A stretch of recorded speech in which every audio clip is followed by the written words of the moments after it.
Yo, yo, yo, what is good, y'all? Another day, another you, another me. Alrighty. We had a little bit of a shave today for a new fresh day, fresh week. The most important thing is we won the basketball. We won the basketball. I know you guys don't care, but I care. We won. That's all that matters. That's the finals, by the way. We won the finals, so it matters, okay?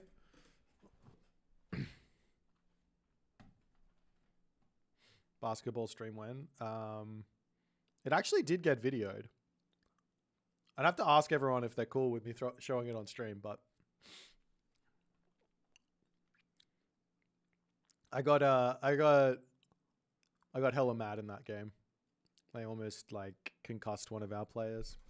He's okay, but it was fucking dangerous. Alrighty. I'm gonna play some games today. We've got ourselves about 2 hours and a half or 3 hours and a half, depending on recon. I'm yet to hear back from him. I asked him if he can play an hour earlier, and then he said, "Why?" And I said, "Well, B and Zuccolo are playing at 4 a.m. my time, so I can't necessarily push them back, or ask to push them back, because I do want to get to sleep at some point." Lucky the other team didn't have any Tengu. That's true. The Tengu would be OP because they can jump. I'm doing well, yeah. What are we gonna do? Is there anyone out there that wants to? How tall am I? Like 6 foot? 6'1"? Is there anyone out there who wants to play a game against me, or should I just like jump into some ranked games or something? Let's try for a fun, friendly custom that we can just enjoy before having to sweat it out in the rankeds. All right. Let's jump over to this thing. How cool is that, though? Up there, up in the corner, up there. You guys see it? How cool is that? Now, obviously, 1800 GMT is me with wishful thinking, but let's do a best of 9 Tsukiyomi mirror. I think I'd lose that one 0-9 because, like, I kind of would try and do stuff that isn't just build Tengu. Do I have my gods as random? Yeah, right, we play random. I'm going to cast Nox Zooked. Are they today? Did I miss something?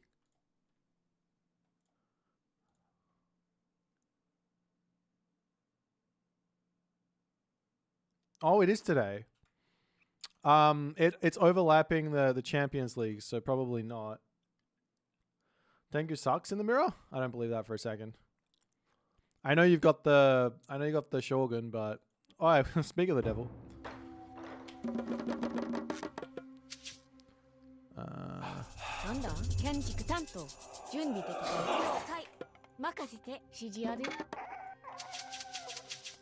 Yeah, I don't know what I'm doing with this god, so there is that.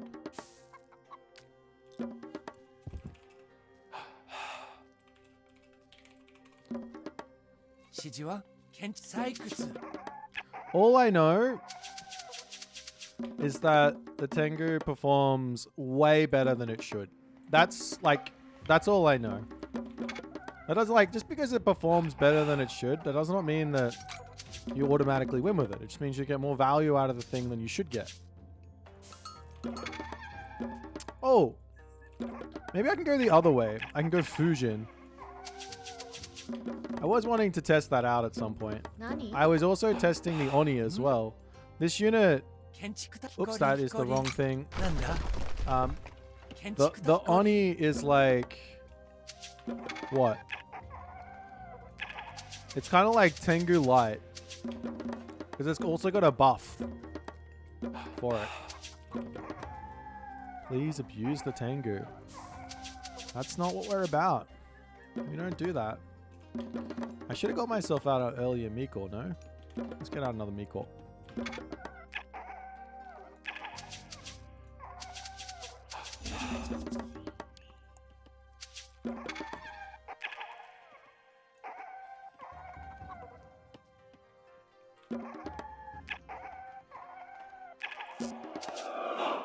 Nani?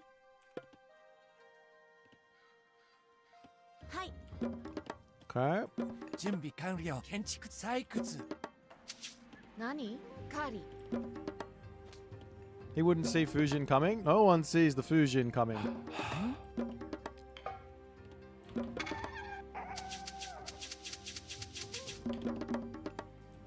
なんだ？ But like rushing for fusion, that doesn't really make sense now, does it? なんだ I need a temple. Kopesh of Horus is out there. Definitely don't want him to have that if I can help it. Dude, why is my wood taking so long to come through here? 準備完了。 How much do you cost? Okay, we'll grab that. なんだ建築担当。建築担当。採掘。 And then you come to here. Actually, you go to here. It's not gonna work, is it? 準備で行くね。 Because I can't research it for some reason until after I build a temple.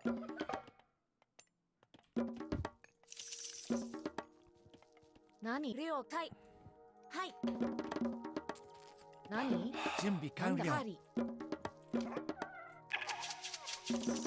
なんだ採掘。準備できたよ。任せて了解。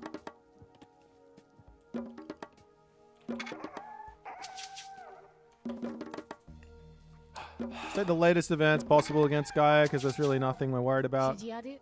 行くね。はい。 Nice. 任せて。了解。行くね。なんだ？はい、カーリー。何？了解。任せきこり。何？了解。聞きこり。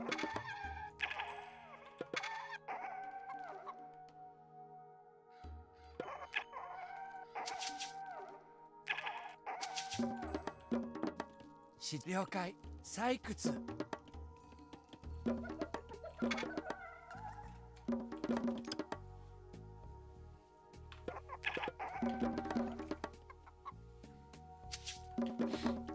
Okay, so I think we just build normally, right? Because I want to get out and eat this. And I also have early game on stuff. So many resources. Should I just grab these? 何？建築担当。建築採掘。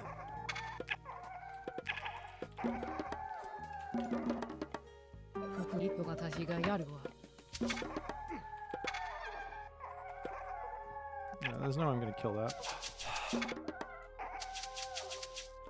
なんだ？なんだ任せろ。建築担当。準備完了。建築担当。建築担当。目私がやるわ。もうフリットその通り。そう、建築担当。準備できたよ。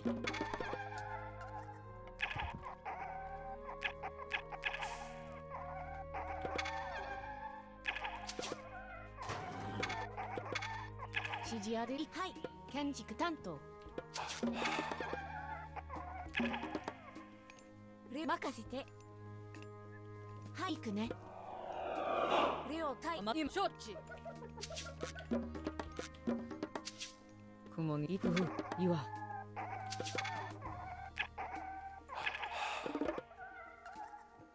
私がやる。進みなさい。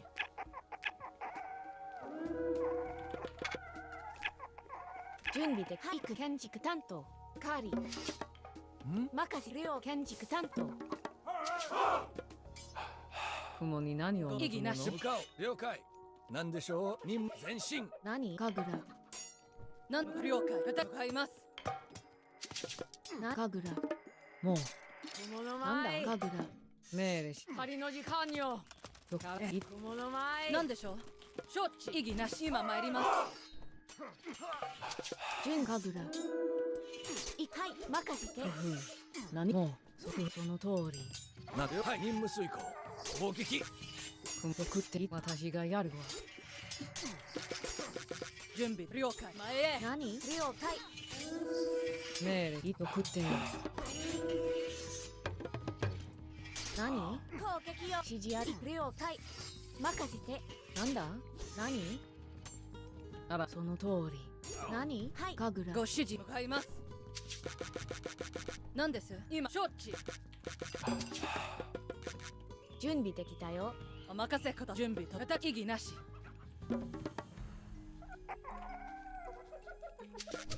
私を向かいます。任せて。了解。なんだなんだ？任せて。準備終了。指示は？はい、行くね。了解。何？指示ある。何？行くね。了解。準備了 Dude, just got Bowders fucking nothing. 了解。神楽。指示了解。向かおう。何？任せて。任務に出発する。指示ある。家畜。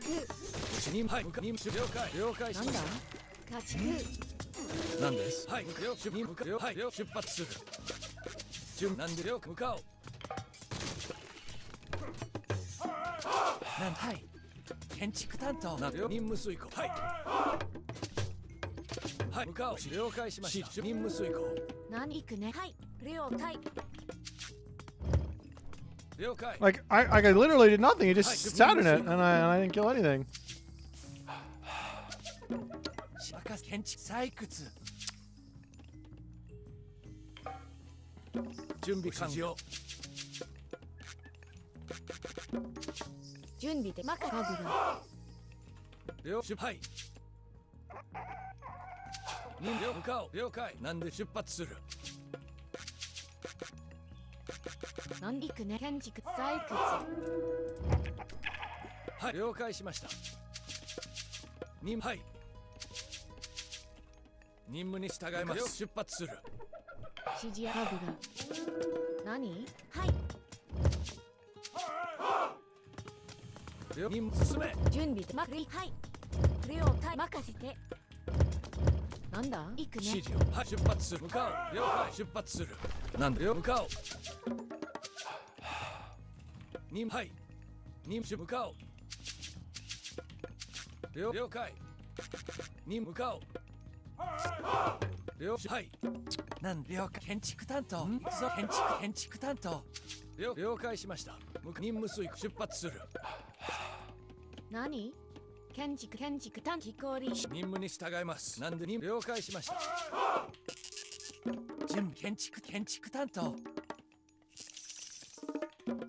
準備完了はい向かに出発するなんでしょう準備完了任務に了解しました指示にはい了解なんです準備なんで出発に向かおう戦闘開始了解任務に了解はい任務遂行了解しました何度出発するはい準備了解しました向かおうはい指示了解ご指示何度はい了向かおう了解任務遂行はい突撃何でしょう出発するはい向かおうはい出発する何？行くね。指示任務遂行準備前進なんだ？了解。何で出発するはい任務了解はい了解出任はい何？はい。採掘。はい見解なんでしょう了解しました出発向かおう任務遂行了はいに向か出発する準備。はい。了解了解了解了解任務遂行はい了解しました進め了解任務遂行戦闘開始任せてね。砲撃用。はい任せて。なんだ？採掘行くね。ご指示を出発向か砲撃任務に従います準備でき。はい。何？指示了解しました建築担当なんですなんでしょう了解ご指示を準備完了はい任務出発する了解しましたなんですはい任務了解指示ある。攻撃用。Okay. なんだ建築担当何？神楽。なんだ？任せて。了解。任務に従います準備できたよ。指示は行くね。はい。木こり。出発するはい向かおうに向かおう了解はい木こり行くぞはい建築担当はい出発はい了解建築担当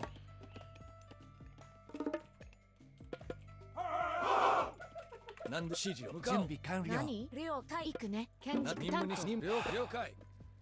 Over here is dangerous, はい but なんだ了解。ご準備かはい。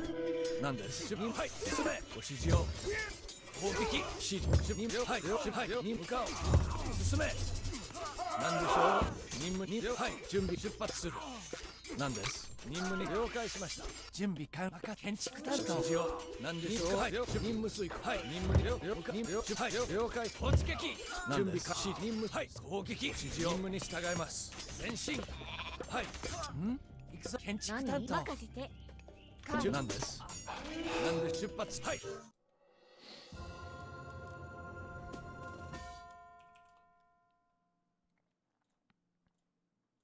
well,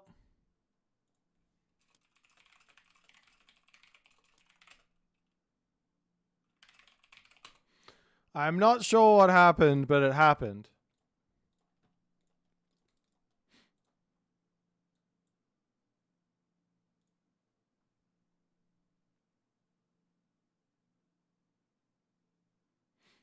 Japan OP?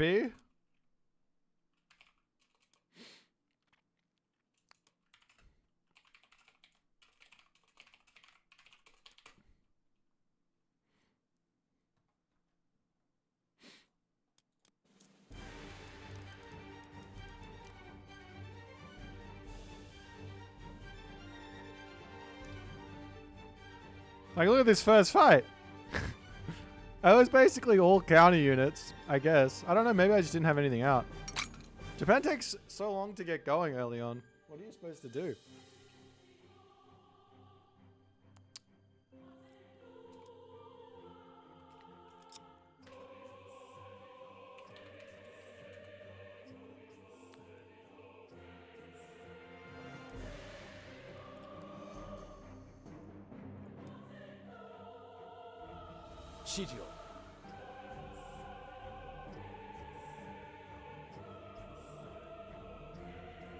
I did have three Miko going. なんだ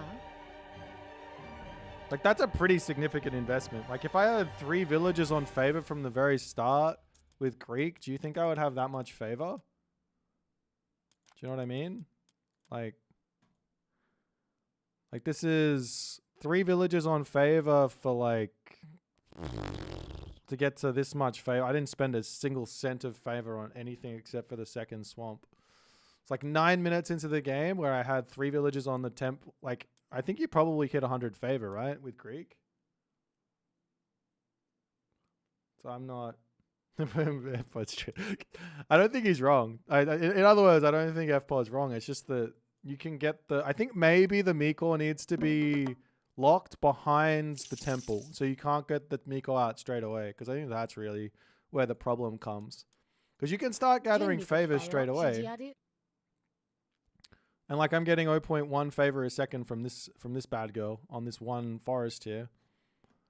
Over here you're getting 0.07 or whatever. Why are you getting so much? What was this relic? 9 cauldrons. Japan starts with only 3. I know. But it's like the point is that your favor gain starts earlier. It's like you've got Arana, you got Atlantean favor gain, but you're playing with Greek god powers. In a way, right? That's the Nephra. Yeah, we microed. We microed a little bit. I mean, the fact that I'm heavy here, I don't know. I think it's just because of the dojo units. These guys getting an extra little bit of favor, extra Bushido is probably where the problem lies. I wonder if I never built any dojo units, if this Bushido thing doesn't feel oppressive.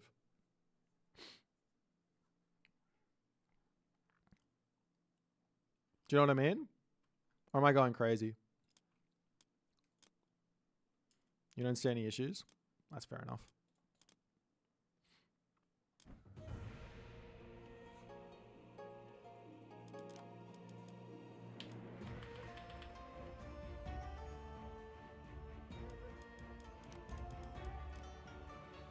Thanks, SQ Waba. Appreciate you, man. Did your Momilla get stuck in the water?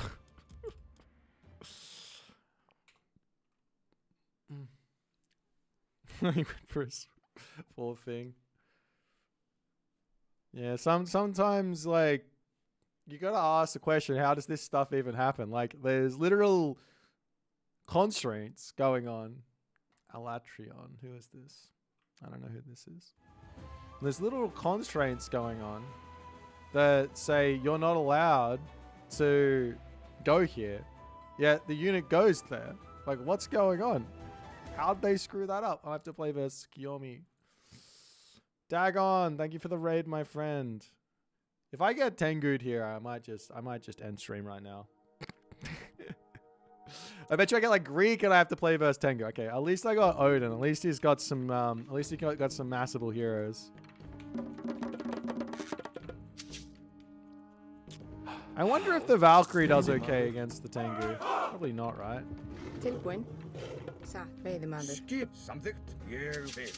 Are we on Valley of the Kings? They took air out, right? Thanks, Dagon.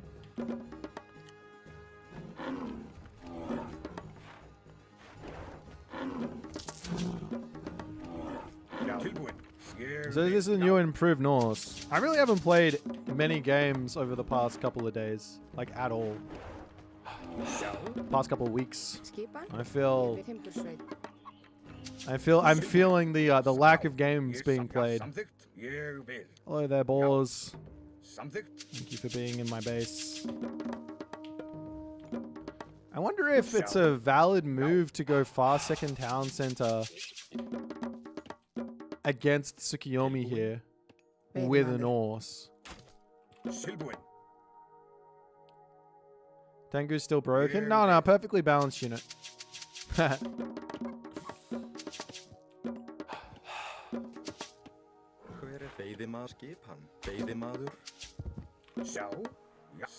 mean, part of me thinks that there's like it's not that broken, and it's just like the whole package that comes with it that makes it the problem.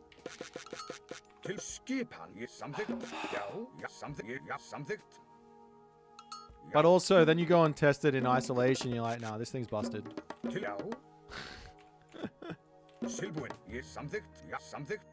You guys keep giving John shit about this ice thing. Like, he said he isn't doing ice. Can you guys drop it? If he wants to tell you what he's doing, he'd say it. Yeah. Oh, I need another villager on wood. Shogun, Tengu combo with Swamp at 7. Well, that's just the cheese. Like, okay, so yes, that's strong. But also... So, what else was strong? There was like a 3 monument fast heroic with Isis, with Chariot Archer, Scorpion Men, Siege Tower killing you, right? That was strong too, no? I don't have anything wrong with like a fast heroic strat being strong. I think that's like the wrong... That's the wrong way to look at it. That's like the completely wrong way to look at it. The way you look at it is, and it was very much on full display in B's game against Kavoth, is once you get to a certain amount of Tengu, there's like nothing you can do. They perform way too well. I definitely hit W before that came out. That's okay. A fast advance doesn't really matter here, does it? I should probably have rushed him, actually. I'm not switched on here at all. I'm gonna get absolutely bodied. I already know I'm getting bodied. I'm just gonna accept that I'm getting bodied here. I should have done like a really fast advance forward Hersa.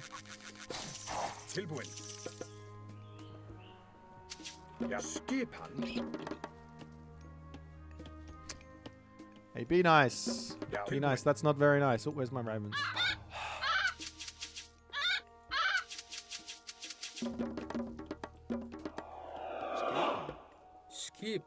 Skipan. Ég vil.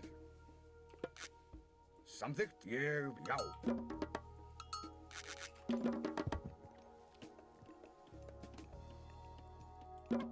Já. Tilbúin. Já. Veiðimaður. Já, samþykkt. Ég vil. Tilbúin. Já. Hver þar? Satt. Já.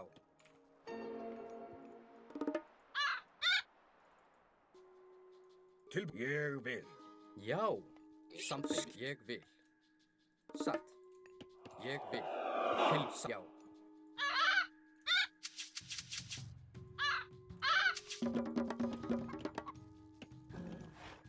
Hver þar? Satt. Samþykkt. Ég vil. Já, samþykkt. Já, samþykkt. Satt. Ég vil. Satt. Hver tilbúin? Já.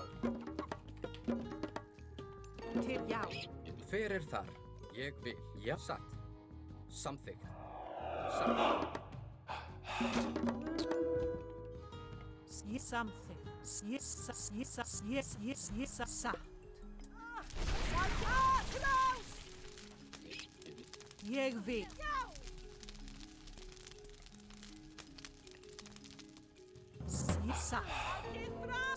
Satt. Ég vil. Satt. Til satt. Ég vil. Ég satt. Samt. Ég satt. Ég vil. Ég satt. Ég satt. Já, til já, samþykkt. Já, skipan. Satt. Já, ég vil. Satt. Samt. Skipan. Já. Hver þar? Til hver þar? Satt. Já, ég vil. Tilbúin. Ég vil. Skipan. Já, samþykkt. Ég, já, tilbúin. Skipan. Skipan. Já. Til samt. Já. Hver satt? Ég vil samþykkt. Já, tilbúin. Samt. Ég vil. Já, ég vil. Já. Atrá. Til satt. Hver tilbúin? Samt. Já. Já, satt. Ég satt.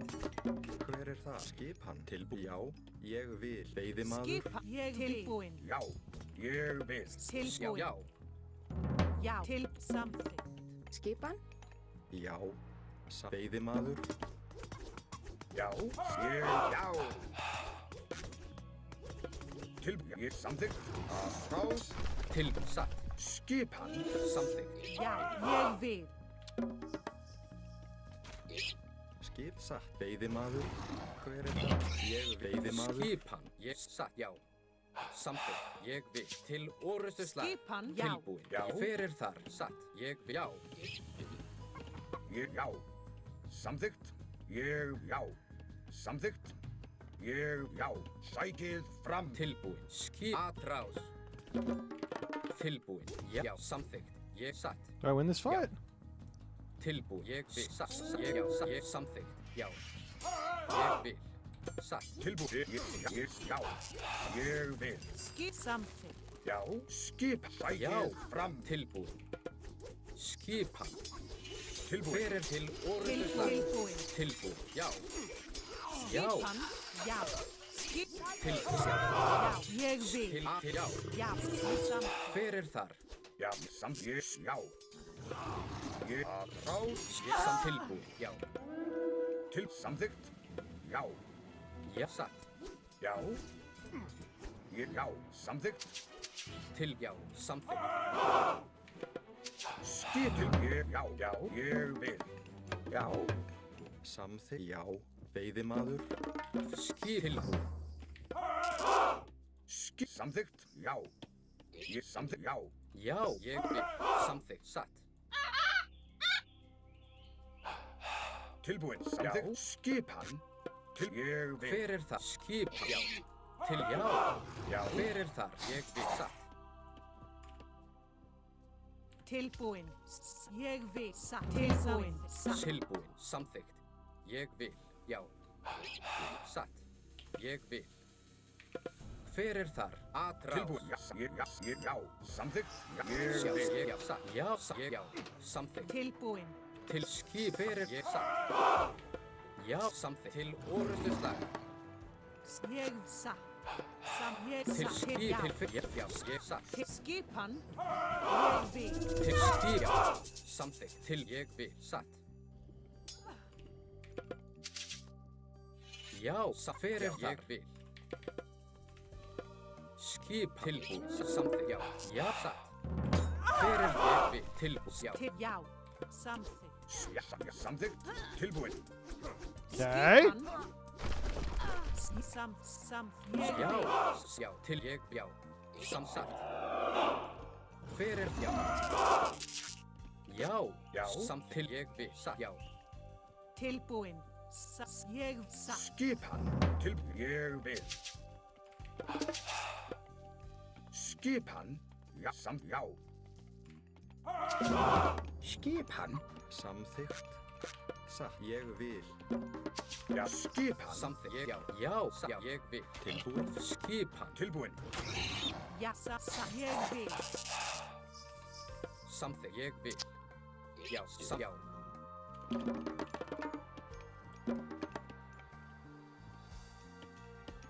Tilbúin. Grjótsveinn. Hver það, ég samþykkt. Já, Skipan satt. Ég vil. Samþykkt. satt. Til orðstunslag. Að ráð.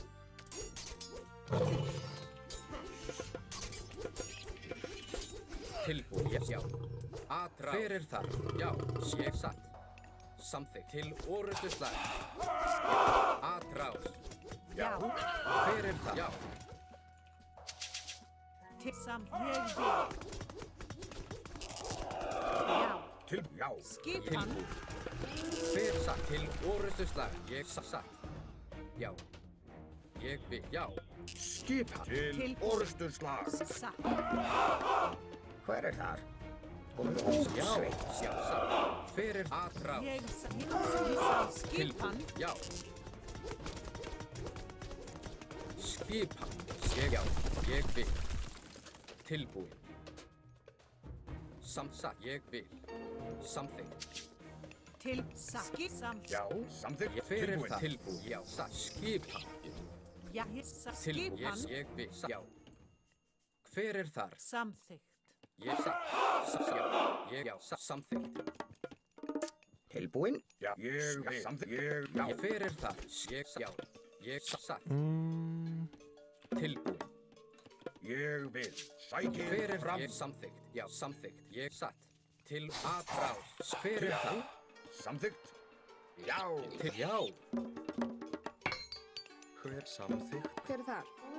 Ég vil það. Veiðimaður. Já, Tilbúin. Að Tilbúin. ráð. Já. Ég vil. Sækir Já. fram. Til, já. Til skipan. Já. Ég samþykkt. Já. ég tilbúin. Já, Til satt. skipan. Ég vil. Já. Já, ég, já. Til skipan. Ég satt. Já, hver þar? Tilbúin. Já, já. Skip hann. Já. Veiðimaður. Hver ég vil. Ég samþykkt. Já. Satt. Ég vil. Til, ég vil. Já. Tilbúin. Samþykkt. Til skipan. Ég samþykkt. Já, ég samþykkt. Já. Ég vil. Hver það? Tilbúin. Tilbúin. Hver það? Skipan. Já, samþykkt. Ég satt. Satt. Ég satt. Ég, já. He's already Satt. used Já, the ég thing, tilbúin. right? Ég vil. Samþykkt.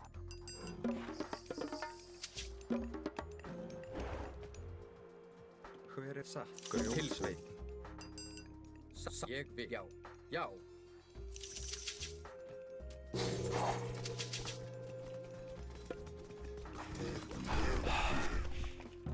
Já, hver það? Samtil ég, já. Skip, hver þar? Satt. Ég vil. Skip hann. Tilbúin. Já. Ég timbursveinn.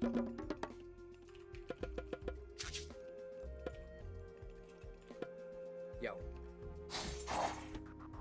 Já, tilbúin. Satt.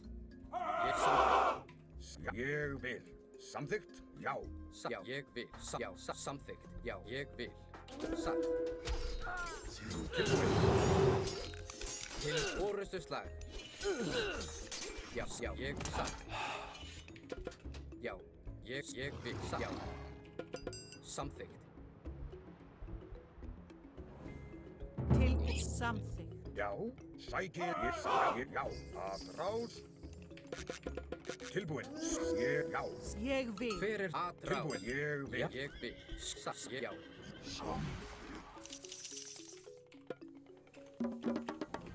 Til hver er þar? Já, samþykkt. Ég vil. Já. Tilbúin.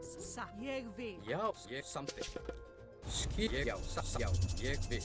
Já, já, ég vil. Satt. Ég vil. Já. Tilbúin. Satt. Ég vil. Skipan. Ég vil. Já, ég vil. Já. Ég vil. Til orðslag. Já. Satt. Ég vil. Tilbúin.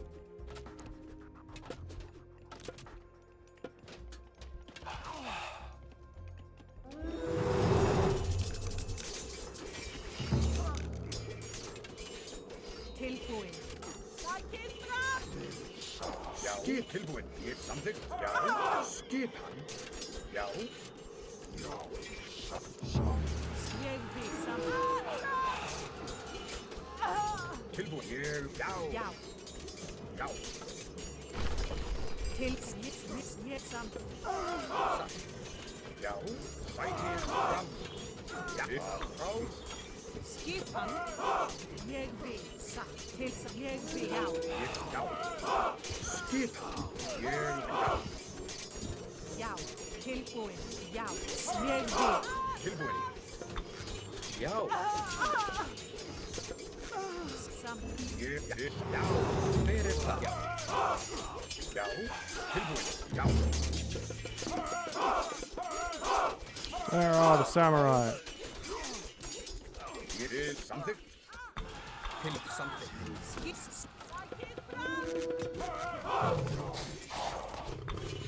Ég vil. Já. Til. Já. Ég sækið fram. Tilbúin. Já. GG!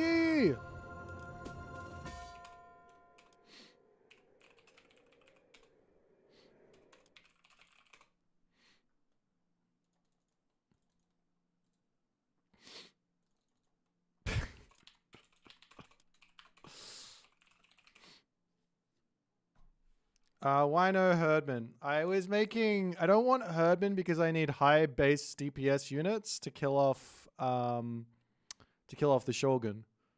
The Herdmen don't do anything versus the Shogun. They're just gonna kind of scratch him. Whereas the Berserks are a good counter for the Shogun. Plus they also have some bonus damage versus myth units, so if he goes into Tengu, I'm gonna enjoy that. They're also faster than the Herdmen, so they're a little bit better at other things like raiding and stuff. I think for Odin, mostly Berserk over Herdman, right? I try fast heroes and archer.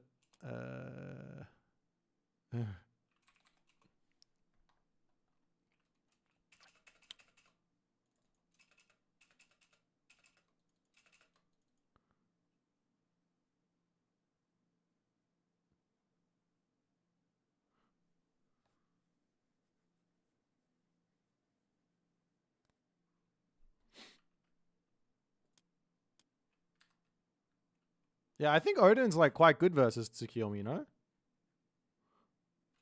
What else does that Tsukiyomi do? Is this not like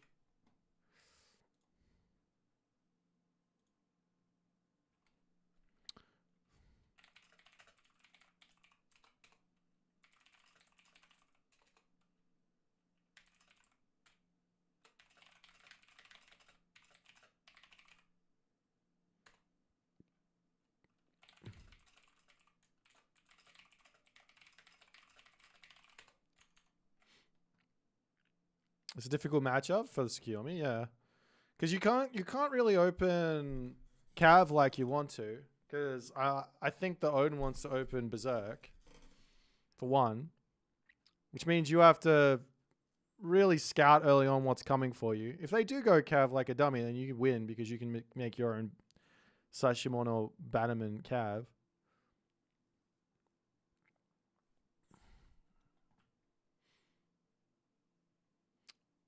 Odin's still good. I mean, everyone tells me Norse is unplayable. That's why we haven't been seeing it. But this felt really nice. But I'm also playing against a player who's probably like 400 rating below me. I don't know if it's a Smurf or not.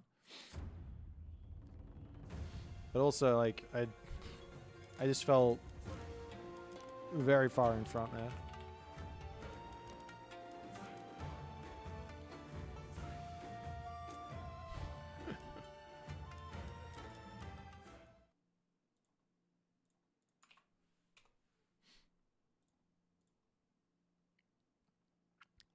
I don't know. It was a fun game. Lots of like strategic decisions in order to break the like strong stuff. I wonder if he went the other way and went for Oni there, if he would have been in a better spot. Probably not, because he needs like all the food income for the Oni. But like going for a fast heroic, I think is probably a mistake, right? If your opponent's going to just be classical fighting you as Japan, you want to just stay classical age and fight for as long as you possibly can for Bushido. So I don't know. Ah, my worst nightmare.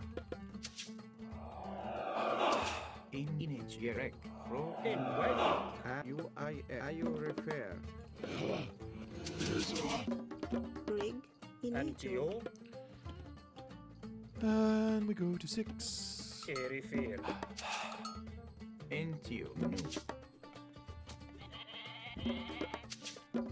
In Greek,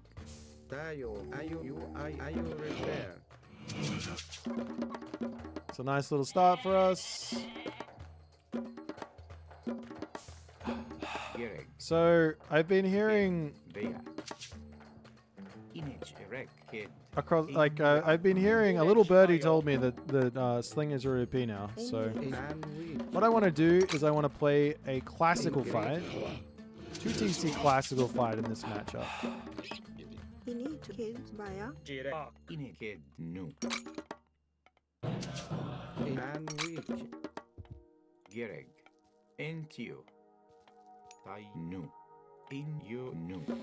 Okay, off to the races.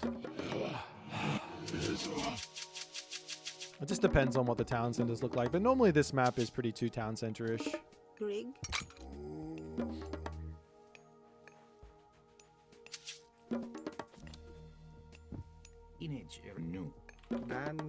Especially as set, because you can just eat animals underneath the town center. So even if the town center's got like kind of rubbish food, you're like more than fine to just grab that town center. And Vilificistus is always nice. Scout around here and just see what's happening there. Slowly work up towards our temple. As Aranos, what can he do to stop me here? Nice quick advance and then rush me with berserks.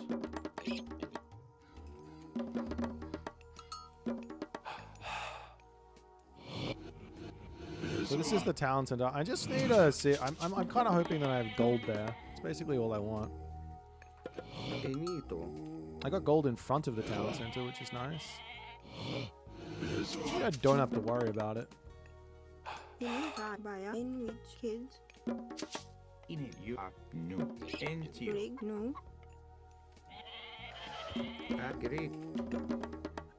Okay. I need, yeah, that should be fine for the age up, hopefully. Anyone who wants an Egyptian build order to beat, able to beat the Automaton cheese, this is the build order. Yeah,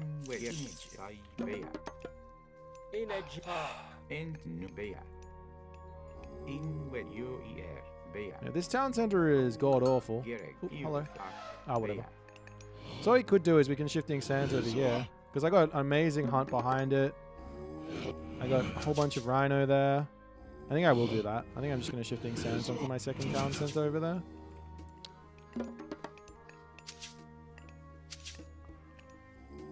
It's just such an amazing town center. Like, there's no entrance up here. You can come around the back, but still, like, I'm going to be on this one for a while. There's also so much hunt to convert. Wait, so he's over here somewhere. Let's see if we can find him with his oracle.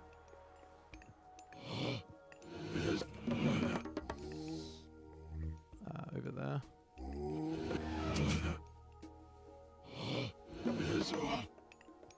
You need to buy a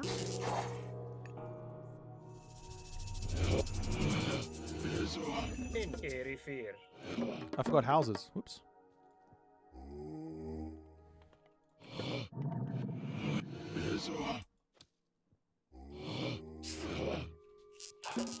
In airy fear. Kid.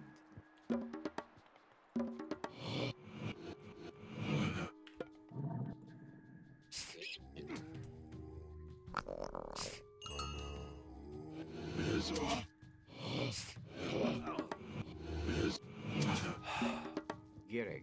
EU refer kids in In which you kid. Kid. Into you kid. Kid. Kid. In kid. Kid. Kid. Kid. Let's just see what he's doing. It's just one barrack. It's 2 barracks. Okay. you need no react kids kids kids kids kids. If I can get this sorted out, we are good to go. Gereg. Bea.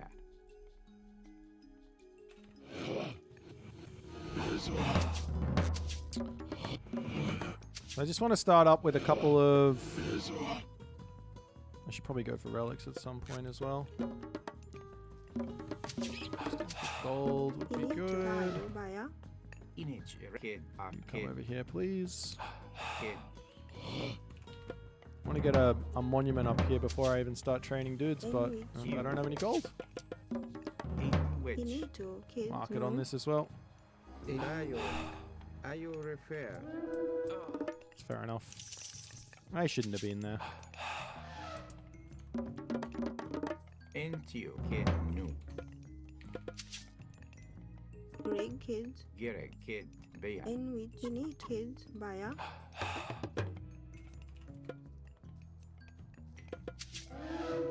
in which you Greg in which you are In there you. In which are you? In you are you. You Gereg. act Inage. Ak. You refer. Are you?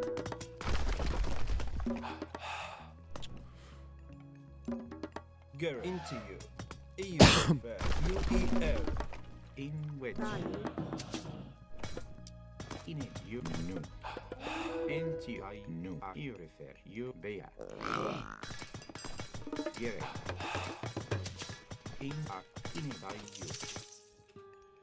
In which. Into you. Into you. you refer Into you. You refer. in which are you kids Greg Gereg. You into you. You and you refer. Into you. Into you. Gereg. Into you. And into you. Into you. Gereg. You refer. Into you.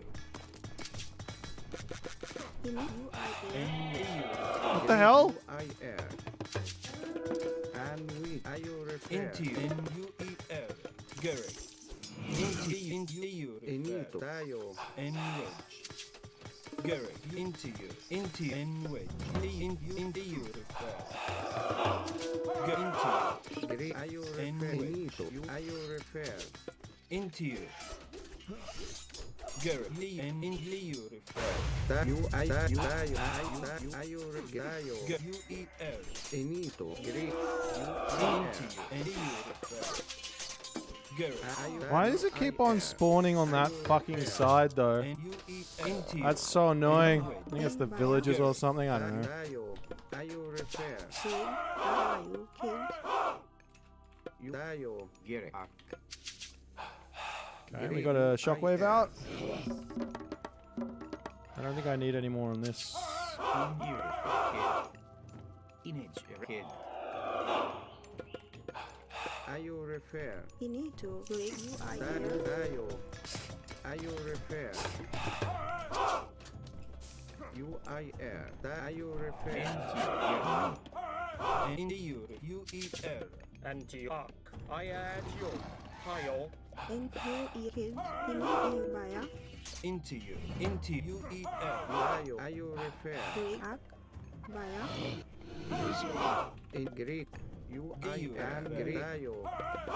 N-W Into U-E-L And with U-I-N. Ayo refer. In where. N-Tayo. Finito. N-U. And with U-I-N. Greek. Image erect. N-T-O I-N-T-O Dayo. Gerek. U-R-U-E-R. Ayo refer. Dayo. U-I-Dayo. Ayo refer. Ak. Kids. U-I-R.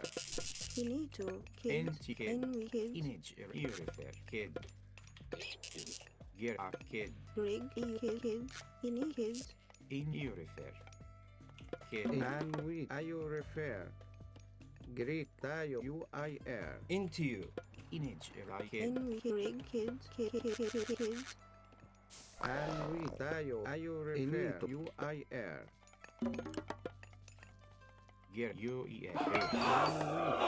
In Ayo U-I-R. Greek. Ayo refer. In Dayo. Ayo refer. N-T-R And which Ayo refer. Greek Dayo. Ayo refer. In Hayo Dayo. Image Ayo refer. N-U-I-R. Baya. Greek. Ak. Baya. Dayo. Ayo refer. Greek U-I-R. Dayo. Inito. Ayo refer. U-I-R. Inito. Ayo refer. N-U-I-R. Ini. Ak. Ayo. Dayo. Init U-I-R. Ayo refer. And we Greek Inito. I-A-T-O U-I-R. Dayo. I-A-T-O U-E-A-U Into U-E-L Ayo U-I-R. Dayo. Ayo refer. And U-I-R. Dayo. Ayo refer. Egyptian the best. You can't beat the Egyptian. Ayo refer. Dayo. U-I-R. Dayo. U-I-R refer. Into U-E-L Dayo. Nayen Inito Girl Into you EU I-A-T-O NTL kid. Inito. Greek Dayo. Into U-E-L And with Ayo refer. U-I-R. Okay, off to the next age we go. Girl Into you N-U-E-L Alright, so we'll grab that later. Inito. Oh, you still haven't put this in the bloody thing. And Dayo. Ayo. Hold on there. And we Init. And U-I-R. Ini. U-I-R. Kids. No. Greek. Inito. Dayo. N-E-U. Ak. Tayo. Aya-Iya-Tu. Kids. Gerek. EU refer. Tayo. Aya-Iya-Tu. Greek. No. EU refer And we In what refer Hayo Girl What the hell? Where'd my fingers go? in U-I-R. I think I just don't fight and I just get upgrades at the moment. Ayo refer. Greek. Dayo. N-T-O And U-I-R. Dayo. Be in no rush.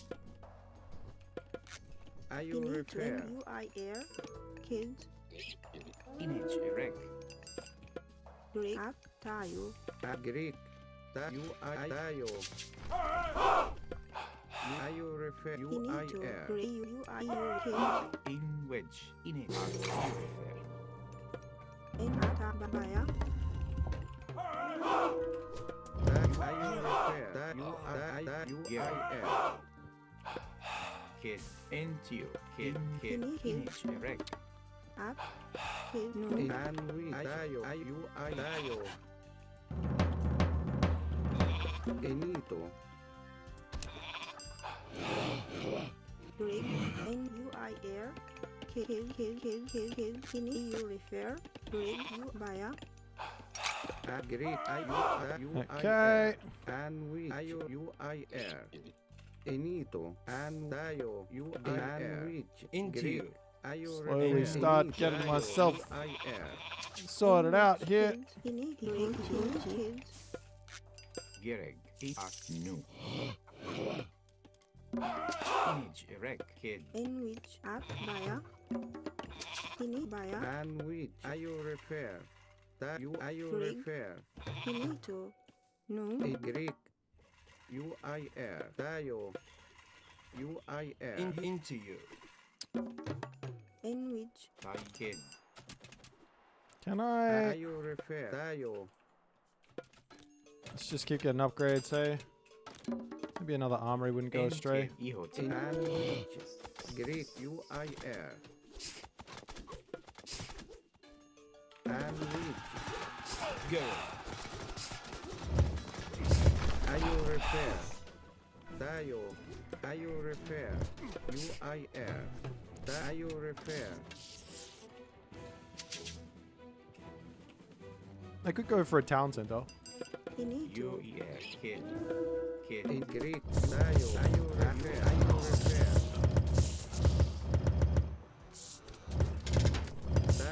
UIR. Kid.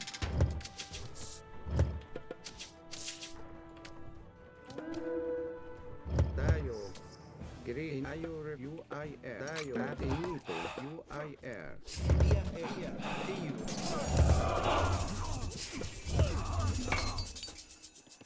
And N-U-E-R. Into you.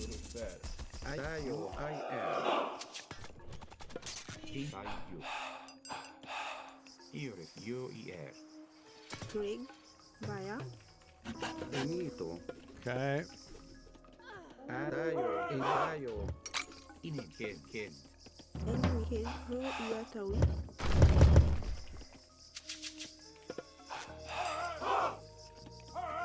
Into you. Greek. Inito. Go. Into you. Dio. Kini to. Aya iyat. Ro In yatawi. Greek. Rig. King. And which Greek you refer. And which Dio. UIR. Any Greek you refer. Dio. Gereg. Dio. Bea. In which and which UIR. Dio. You refer.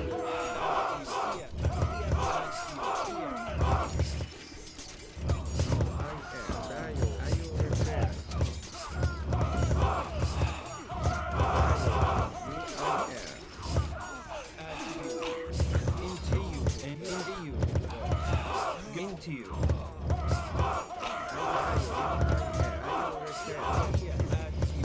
Go.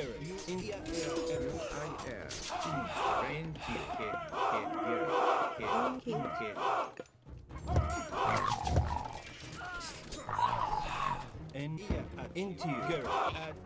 Into you. Hey. Wait, why do I have no one on this? Kini to. Die. Kids. Into you. Go. Into you. Go. Into you.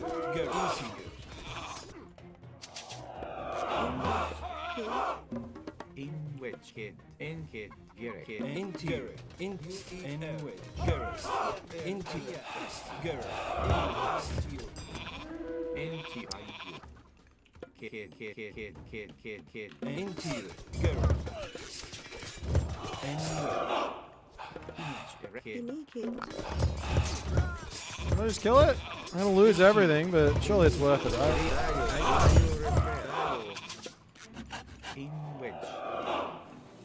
There's farms literally there for you to be grabbing. Why aren't you on them? I do not understand.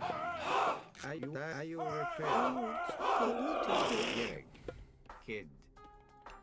Encourage. Into you. Enwedge. UEL. Green. I kids.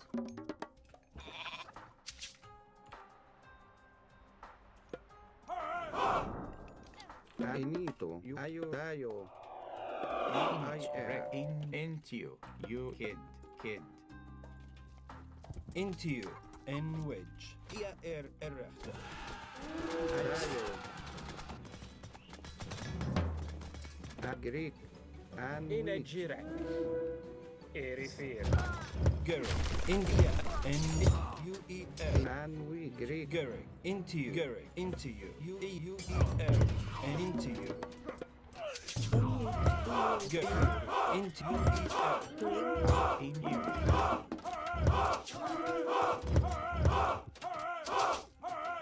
And into you. Any kids? Gerek. Kid. Image. Erect. Gerek. Tayo. Kid. En wedge. Any kids? Into you. Ia errechter. You I repair. En wedge. Gerek. EU refer. And into you. In Gerek. In UIR. Finito. N-U-I-R. EU via. And Gerek. Into you. Gerek. EU refer. En wedge. Into you. U-E-L. Gerek. Into U-E-L. EU. Into you. And into you. EU refer. Girek. In In UBA. Girek. Anti. Erifir. Gerek. U-E-L. In wedge. Ini via kids. Green. Thai kids. No. In Gerek. EU refer. Into you. Ia at you. Okay. And you into you. Into you. U-E-L. Just double check there's nothing in this corner like sneaky Uranus players like to do. EU refer. Just see if he's grabbed this as well. And into you. U-E Gerek. Into you. Gerek. EU refer. In which into you refer. Kid. In which in EU. No. U-E-L. No. And into you. Into you. And EU at rechter. Gerek. Into you. Gerek. U-E-L. EU refer. And wedge. And Dayo. IUIR. Into U-E-L. Into you. And EU. U-E-L. Dayo. EU refer. Into Green. Gerek. And Gerek. Green. Tayo. EU-I. Tayo. Kids. Gerek. UER. Into you. U-E-L. Oh, he's got no gold.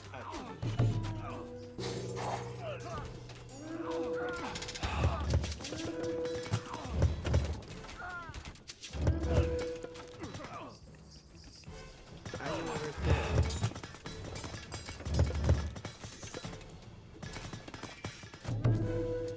In which kid. Finito. Kids. And wedge. Grenito. IUIR. I will repair. AGG.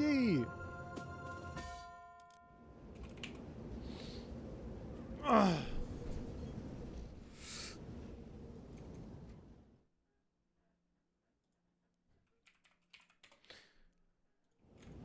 Okay.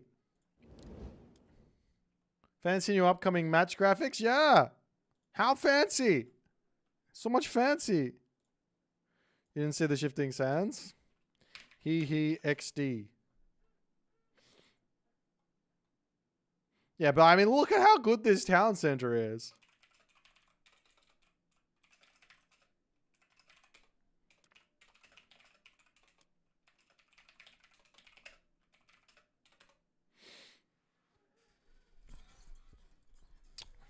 I had three elephant, 2 back gold mines, 3 rhino, plus set free animals. Like, it was insane.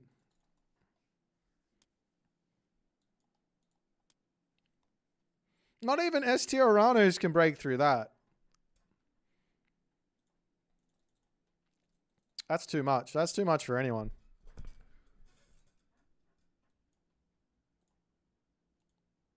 Wonder what he had. He had rhino here. I guess he had his elephants over here as well somewhere. Must have eaten them at some point.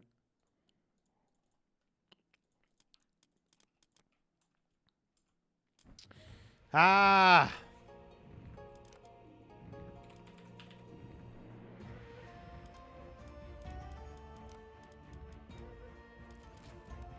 So we got about an hour and a half until our Champions League games for today. The beard, I'm sorry, Marty. It had to go. It had to. It was getting unruly, unkempt.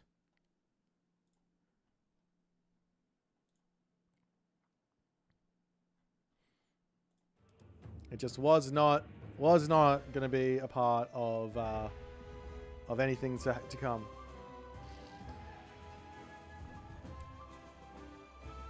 Imperivum as the orange Hades. All right, let's go.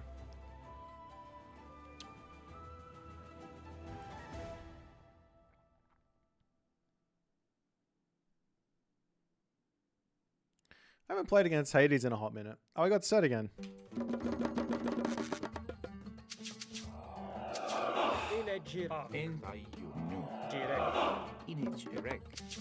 And you I dio in which here no image erect you in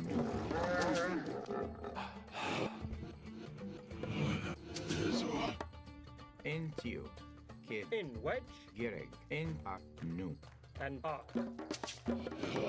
Greek UIR Okay. image erect in which kid Entio Jihayo. Enito What shall we do in this game? UIR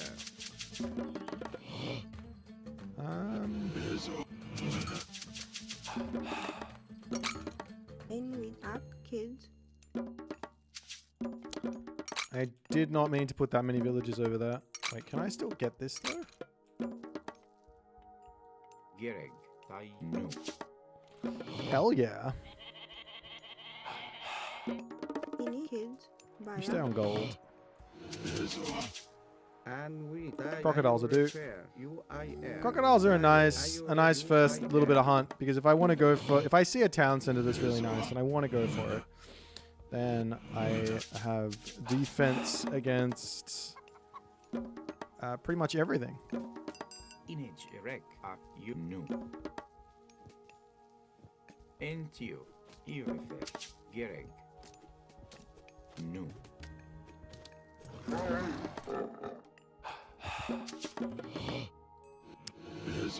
Okay, this way.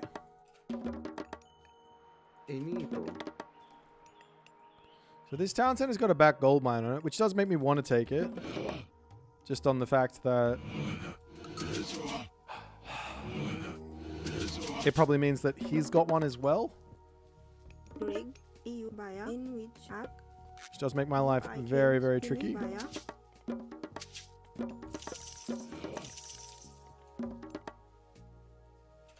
There's Ulla's bow over there. Ulla's bow means I can probably go for chariot archers, right? I want to go for chariot archers. It's a lot of effort, the chariot archer. Wait versus all Italy? That's right. All of Italy is coming after me today. Dude, I almost got an advance here. I think if I nailed that build here, I could probably get a pretty quick one on a map like this.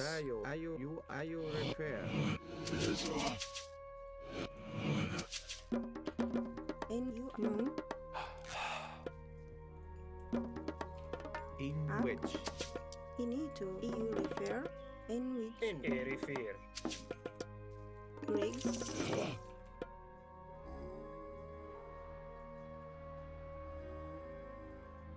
Oh, and it's Dwarven Horseshoes to make my chariots faster. Yeah, we gotta go chariot archers here.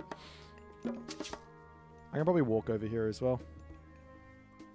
and which Does mean I can't convert for a little bit, but that's totally fine. Enito. I probably want the IR. guy. I need a house as well, don't I? Finito. UIR. Kids. Kids. Kids. Kids. Kids. Kids. Kids. Kids. Kids. I probably want the Kids, priest over on my kids, town center kids. anyways. Kids. Up. No. Before I hit the next stage, let me try and Finito. get this in. Tayo. No. Run. Image. Rec. Bear. Gear. You. Inayo. Aha. I'll bring another one. You hid. Okay, that should be good. I'm going to sneak this over here. I'm going to come and walk over and grab all his bow if I can. Hopefully I can grab it. If he does get that one on me first, let me just drop vision. Actually, I don't need to drop vision yet. If he does get to that before me and he has that, then he has a really nice time with his peltast against my chariot archers. So I need to be like somewhat careful of that.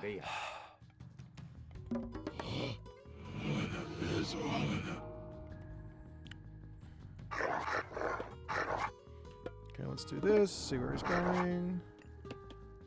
I see a minotaur.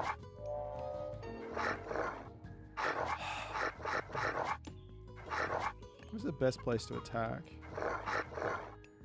Probably over here, wherever that villager is going. Actually, no, we wait for the Achilles to leave. Actually, I'm just going to wait back here for a little bit. Rig. Up. No.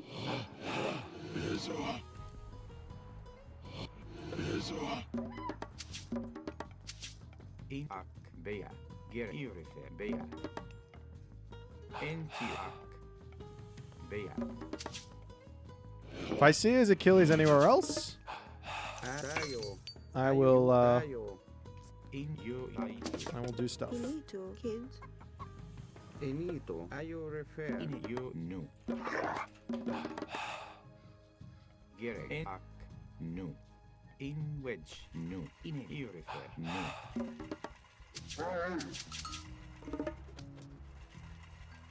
Yeah, this will do. That'll be a bit of a fight over there for the hippo to deal with.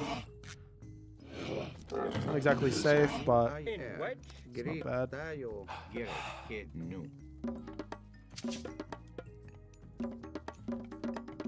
And we know. Kids. Okay, let's have a little look see now. I think the best place to go might just be to jump over this and get onto that. And fingers crossed he is not sitting right there. Actually, just a little bit away from this line of sight. Hopefully not on the right line of sight of that town center that he grabbed. He's got to mark it. Is he going faster? Okay.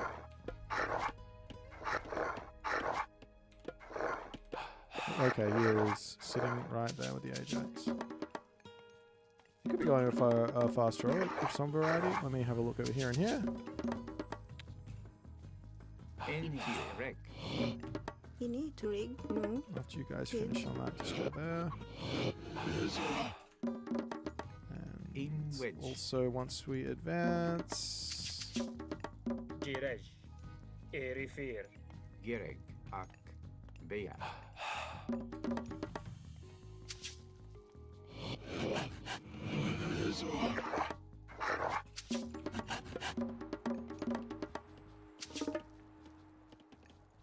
Image. UIR. okay, I'm a little confused. I think he's going for some sort of weird fast heroic off of one town center. So the options are pretty limited. He might fortress rush me or something. So I think if I just drop a monument here, Kids. Via. and immediately, like I wouldn't be surprised if I was even like You nu. faster to the. Tayo. UIR. Faster to the like heroic age than he is And Ak. Girej. in this situation. Okay, these guys over here don't need to have that much on there anymore. Hello there. Entio.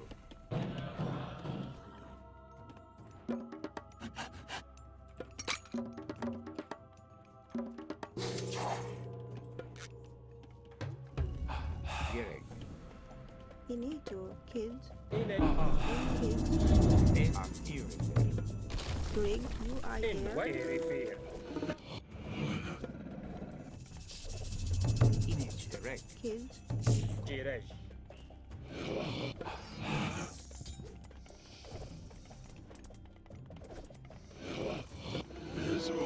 Are you great? You I air. Kids.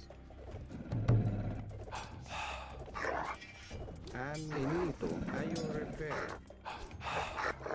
You are you repair? And Finito. in a gira. Ayo. Adayo. In you I air. Gayo. Adayo. Oops. In by you. And you are there. Crow ear tawit. In you are you repair? You I air. You. And you you I air. Great you I air. Dayo. And Greg, Baya. And which tayo. Crow ear tawit. in Dayo. And you I air. I think I can sack that and I'm okay here. Dayo. Into you. Into you. Into you. Direct. You in you. Garrett. Are you repair? Finito. Girej.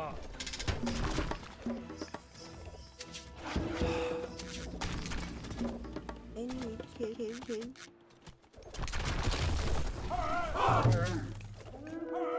In way. Ayo.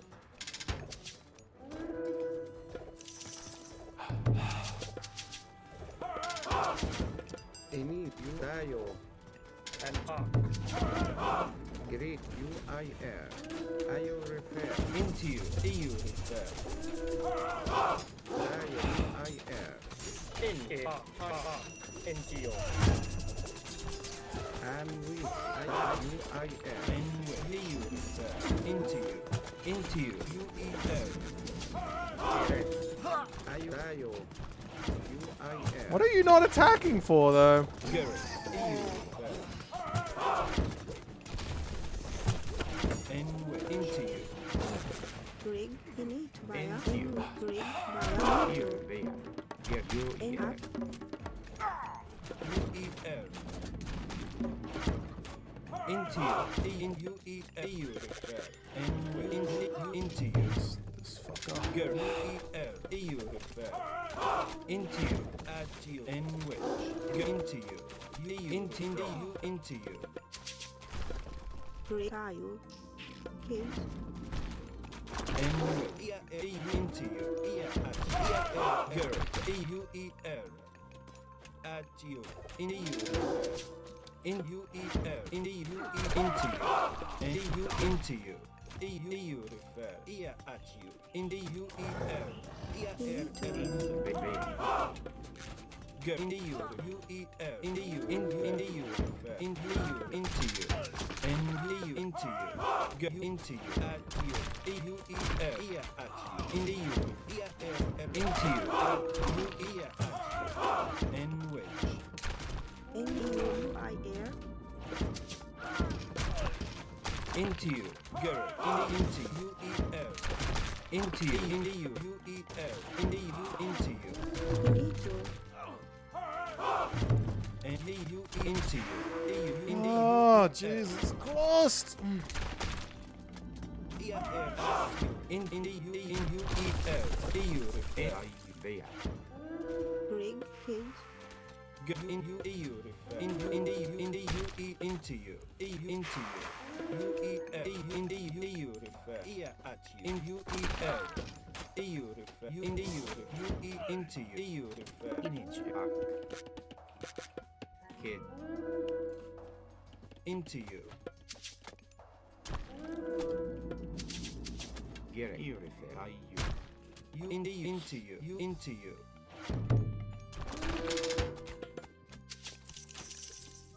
Into you. Into you. Kid. You kid. And you kids. In you. You refer. You and you UER into you. At you.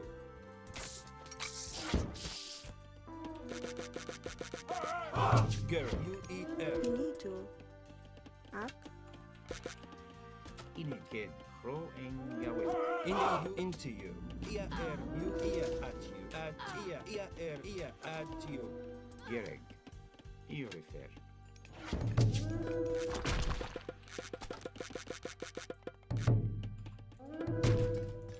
And wedge. Girl, into you. EU refer.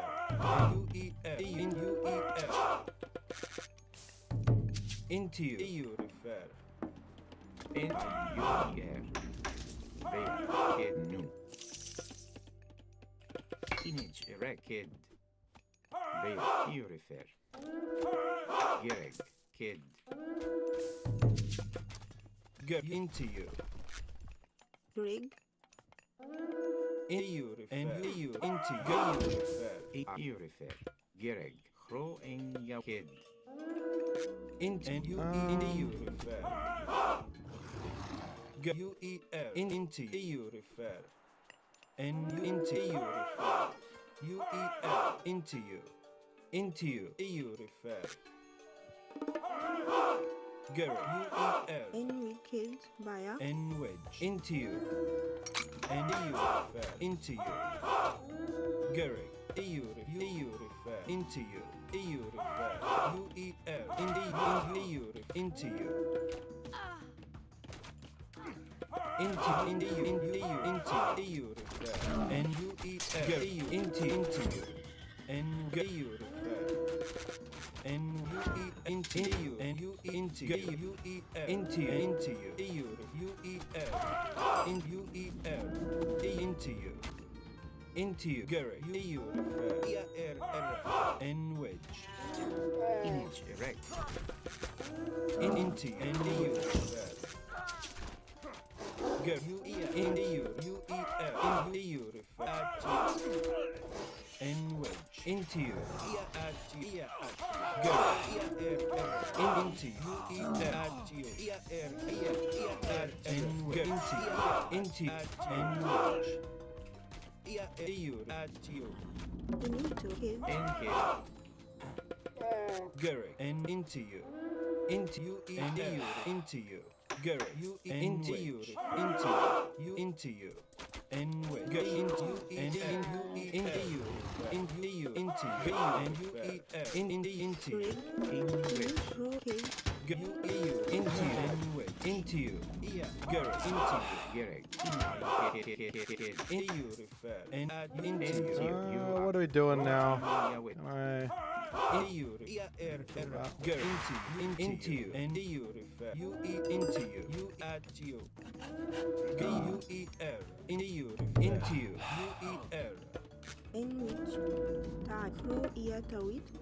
You need to. You refer. Kids. girl into you and into you UER Gereg. By kid. into you and you girl into you ear at you and wedge EU girl UER into you and into you Rig.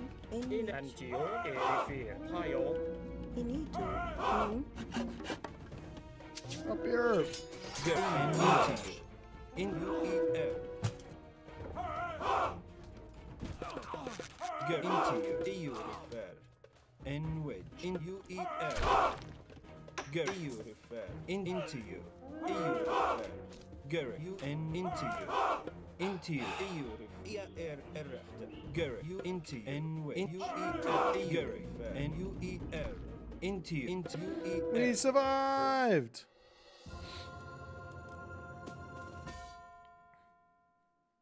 Let's go.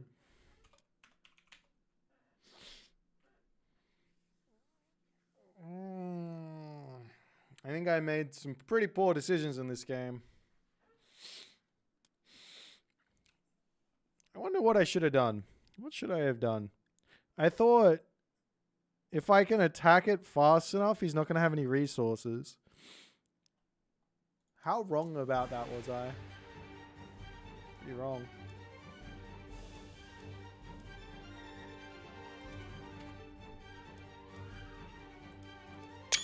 Oops.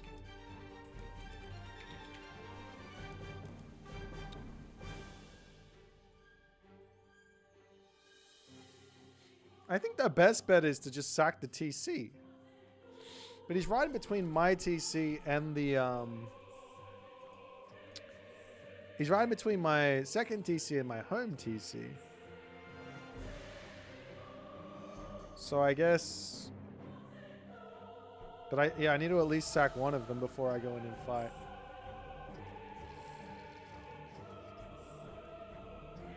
No, he just didn't have as many villages as me, full stop.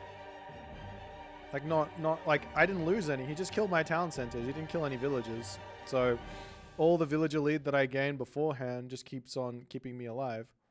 Or keeping me close. And then it's just, if I raid a little bit, if I kill one villager every 18 seconds, then I'm fine. Until I get the town center back up. Why not barracks units? Because I wanted to make chariot archers. I had all the relics from it. Look at how fast my chariot archers are. I didn't even get to enjoy them. Look, 5.3 speed, 22 range. Are you kidding me?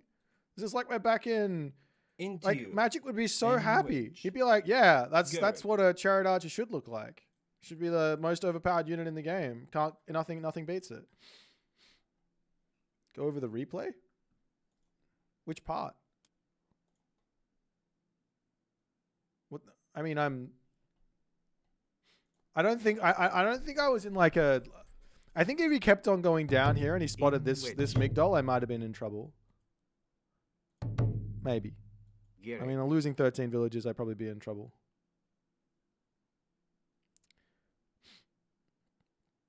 I don't know. I thought the chariot archers did well.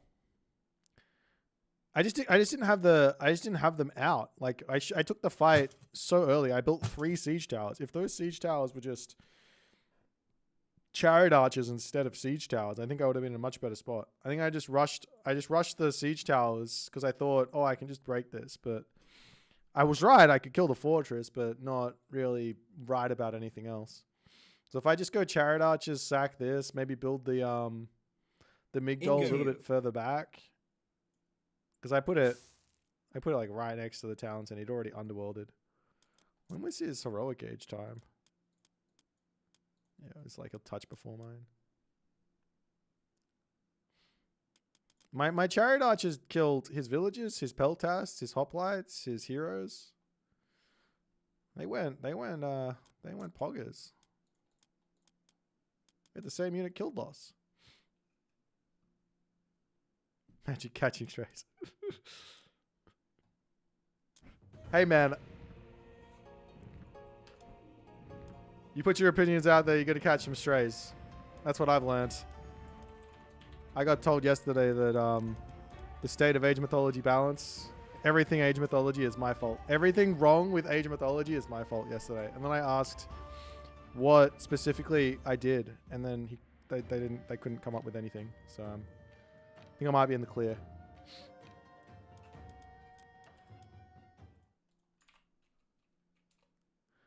How come I went the heroic god instead of the ancestral zombies? Okay, I'm playing for fun. I had faster chariots, one relic which is faster chariots or faster cav. I had one relic which was 1 extra range on my archers, and I was like, I just want to build archers because this sounds like fun. So I went Sekhmet purely for that and nothing else. Purely for that. I play for fun. Okay, what is that? So what playing for fun is where you pick the most overpowered thing you can possibly do and you just do that regardless of situation. Right? That's what everybody wants, right? They just want the most overpowered stuff.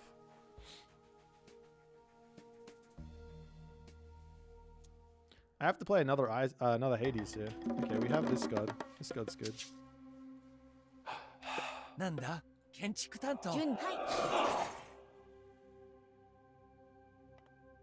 That's probably the best spot. Can you come over here? It's Hades, so I don't have to worry too much about Advanced time. Okay. Okay, I will try. Okay, I have an idea for this game.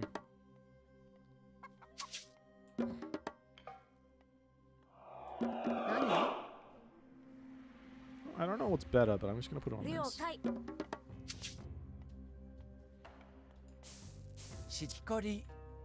That villager was confused. I made her less confused. Him?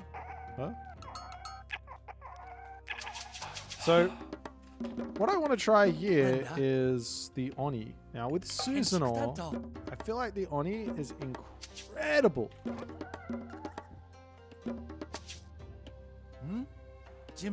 But the question is, how do I get to my Oni? Right?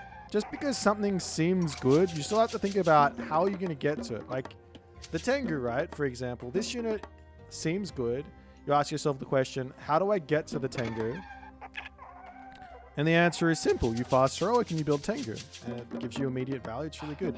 The Oni, on the other hand, you can't really rely on things like... you can't rely on things like... What's it called? On Ivory Netscape. Because the Oni is only going to fight and then it's going to die. You can't like run away with it afterwards and heal it back up for infinite value. So you have to go a little bit more outside the box with the whole strategic planning. So, again, I asked the question, what the hell am I going to do in this game?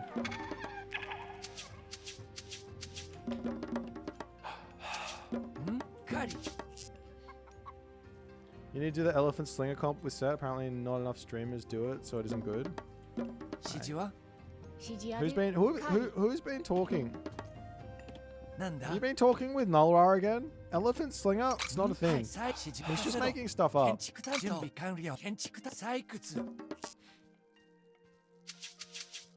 Nulrar's never had success with the elephant slinger. Actually, maybe versus what's it called? Maybe versus China. Elephant slinger.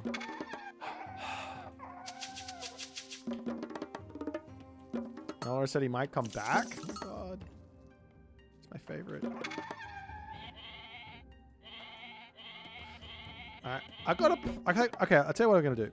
We're gonna go for this. I've changed my mind on the entire strategic plan here. Not that I told you guys what I was thinking, but I changed my mind because of how good the map is. The only problem is...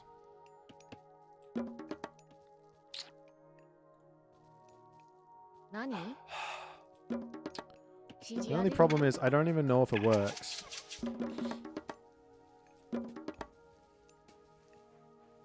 But look at how good this town center is up here.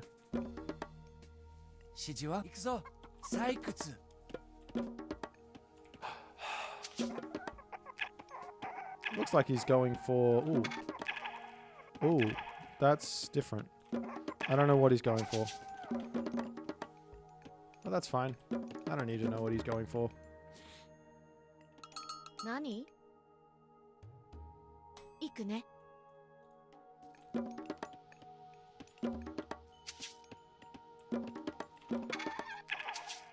I can scout. That's why I don't need to know.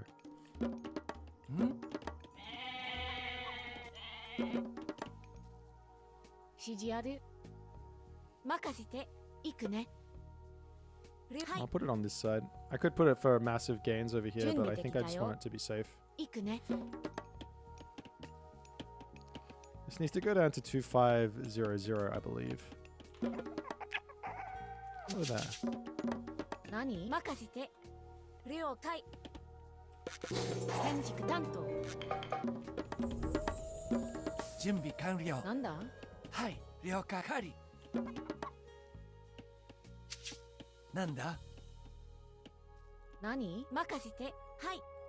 Why are you still moving? You're moving too much. Stop moving.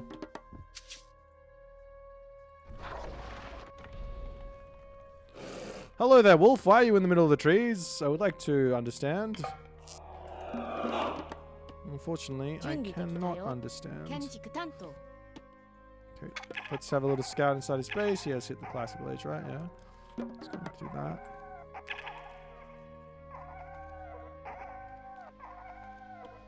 He's taken villagers off of that and off of gold. My guess is he's going for a town center. Hello there. I just want to scout, man. Just let me scout. Okay, that's fine. Dude! He headbutted me! Since when? I swear he would never hit me. なんだ、神楽。何？はい、採掘。準備完了。なんだ？指示任せて。何？行くね。建築担当。準備了解。建築担当。何？カーリ。なんだ？何？カーリ。建築担当。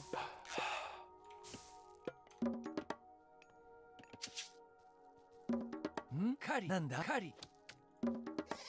指示ある。攻撃だ。カリ。なんだ？行くね。建築担当。建築担当。建築担当。建築担当。What? 準備できたよ。何？カリ。何？準備任せて。採掘。なんはい、家畜。採掘。なんだ？準備完了。カリ。指示ある。So what unit should I be building then? I need something high DPS. な了解。行くね。なんだ？任せて。指示ある。ん？任せ。カリ。はい。カリ。何？はい。準備了解。建築準担当。備了解。行くね。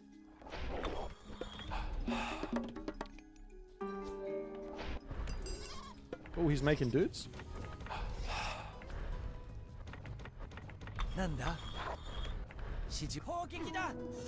任せろ。ん？行くぞ。カリ。なんだ？了解。 Dude, this guy is so shit.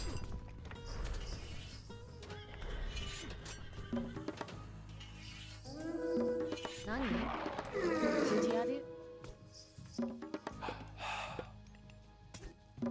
準備完了。何？任せて。カーリ。準備で。はい、任せて。了解。指示ある。行くね。なんだ？はい。建築担当。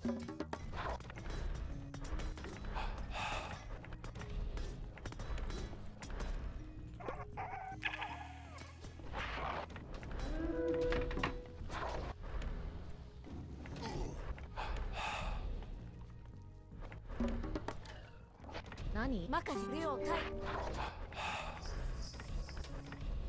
なんだ？はい。準備。建築担当。ん？了解。行くぞ。了解。行くぞ。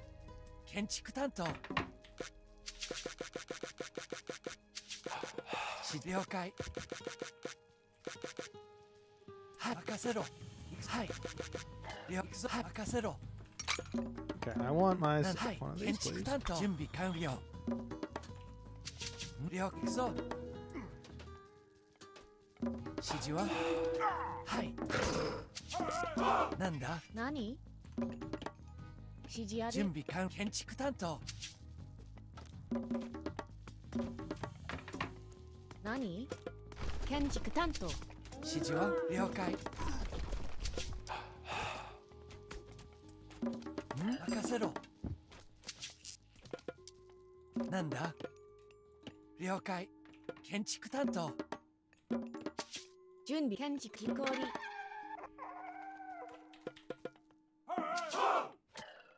何？建築担当。指示は？はい。カリ。指示ある。行くぞ。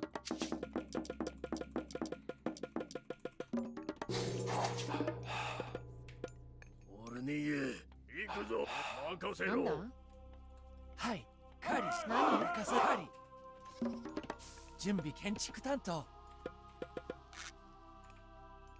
なんだから。お。 I would love to have had another town center here. Alas. 指示ある。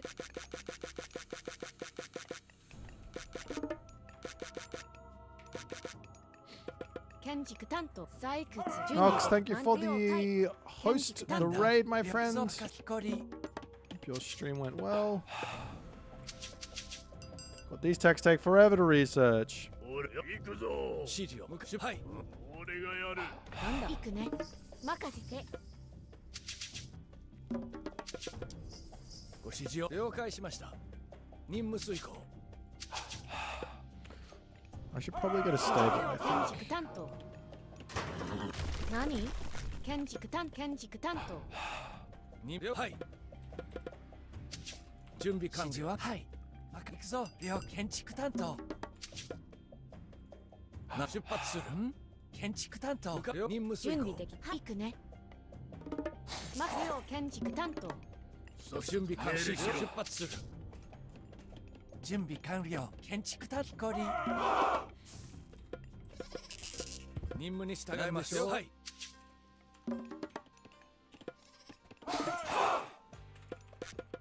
ご指示を向かう。何建築担当指示を準備完了。はい。任務遂行。なんでしょう。出発する。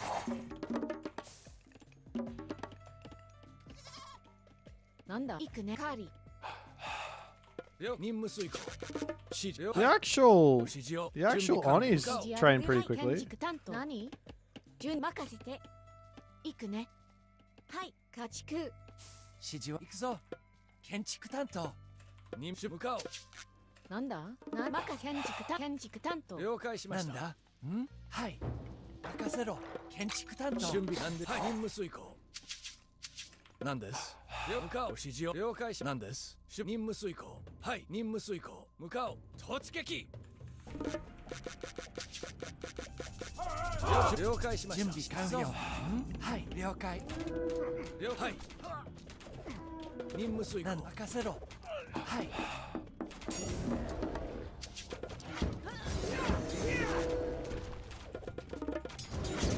出発する。指示ある建築担当何了解家畜なんで準備完了。指示ある指示。任務に従います。 Yeah, no, these Oni are insane. 準備完了。進め砲撃。指示向かう前進。 Alright, guys. 何指示は建築担当。 He killed. Fuck no, this god is insane. What the hell? 了解。なんだ了解。はい。任せかり。任務遂行。 You have to be kidding me. This is insane. 準備 How am I the first person to do this? 担当 I literally need more food income so I can 向かう。 make more 出 Oni. 発する。 Actually, no, I don't. They train pretty bloody 了 quickly. 解しました。 Maybe I don't need this many on wood anymore. 了解。最終。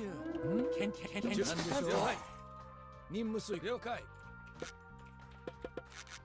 向かう。任務に従います。出発了解しました。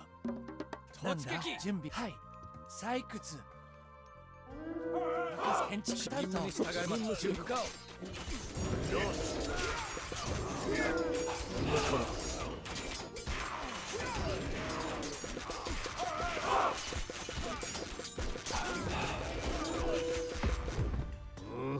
任せろ。指示は行くぞ。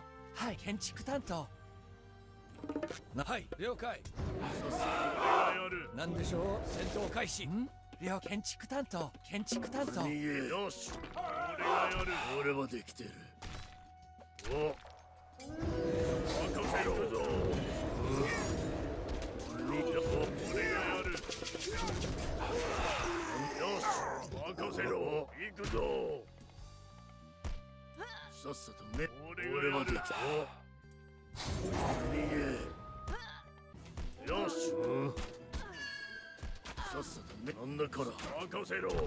俺逃げ。行くぞ。俺はできてる。よし。なんだはい採掘なんだからよし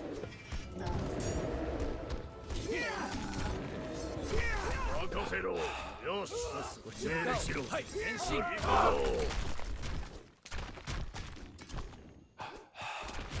お任せ準備できたよ任せろ建築担当なんだから逃げ俺はできてる準備完了指示了はい行くぞ採掘なんだから俺はできなんだから行くぞ準備完了了解家畜指示ある準備できカーリ俺がやるなんだはい俺はできた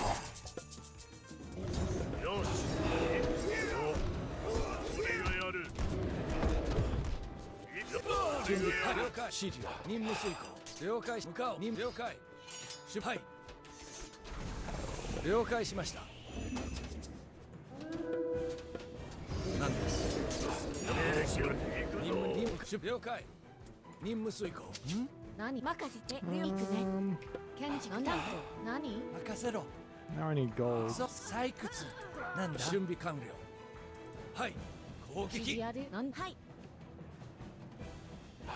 建築準備担当完了何資料はい建準備でき築担当たよ向かおう了解任務突撃指示あるカーリカーリはい何ですなんだ行くぞ任せろ了解採掘任務に向かおうなんだから No ivory Netsuke. Who needs ivory Netsuke? 戦闘開始 Look at them all.何 Oh, I need to use my thing. 準備出荷了解しま任務遂行はい了解進め Well, let's fight. 了解しました俺がやるよ指示を向かおう俺はできてる準備完了出発する何建準備築担当完了建築担当命令しろ俺はできてる Smack, smack, smack, smack, smack. Go, my Oni. 何です任務はいなんだ俺がやるよしなんだ建築担当俺はできてるなんだからさっさと命令しろ俺に言え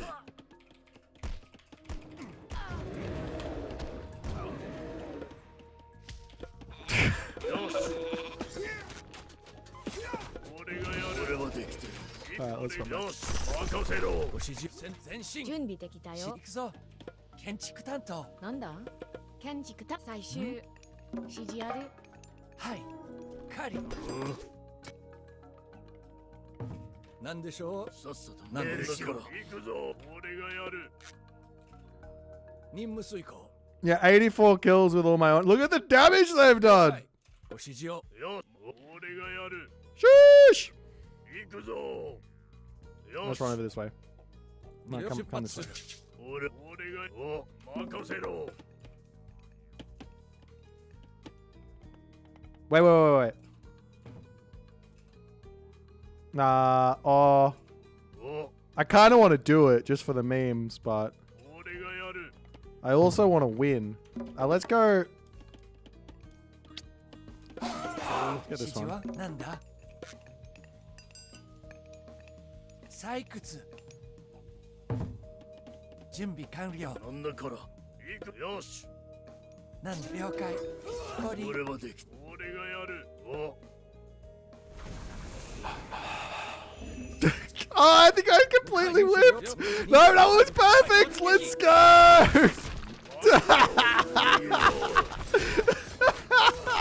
よし任せろ俺がやる何 Oh, let's go. 俺はできたんだから指示戦闘開始俺が準備完了やる行くぞ任せろ Oh, jeez. This This is is so so stupid. 俺はでき進めはい前進たんだから Oh, no. なんです指示ある建築担建担築担当俺はできてる。なんだ建築担当命令しろ。 I reckon this might be stronger than the Tengu.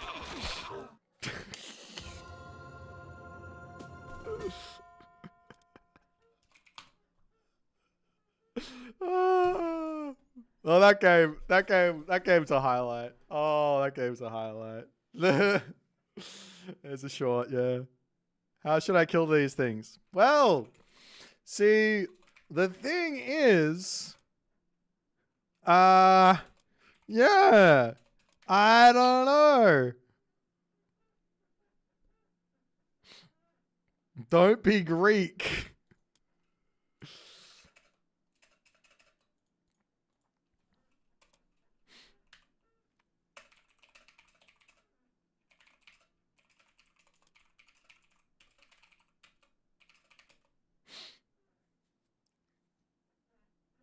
Considering they kill the heroes that fast, you don't. Oh god. We need to jump in. I got to show you the testing I did the other. I did a bunch of testing to try and figure out exactly how strong the Tengu is, and why it is in desperate need of nerfs. And then I challenged a whole bunch of other people to come up with some other units that are of similar strength for similar stat costing. And I was surprised there is another unit, and it is the Oni. It's specifically the Susanoo Oni, because Susanoo gets the faster cast rate. So yeah, I guess if you get to Mythic Age is probably your best bet. Maybe getting Mythic Age and making Perseus. He'll be able to get some good damage onto these guys. And then maybe you also want to make Gastrophotorus, which have got some bonus versus Myth unit. So there probably is something in the Mythic Age for you, but I don't know if you can get there. Because I can literally just blow my guys into your base and kill you. Oh god. Wait, I need a ping Fpod. Fmod my bro. Where is he? Fpod. Oni nerfs incoming. Alright. There we go. The strat I did look strong, yeah. So the reason you go this god for Shrine of the Hunt is twofold. One is for this tech in the shrine, which gets you faster. Wait, where is it? Faster food income. So you get saltwater spring. 10% might not seem like a lot, but 10% of 1 is 0.1. So it is quite a bit compared to say 10% of like 0.8 or something. So it's a nice boost. And then you also get extra hunt. This specific map was amazing for this strategy. Obviously, you can't do this specific strategy on any map, but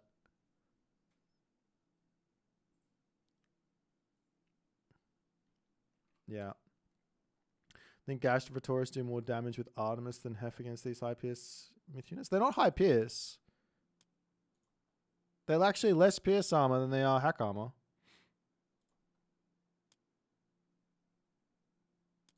And I think they go down in... Do they go down in... No, they have more pierce armor on base. What the hell? How does this work? Rampage. Snare. Effect. Attacked interval. It takes down your hack and pierce when it uses the thing, but the damage goes up by a ton. Like, it literally goes up by a ton. These guys go insane. Is there any of these guys? There's one. 1.25. Look at this damage. So it got 45.8 hack damage per second, and also the divine damage goes up, right? Versus a non-souped up one, which is 20 and 0.4. So when they're souped up and they're wailing away, they are hurting. But yeah. And then it's got a 20-second recharge, but that's going to be like 17 point something, and it lasts 10 seconds. So it's up for most of its life. play Greeks against this. I don't want to subject myself to that. I'm not doing that. No. No. I don't want to subject myself to that. I play random. I'm sorry for showing that one. I was supposed to hide that for the secret strats. They were supposed to pull... So, like, 3DB was probably going to pull that out today. You know, he probably knows. All right, let me show you my testing. Do I have a scenario? No, I don't think I already have the scenario. So this is the testing. I was going to make a video on this, but then I thought I really just can't be bothered. So you have this is the Tengu. Bellerophon, Odysseus, Jason,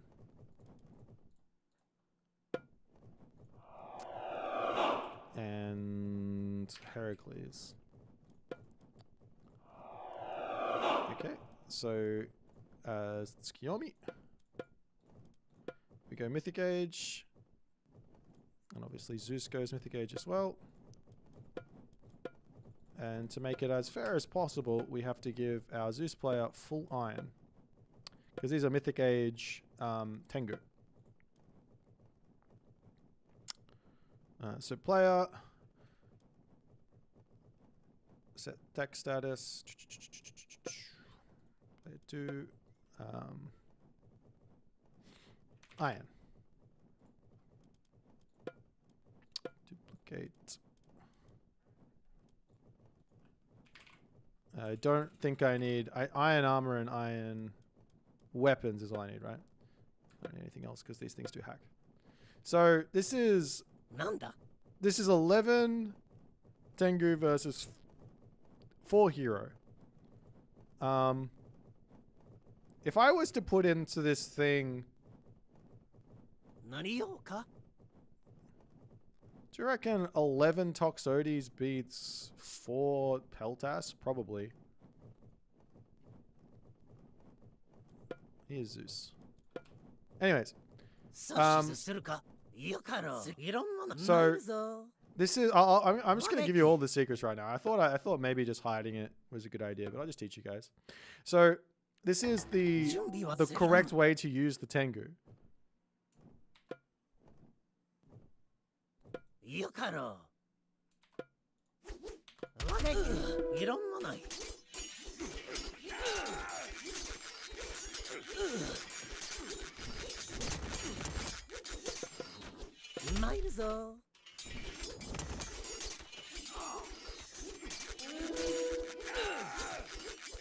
Now, mind you, these are fully upgraded.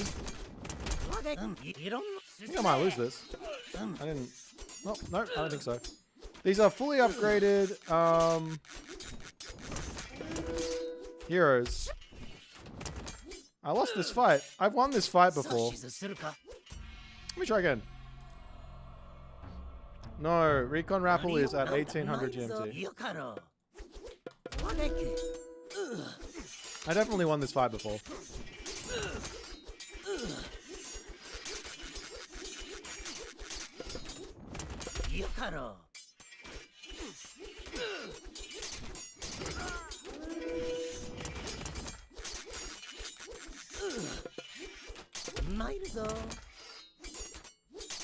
Maybe I'm wrong. Maybe these things aren't even that busted. I don't know why. Last time I did this, I was winning. Well, okay. Testing's busted. I don't know why it's different. Anyways. Of course I could focus fire and it might be better, right? But I didn't want to do that. If I focus fire and they don't focus fire, how's that fair? Maybe I was testing when they went full bronze and not full iron. But anyways, that's the way to use these guys. This is to get full value, is to use the shift click when they're on shift Q and they all jump.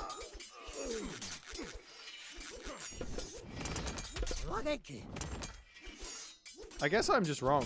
Well, do I have Tengu Master? I do.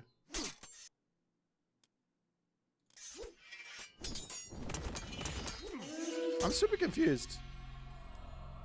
feel like I'm missing something here. This was like totally working for me the other day. Okay. Let me see what happens if I do this. Maybe this is what I was testing. Do I have not as many Tengu as I used to have? That's right.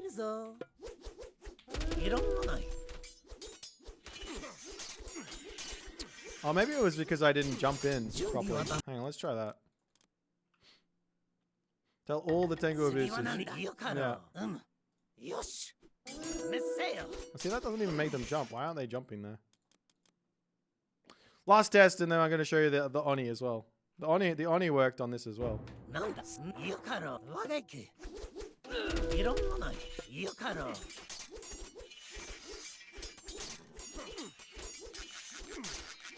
Oh, they have Olympic parentage. Oh, they also have Dionysia. That's why they're winning. They have Dionysia. I was not testing with Dionysia before.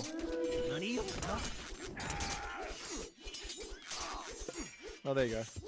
When they don't have iron, they lose, right? But also, if they don't have Dionysia, they lose. There you go. Dionysia OP. My bad. Yeah, let me take it. Let me take off the Dionysus and put it over to Apollo. Let me see if I win again. I'll show you guys the Oni.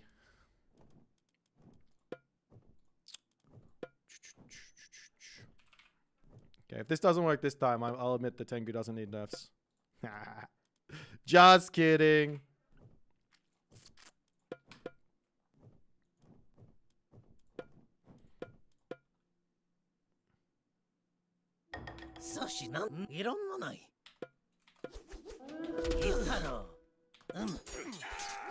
Alrighty.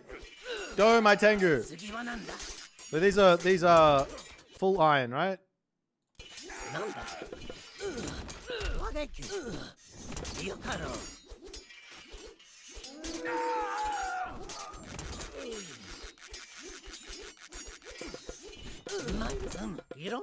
Means to recruit viewing Dionysus. It's actually not even working. Maybe I killed off the Odysseus first.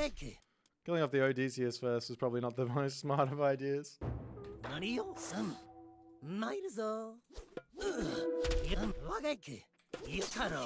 we go, that'll be better. Leave the Odysseus alone, he's terrible.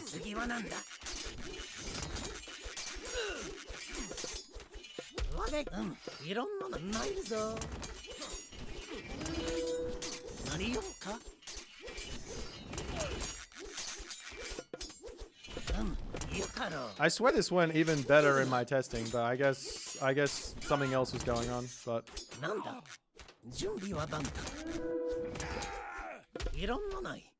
one Odysseus versus one Tengu.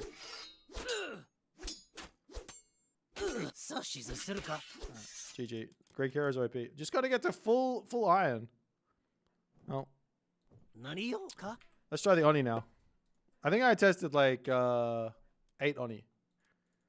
That's weird that it's like completely different today than it was the other day. I swear that's all I was doing. I have photo evidence. And then we were on Susanoo. So Susanoo with Fujin. The other gods don't matter. This is 8 Onis. And this is literally just an attack move. You don't even have to click anything. These guys are OP.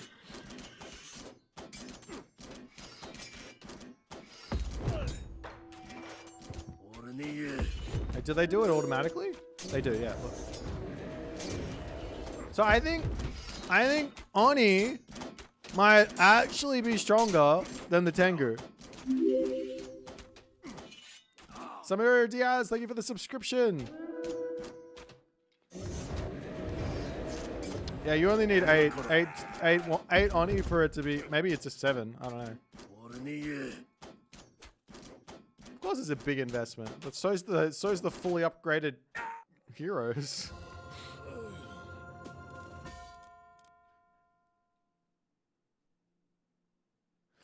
You said the solution is going mythic. You were trolling. No, not with this god. With Hades, you probably are in a better spot because Perseus can get some stunning going on. With Tsukiyomi, it's not as good, right? Because you're missing out on the like. Look, I show you. Tsukiyomi will lose a bunch of effectiveness. I wouldn't be surprised if they only lose here as Tsukiyomi. Now, obviously, Bellerophon diving in and sacrificing himself straight away here might not be the best thing. But now we're Tsukiyomi here. Maybe Tsukiyomi is better at this. He doesn't have the he doesn't have Shrine of the Hunt though, so he's missing out on a huge amount of food income, which is probably the bottleneck. This is 300 food. Like the favor also doesn't have that favor stipend either. So you have to get yourself, to get 8 Oni out, you need to get yourself, dude, it still wins. To get 8 Oni out, it's 8 times 2, it's 160. 160 favor, right? And then you also need all the food. Whereas with Susanoo, you don't need any of that. Look at Odysseus go! This guy's a Chad. You get free favor for the text though? Oh, that's true. How much is it? I don't think it's worth it. Like, what do you get? You get this one. So 16, 25. So you get 2 more Oni. Wait. You get 2 more Oni out. 1 more Oni out. 2 more Oni out. Versus this guy who gets 50, 75, 100.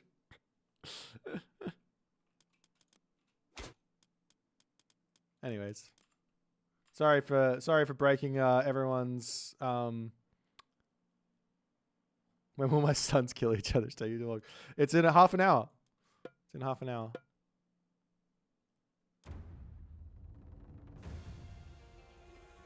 I swear my Tengu were winning that fight against the Iron, but I guess I'll take them beating the Bronze. That's still busted. Let's see if we can play one more game, and then we'll go over onto the Rappel recon shenanigans. What's up with the shirtless Japanese gods? It's the skin. This is the OG. Oh, this one's not a skin though. He just wants to show off. She's not shirtless. You're not shirtless. Nah, Mister doesn't want to. He doesn't want to have to face my stupid strats.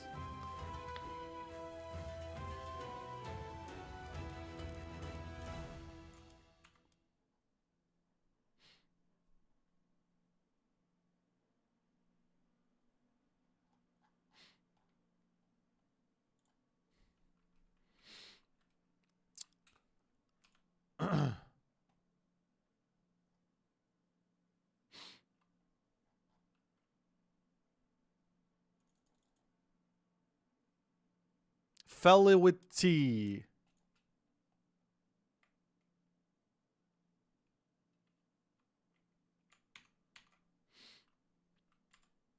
I don't know who this guy is. It's fine. Oh, weird. Do I really want to play a new War Mirror? 准备好了，建筑工，出发。好的。是的。好的。准备好，出发。遵命。请下命令。准备好，猎人。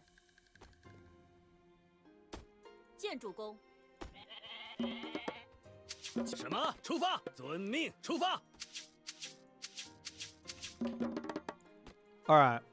What are you going to do that's silly here?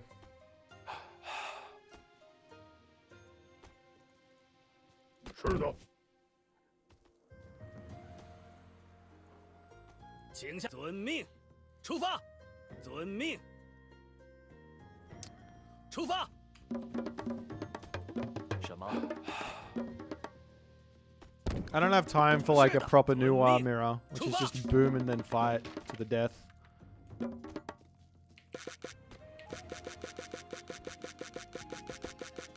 One quail food, please, please, please, please. Damn it.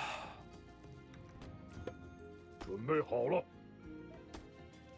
出遵命。是的。什么？遵命。猎人。什么？准备好了。出遵命，出发。猎人。 I should have been faster with that house. That's my bad. I think if I put the house down immediately, it would have been through. 请下出发，遵命出发。是的，遵命。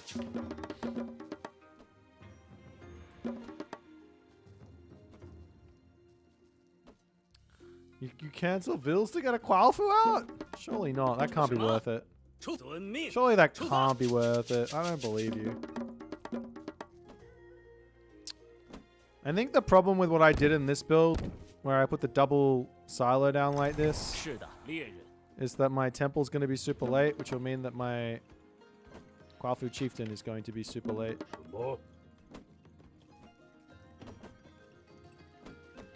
出遵命。出发。好的，是的。是的，准备好了。伐木工。准备好，遵命。All right, how stupid can I get? Can we do like a classical age all in here? Oh, I have an idea. Okay, I got an idea. I don't think it's gonna work, but I got an idea. 好的。是的。 Can I get this in as soon as possible? Do you reckon this guy gathers it? Yeah, I think he does. Come on, come on. That'll do. 什么？出发！遵命！遵命！遵命！ You pull out the Susan in Champions League? I mean, you probably should. It's kind of the best god in the game. Like Uranus.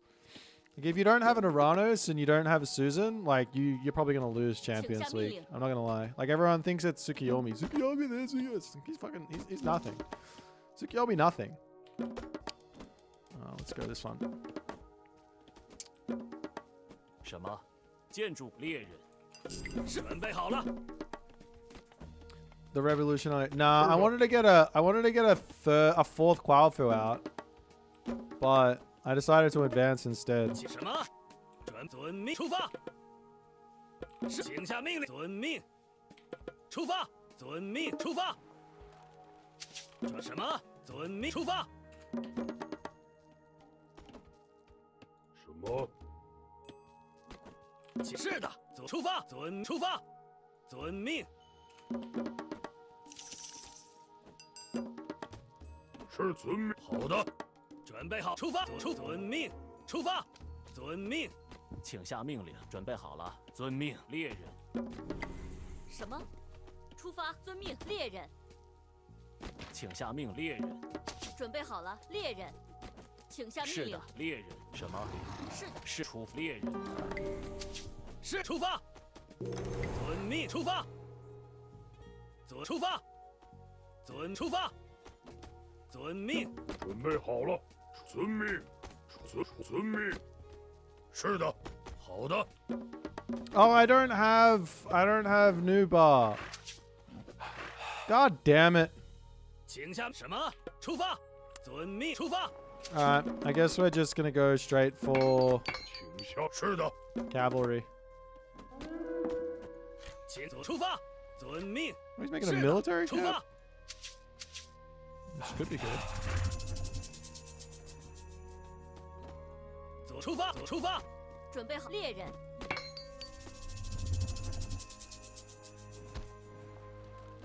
出发。遵命，出发。猎人。准备好了，出发。遵命。是的，好的，是的。是出发。遵命。 请下命，出发。遵命，什么？出发。出发。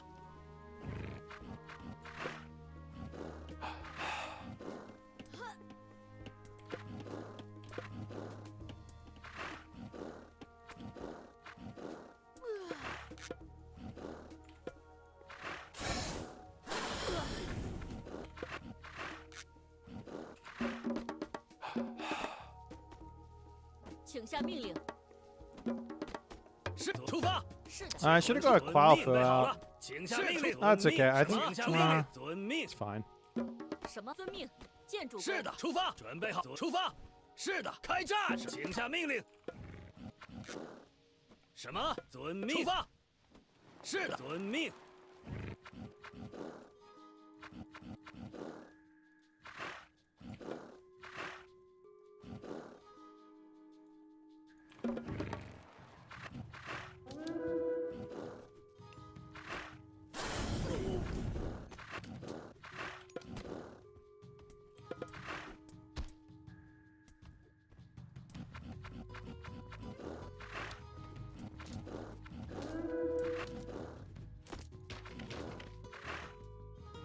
出发，遵命。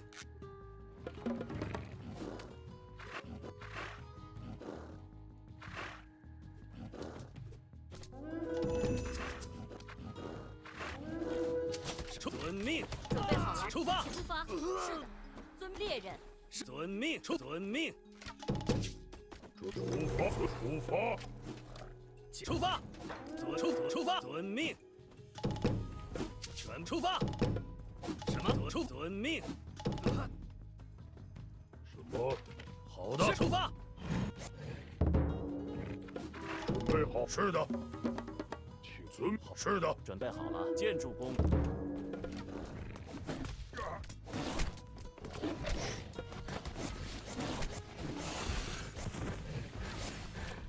出发，遵命。什么？出遵命。矿工。遵命。是的，出发。是的，出发。伐木工。准备好了。出发。请遵命攻击，准备就绪。是的。好的，前进。请下命令。请下命令。遵命。矿工。请遵命，准备出发。是的。好的。出发，请下命令，准备就绪。遵命。好的，遵命，出发。遵命。出发。是的。准备好。好的。准备好了。请遵命。矿工，准备伐木工。Oh, I need to put this down. 请下命令，遵命出发。遵命。出发。什么？出发。矿工。I forgot about this. 是的。准备好的，遵命。是的，建筑工。请下命出发，开战。准备就绪。好的，遵命出发，攻击。请下命令，准备遵命。出发。遵命。出发。好的，遵命。出发。遵命。准备好，请下命出建筑工。是遵命。准备就出发。什么？准备好了。出发。遵命猎人。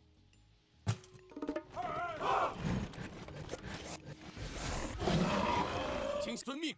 出发。遵命。出发。遵命。遵命。是的，遵命。矿工。请下命令。遵命出发。好的，请下命令。出发。遵命。请下建筑工。准备就绪，请遵命。好的，出发。准备就绪，请下命令。遵命。出发。好的，遵命。出发。遵命。好，出发。请遵命。好的，出发。遵命。出发。准备就绪。好的，遵命。请下命令。准备出发。出发。遵命。好的，请下命令。好的，出发。前进。出发，请遵命。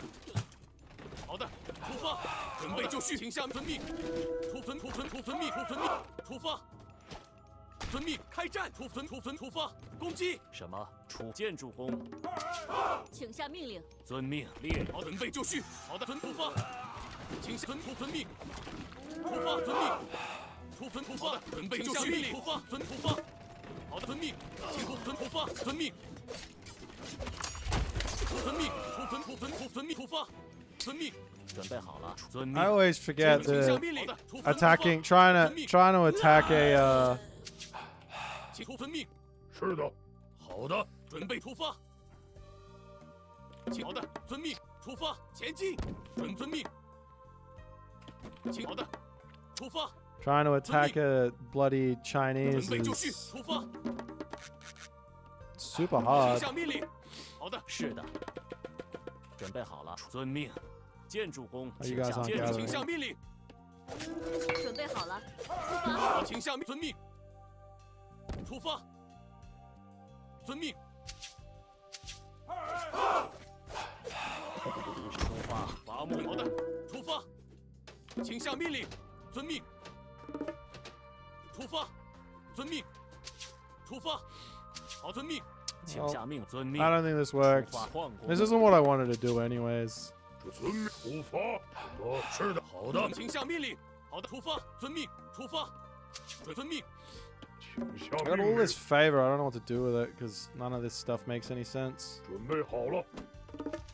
是的，遵命。 Is he in the 就绪， heroic? 出发，遵命。 Why am I missing heroic age upgrades? What's happening in my game? 好的，遵命，请下命令。准备就遵命，开战。请出发的，攻击，遵命。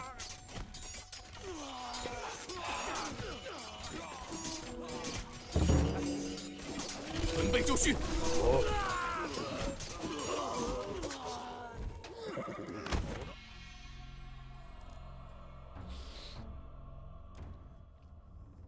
Yeah. Do I have time for another one? No.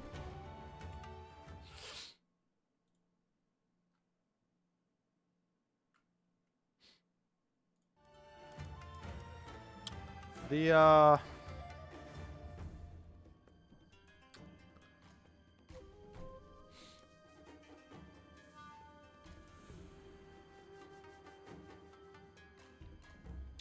yeah, there's not really many ways to play against Earthwall. It's pretty one-dimensional. It's like just boom. No. That's happening now. It's happening now. We're gonna have the shortest of breaks. I'm gonna have like some quick food. I'm gonna put on the highlights, and we're gonna have the $10,000 group stage match for Champions League between the Rappel and Recon. Let me change my scene.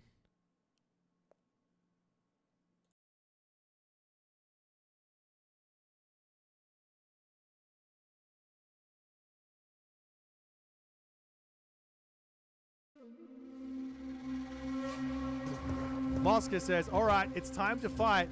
The Hephaestus Revenge technology is not in. Priests slowly sniping down those automatons here. Population differential.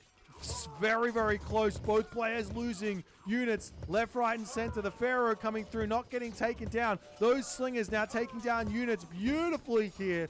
And Mosca defends the big attack. Hephaestus Revenge too late to come through. He can drop the Ghoul and Bursty in here as well. Does decide to do so. Pushing in to take out a whole bunch of that front. Look at the damage from the Ghoul and Bursty. Gareth deciding to fight this one is absolutely insane. He has to just say, no worries. It's fine. We'll just run into the Migdal stronghold. He gets those catapults back to safety, but the front line falling is absolutely gigantic here. As the Chariot Archer's pulling all the way back in onto this spot. The Ghoul and Bursty still getting damage done. That area of effect auto attack damage is absolutely insane.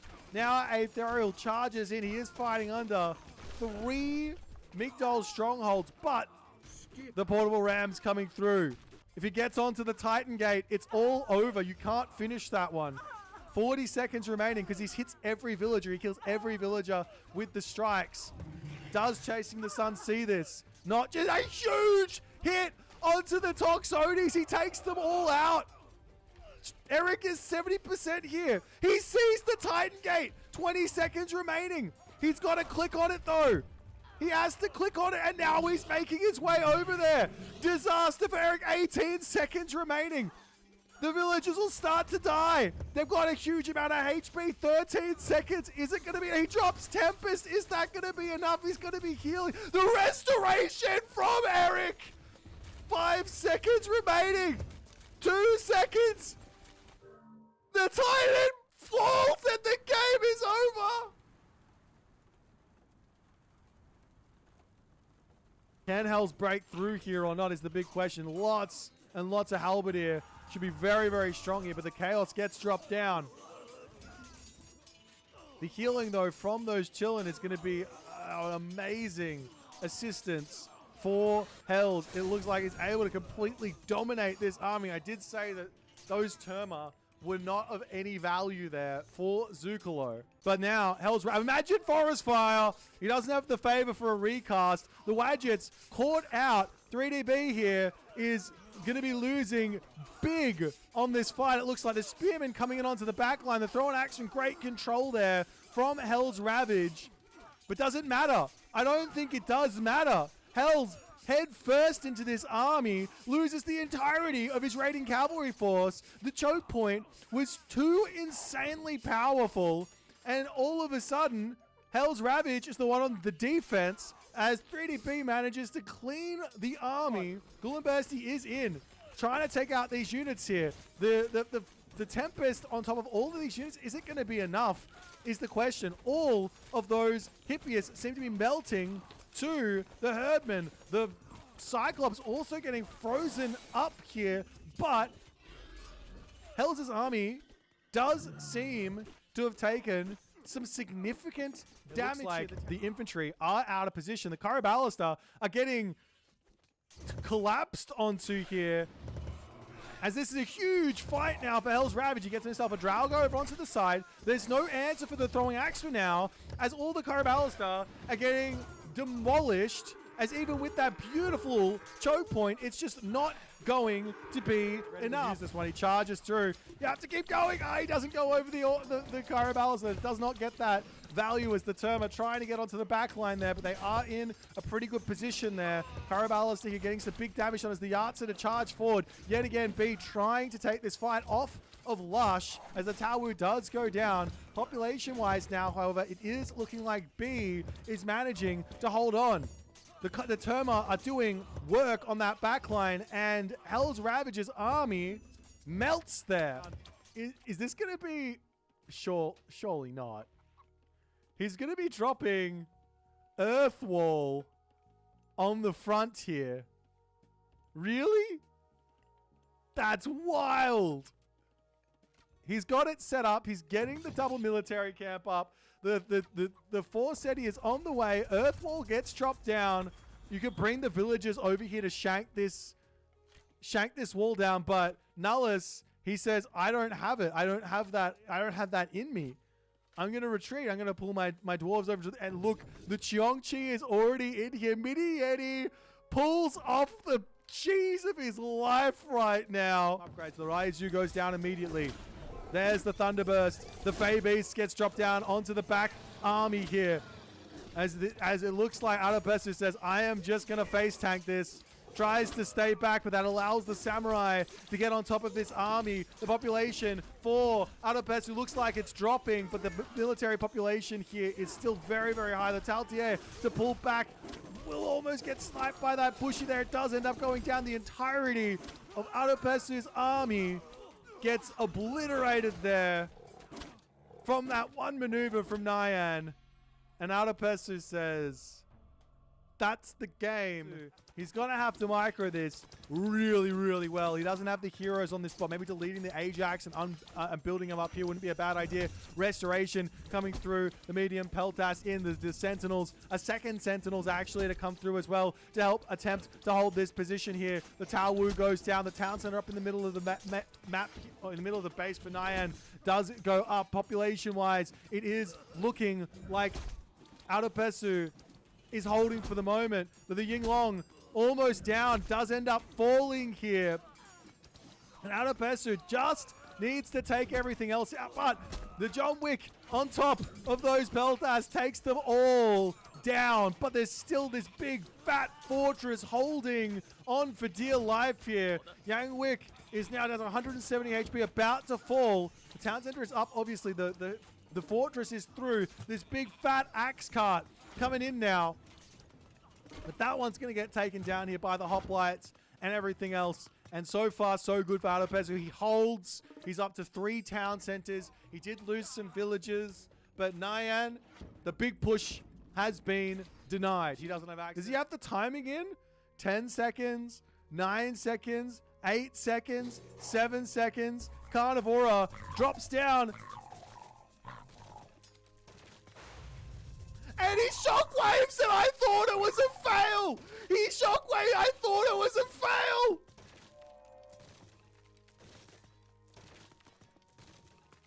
Oh my god. The slingers getting a whole bunch of damage done. Mosca says, all right, it's time to fight. The Hephaestus Revenge technology is not in. Priests slowly sniping down those automatons here. Population differential. Very, very close. Both players losing units left, right, and center. The Pharaoh coming through, not getting taken down. Those slingers now taking down units beautifully here. And Mosca defends the big attack. Hephaestus Revenge too late to come through. He can drop the Ghoul and Bursty in here as well. Does decide to do so. Pushing in to take out a whole bunch of that front. Look at the damage from the Ghoul and Bursty. Gareth deciding to fight this one is absolutely insane. He has to just say, no worries. It's fine. We'll just run into the Migdol stronghold. He gets those catapults back to safety, but the front line falling is absolutely gigantic here. As the Chariot Archer's pulling all the way back in onto this spot. The Ghoul and Bursty still getting damage done. That area of effect auto attack damage is absolutely insane. Now Aetherial charges in. He is fighting under 3 Migdol strongholds, but the portable rams coming through. If he gets onto the Titan Gate, it's all over. You can't finish that one. 40 seconds remaining because he hits every villager. He kills every villager with the strikes. Does Chasing the Sun see this? Not just a huge hit onto the Toxotes. He takes them all out. Eric is 70% here. He sees the Titan Gate. 20 seconds remaining. He's got to click on it though. He has to click on it, and now he's making his way over there. Disaster for Eric. 18 seconds remaining. The villagers will start to die. They've got a huge amount of HP. 13 seconds. Is it going to be? He drops Tempest. Is that going to be enough? He's going to be healing. The restoration from Eric. 5 seconds remaining. 2 seconds. The Titan falls and the game is over. Can Hells break through here or not is the big question. Lots and lots of Halberdier. Should be very, very strong here, but the Chaos gets dropped down. The healing, though, from those Chillin is going to be an amazing assistance for Hells. It looks like he's able to completely dominate this army. I did say that those Terma were not of any value there for Zuccolo. But now, Hell's... Imagine Forest Fire. He doesn't have the favor for a recast. The Wadgets caught out. 3DB here is going to be losing big on this fight. It looks like the Spearmen coming in onto the back line. They're throwing action. Great control there from Hell's Ravage. But does it matter? I don't think it does matter. Hell's head first into this army, loses the entirety of his raiding cavalry force. The choke point was too insanely powerful, and all of a sudden, Hell's Ravage is the one on the defense as 3DB manages to clean the army. Ghoul and Bursty is in, trying to take out these units here. The Tempest on top of all of these units, is it going to be enough, is the question. All of those Hippias seem to be melting to the Herdmen. The Cyclops also getting frozen up here, but Hell's army does seem to have taken some significant damage. Looks like the infantry are out of position. The Caraballista are getting collapsed onto here, as this is a huge fight now for Hell's Ravage. He gets himself a Draugr over onto the side. There's no answer for the throwing axe for now, as all the Caraballista are getting demolished as even with that beautiful choke point, it's just not going to be enough. Use this one. He charges through. You have to keep going. He doesn't go over the Caraballister. Does not get that value as the Terma trying to get onto the back line there, but they are in a pretty good position there. Caraballister here getting some big damage on as the Yartser to charge forward. Yet again, B trying to take this fight off of Lush as the Tawu does go down. Population-wise now, however, it is looking like B is managing to hold on. The Terma are doing work on that backline, and Hell's Ravager's army melts there. Is this going to be... Surely not. He's going to be dropping Earth Wall on the front here. Really? That's wild. He's got it set up. He's getting the double military camp up. The Forcetti is on the way. Earthwall gets chopped down. You could bring the villagers over here to shank this wall down, but Nullus, he says, I don't have it. I don't have that in me. I'm going to retreat. I'm going to pull my dwarves over and look, the Cheongchi is already in here. Mini Yeti pulls off the cheese of his life right now. Upgrades. The Raiju goes down immediately. There's the Thunderburst. The Fey Beast gets dropped down onto the back army here. As it looks like Adopessu says, I am just going to face tank this. Tries to stay back, but that allows the Samurai to get on top of this army. The population for Adopessu looks like it's dropping, but the military population here is still very, very high. The Taltier to pull back will almost get sniped by that Bushy there. It does end up going down. The entirety of Adopessu's army gets obliterated there from that one maneuver from Nyan. And Adopessu says, that's the game. He's going to have to micro this really, really well. He doesn't have the heroes on this spot. Maybe deleting the Ajax and building them up here wouldn't be a bad idea. Restoration coming through. The medium Peltas in. The Sentinels. A second Sentinels actually to come through as well to help attempt to hold this position here. The Tawu goes down. The town center up in the middle of the map, in the middle of the base for Nyan does go up. Population-wise, it is looking like Adopessu is holding for the moment, but the Yinglong almost down, does end up falling here. And Adopessu just needs to take everything else out, but the John Wick on top of those Peltas takes them all down, but there's still this big fat fortress holding on for dear life here. Yang Wick is now down to 170 HP, about to fall. The town center is up, obviously. The fortress is through. This big fat axe cart coming in now. But that one's going to get taken down here by the hoplites and everything else. And so far, so good for Adopessu. He holds. He's up to 3 town centers. He did lose some villages. But Nyan, the big push has been denied. He doesn't have access. Does he have the timing in? 10 seconds, 9 seconds, 8 seconds, 7 seconds. Carnivora drops down.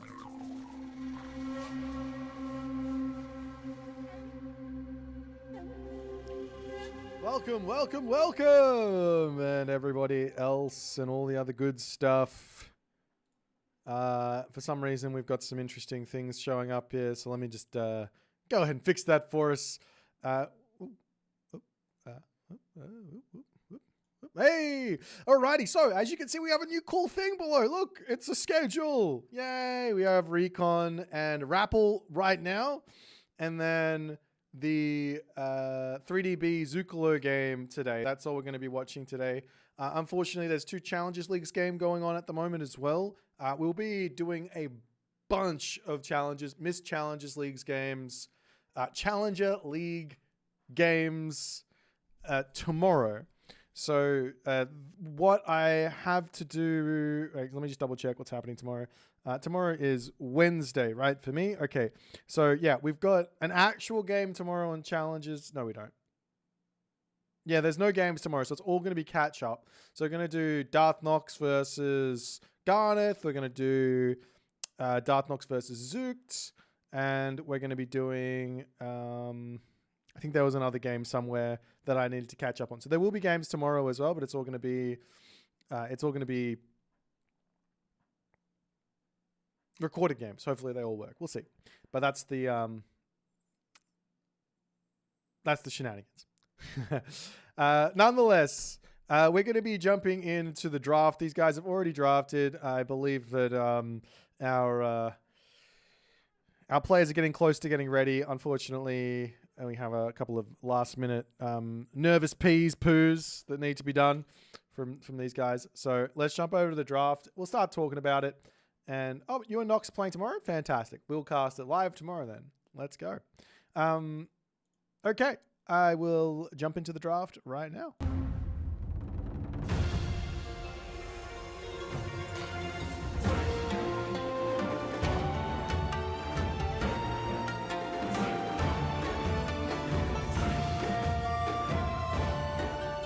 Alrighty, as we have a pretty interesting draft here from both players.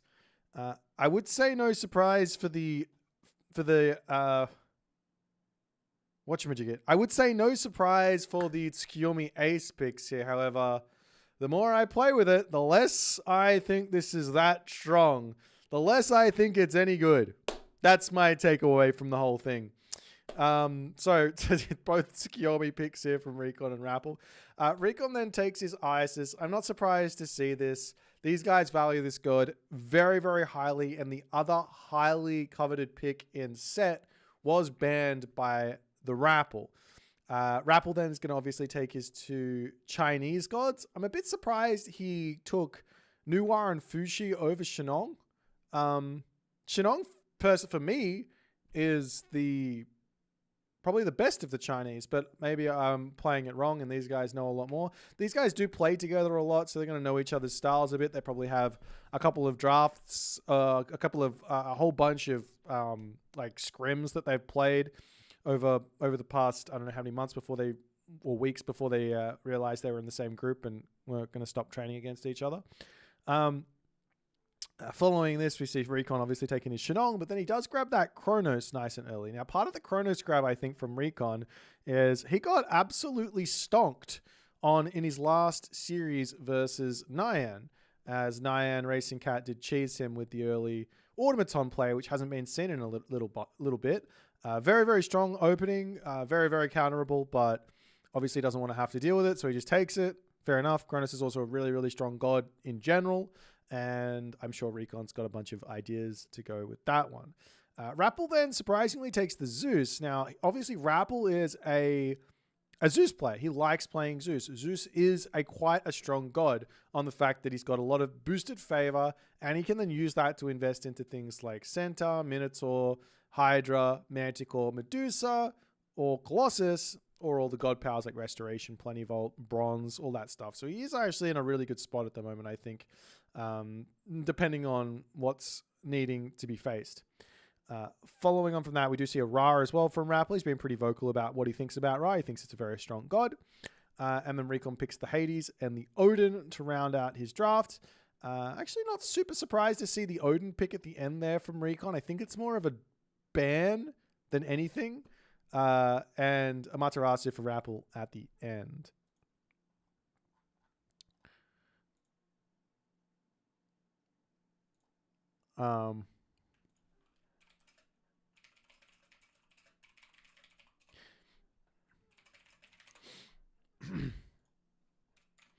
All right. But yeah, no Susanoo. I'm so upset. Our first map is going to be on Elysium. I'm not sure exactly if they've picked their gods yet. I haven't seen. Have they done their? I think they have. Yeah.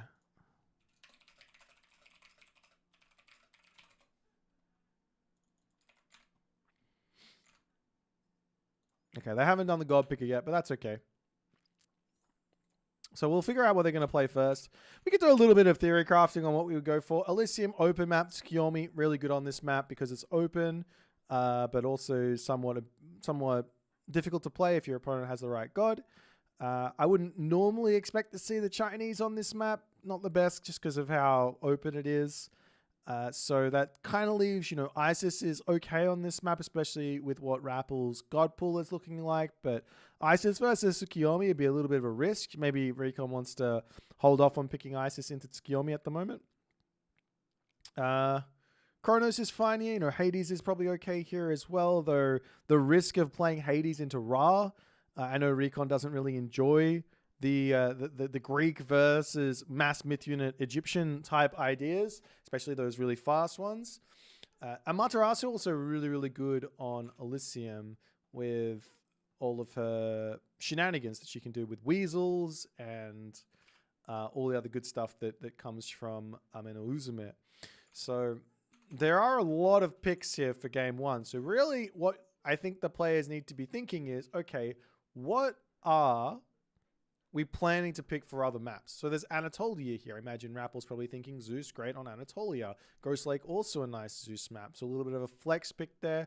New Warp, perfectly fine on Anatolia as well. And unfortunately no Susanoo for Anatolia, who I think is might actually be the best god.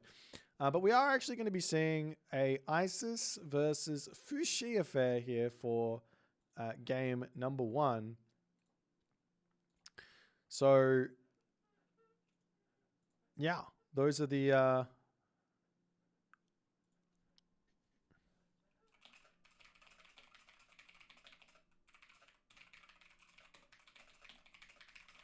all right, let's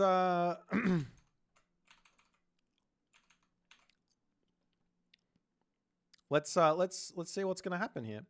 These guys will be jumping into their game momentarily.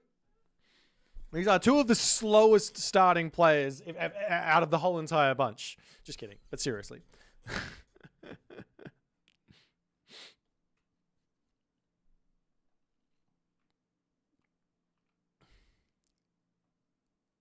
But yeah, actually, I'm a little surprised we don't see Susanoo more on Anatolia. Especially if you can, like, ace pick Anatolia. Has anyone played that much? Like, what do you do versus that? I feel like it's very strong. Okay, so we got the Blue Lagoon ideas as well for a whole bunch of sort of Hades-ish ideas from Recon. You could probably play Hades on that map, okay. But then again, I mean, Rappel's draft is just looking really nice. Super flexible, can kind of pick anything at any time, it seems. He can go with whatever else he wants.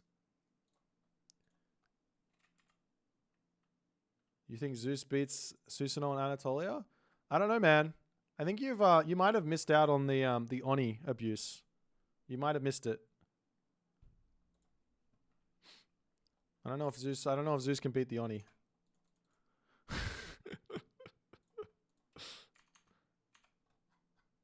These guys still having it go. I'm sorry. We're being professional here. What else can we talk about here? Isis versus Fushi. Of course, we've got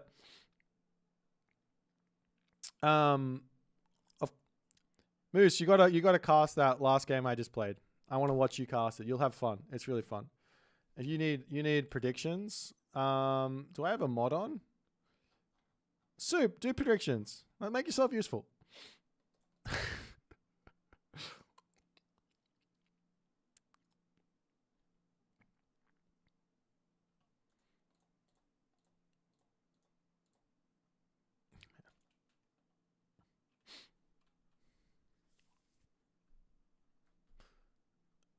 Okay. Well, at least while we're waiting, I could probably talk a little bit more about the matchup.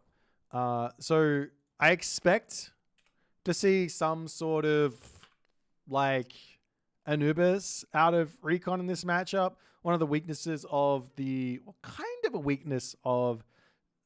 Fushi versus Anubis is that the Anubites can sort of avoid the Pioneers, but there is always going to be that Najar, which while he has the same speed as the Anubites can jump away, so it's not really an issue to have the same speed.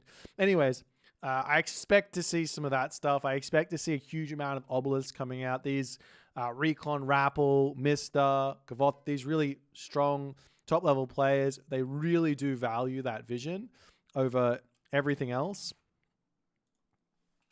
I feel like we need a little bit of music here because they still haven't started, so I'm gonna play you just the silliest of songs.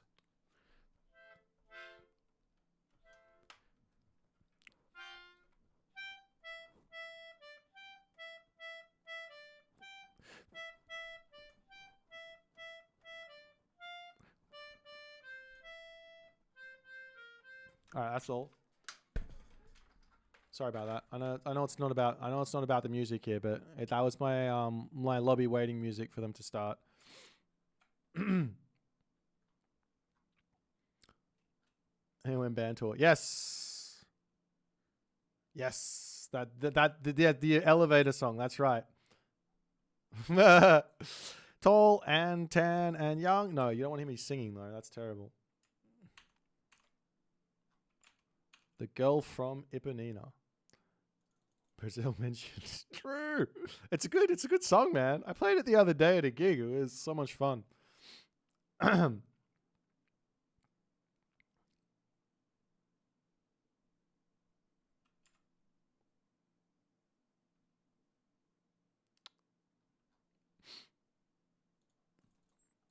All right, I need to actually figure out what's going on. Oh, they've started. Okay. We're off, and we're running. Okay, fantastic. It's gonna be 2 minutes 45 seconds and a bit of a dream. Let's go. Sing it with the correct lyrics. I'm sorry, I can't do it in the correct language. I can only brutalize it with my English. Day 4 of waiting for Boit to answer my question on what the hell a gig is. Oh, a gig is a in Japanese it's called raibu. It's a live event where you play music to live humans, and they listen and you play, or maybe they don't listen, but the music's in the room where they are. But yeah, that's the story there. Why does Rappel have 4 DLC gods? Well, he picked 4 of them, I guess.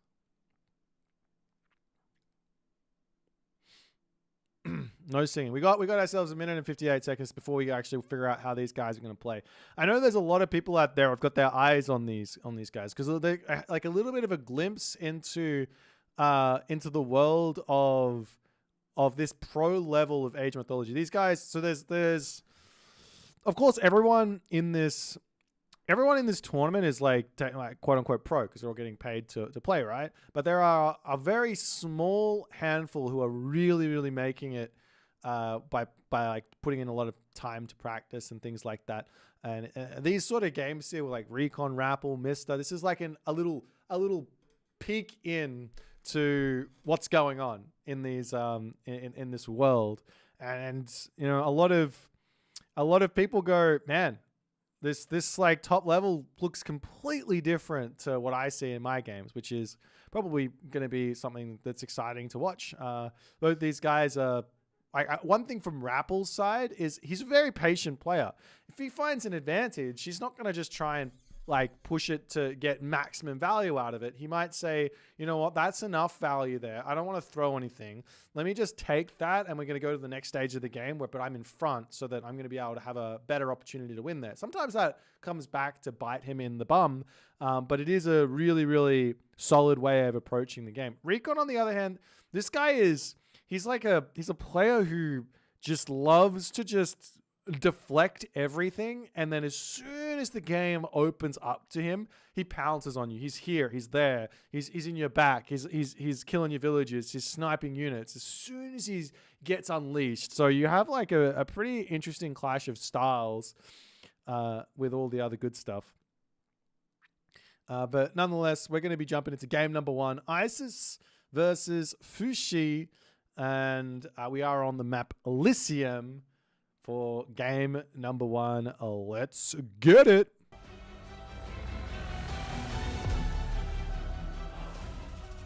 And in the bottom of the map, spawning as the blue Isis, his name is Recon from the tag team. I did it right for once. Normally I say something silly like the tag clan. That's making sense. The tag team. On the top of the map, we do have the Rappel here in the green color, playing as Fushi. He is from the Aces team. So yeah, interesting color choice. And we also see the Peach Blossom Spring over onto this side already. A little bit of rotations on this one. Actually, let's see. Did this actually matter or not? I don't know if it did. I don't think it would have mattered. But anyways, the most important thing with this Peach Blossom Spring placement is that if you're going to put it down, put it close to a silo, because the silo is going to be able to prevent your opponent from stealing it. You have to make sure you have a silo or a sentry tower nice and close. Otherwise, you can get players wandering over and stealing it, which we have seen a few times. So obviously here, Rappel is just like, I just want this to be as safe as I possibly can. Wandering up onto this side. He gets a little unlucky with his gold mine, as he has to build an extra silo. It's not the end of the world, but it does slow down any sort of specific timings he might have. Now, I'm watching this map and I'm thinking maybe this guy should be on the top. So let's do a quick little flipperoonie and we'll flip the score or the map around. So we'll see what Recon's plan is going to be. This is the thing that I think I'm the most interested in. Every other day on the old Discord, everyone sort of makes jokes about the state of balance and all that other good stuff. I don't think that this series is going to have anything to do with balance. This is just going to be two players playing at the highest of levels. And I'm just really, really interested in how they're going to approach it. We've already got one thing that is slightly different here from Recon, in that he didn't actually go for any of the early wood. He could have come and chopped the wood here and then dropped the mining camp afterwards as an idea, but he decides against that. Over onto this side, we've also got some obelisks in the center of the map, as Recon's gone pretty aggressive on this one. Just wants to see what's on his opponent's side of the map. This kind of makes it feel like he wants to go for those Anubites. He could go for Sphinx as well. I have seen Recon doing Sphinx a lot in the past. He's a big fan of them, as opposed to the Wadjet, who we've never really been that big of a fan of. But nonetheless, let's check out the relics and see what we're going to have. Staff of Dionysus is a huge defensive relic for these players. This is like an amazing relic at the top level, because oftentimes villagers live with like 50% HP, 25% HP, and you get this, and then as long as you get them to safety, they'll get back up to full HP, and things will be very, very nice. Over onto this side, Rappel says, okay, time for some pioneer action on the Chariot of Sibel. Gold lions early on. This is huge. Now he's going to get those to be able to take down obelisks. And yeah, life is going to be very, very nice here for the Rappel early game in cleaning up that vision. Over onto this side, we've got the Cathedral of Apollo. This is going to be 10% extra movement speed for the villagers. And finally, on the bottom here, we got that Zhurang, which is going to be regeneration rate plus 10 on the walls. As we do see monuments and soldiers up now for Recon. Gold getting grabbed with a nice prosperity, and it is actually going to be Bast. So we're not going to see that Anubis sort of, well, Anubite raiding spearman sort of idea. Just a whole bunch of early priests to get out onto the map and try and find as much as they possibly can.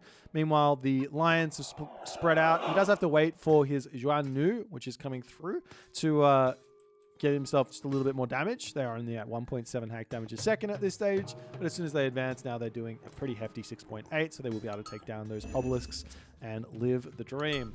Take a quick look over into the base now. Again, that's going to be a monument, and there is enough gold here to go and drop a town center at the moment, as the villagers have decided to move back onto the food here after the Rappel's pioneers have come through and sent him packing.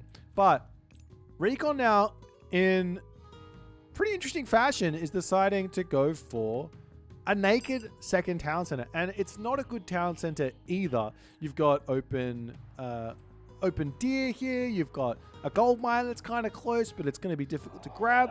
As Rappel circling in onto this position, 4 pioneers versus 4 priests. It's not really a fight that the pioneers can win because of the healing of the priest, but the priest can't win this fight either. So he just has to be a little bit careful and micro. There you go. He's going to be dodging those arrows there as the Pharaoh gets pulled off, targeting down that chilling there. Does he manage to snipe it? Not quite just yet, but good pullback at the moment. Still has to be careful not to lose the priest. Doing a good job there as the town center is going to be finishing up here as Najar comes through, and Recon does manage to finish his town center off. But at what cost? What can he really grab here? Some wood? Does he want? Is that something that he really wants? As well, now going to see the deers getting killed over here. At least that's what I would assume. Pull around over onto the side to spot these villagers that are coming over onto the wood line. Recon is not looking like he's in an amazing position here now. He does manage to keep his villagers alive, but 2 TCs, 0 resources, basically coming through for this many villagers. Maybe if he sends the goats over here or something, but he's going to pull back into his main base, start grabbing himself berries. And now Rappel has to think, okay, what do we do next? He's got many decisions to make here. He could stay one town center, which I think is a great idea here, just on the fact that why not? Like, what's the Egyptian player going to be able to do to get food? They're not. They're going to run out of the berries. They're going to run out of the chickens. They're going to run out of the hunt. They're going to run out of the goats. And then they're going to be... Oh, there is back food behind here, actually. Maybe it'll be a little bit tricky. But still, good control here from Recon as Rappel charging in here. And we have a... Whoop. We have an eclipse coming through as... Recon sees this. He charges in. These are those Staff of Dionysus Deuterinos. Only one Pioneer back here. And this is absolutely gigantic for Recon. However, Rappel does have that vanish. He drops it down. He's going to be able to continue to build this one up. But the Eclipse Sphinx are going to be able to deny this. Especially if Recon actually micros a little bit here. To like dodge the arrows, he can run and attack, and there he goes. That's exactly it. Denies the town center, pulls back. Huge win for Recon early game, and that's all because those heroes were being such a pest early on. And that was like at 10 seconds remaining, so there's no resources now for Rappel. He can come back and just try and put it back down again. Perfectly reasonable idea. But now, well, I guess beyond this, though, as Recon is probably going to be going Heroic Age. He does drop a couple of barracks first. He's probably going Heroic Age. He doesn't actually need to go Nephthys in this matchup. So Sobek is open to him. Betsukos are open to him. He's got 2 monuments down. He doesn't have Eclipse anymore, but it's not the biggest of deals as the Najjar does snipe one Sphinx. The other one will be able to get back home as the Spearmen are over here. To say, excuse... Oh, never mind. That's a dead Sphinx. A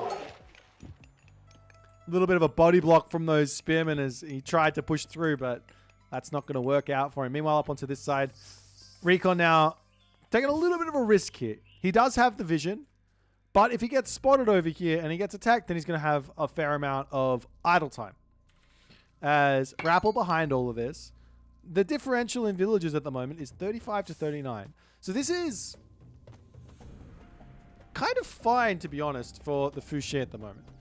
He's got 20 favor in the bank, which does mean he's going to be able to catch up by 2 villagers, and he's got 1 Quattlefu already in production. So he will be equal on the villager count after all those Quattlefu get bought.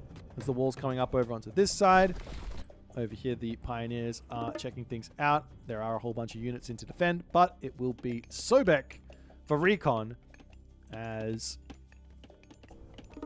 the spiciness from the early game has subsided.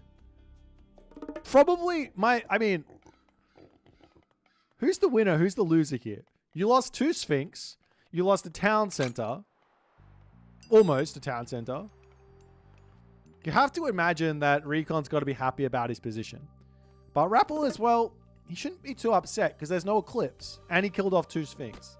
So it's not the end of the world here, I think. And not only that, he's already out onto a second gold mine. Same too for Recon. Both players just putting their walls up, defending this position. And we will see Gormang coming through for the Rappel as he is going to be getting ready to potentially go into some of those White Horse Cavalry. However, Sobek is a fantastic option versus those White Horse Cavalry because obviously Camel Riders get a little bit stronger with those the Dark Waters. Also, Osiris is going to be an option there as well. So there are a lot of really nice things that can happen here as the Spearmen sneaking through over here, looking for some villagers to snipe. Rappel, a little bit caught out of position, trying to get his walls up. But if you do run in here with these Spearmen, they might all get sniped. So a little bit risky. He pulls back. No problems. Camel Riders now starting to come out for Recon. as the Gourmand is in. And we do have this one rock is coming through. It's been a long time since the rock raids. It's been a long time since you've been fighting those pirates, Arcantos. As the Betsukos looking like it's going to be able to take out one Quailfu here. As Rappel not paying attention, loses that one. He might be losing another one here as well, but the Pioneer is in. Now, I mean, surely Rappel pulls this out. He's going to retreat nice and early as the Betsukos still just going to try and take it. Does he kill off the villager? He does get the villager, and he's going to be back into the rock. The rock takes off. He is out of there. Rock raids. They never died, guys. They've always been strong. Why haven't you been rock raiding? Nonetheless, Recon now putting pressure over onto the right-hand corner. He's spreading out over into this corner as well. He might be looking for another talent center. He's saving up on that favor as well. I haven't really seen him building any Betsukos yet, so he might be saving up for a second prosperity. As the Slingers poking forward, Rappel needs to pull back underneath this town center. As the kid has become the teenager. Very scary unit there. Got to be careful against that one. But at the moment, Rappel, he's lost a lot there. I think he's lost a lot. But he's got himself his gold mine. He's got himself his position here.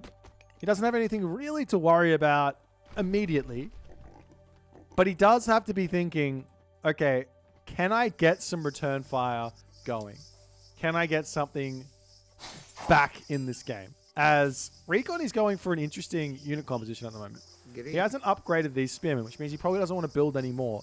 But he has upgraded the slingers, which might mean he wants to go into Slinger Camel Rider, which is normally reserved for like sort of Star or Segment as well. Or it might even be Slinger Elephant or something like that if you're playing as Ra. Or, yeah, probably Ra is the best bet for that one. Anyways. Betsukot's getting all that HP back. As Recon circling up to the top side, making sure this gold mine has not been taken just yet. Lots and lots of resources in the bank right now for Recon. He's definitely thinking Mythic Age here.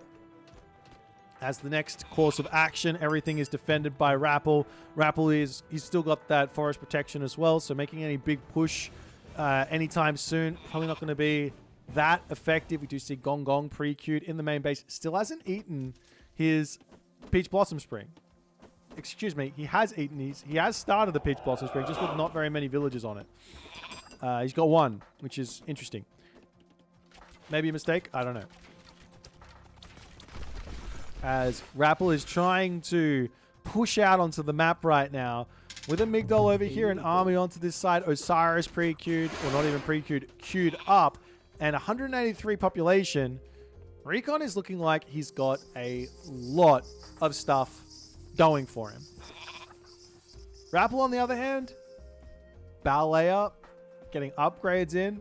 He's going to have to deal with Son of Osiris. He's going to have to deal with probably forward Migdols coming in.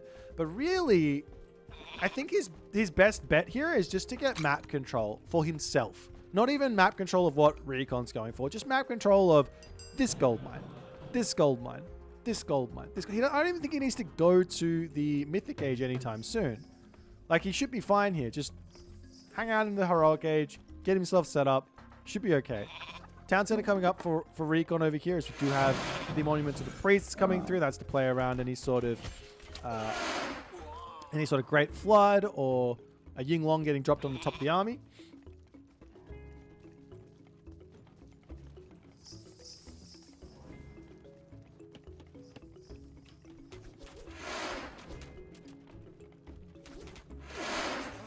There's the army over here slowly starting to get beaten up.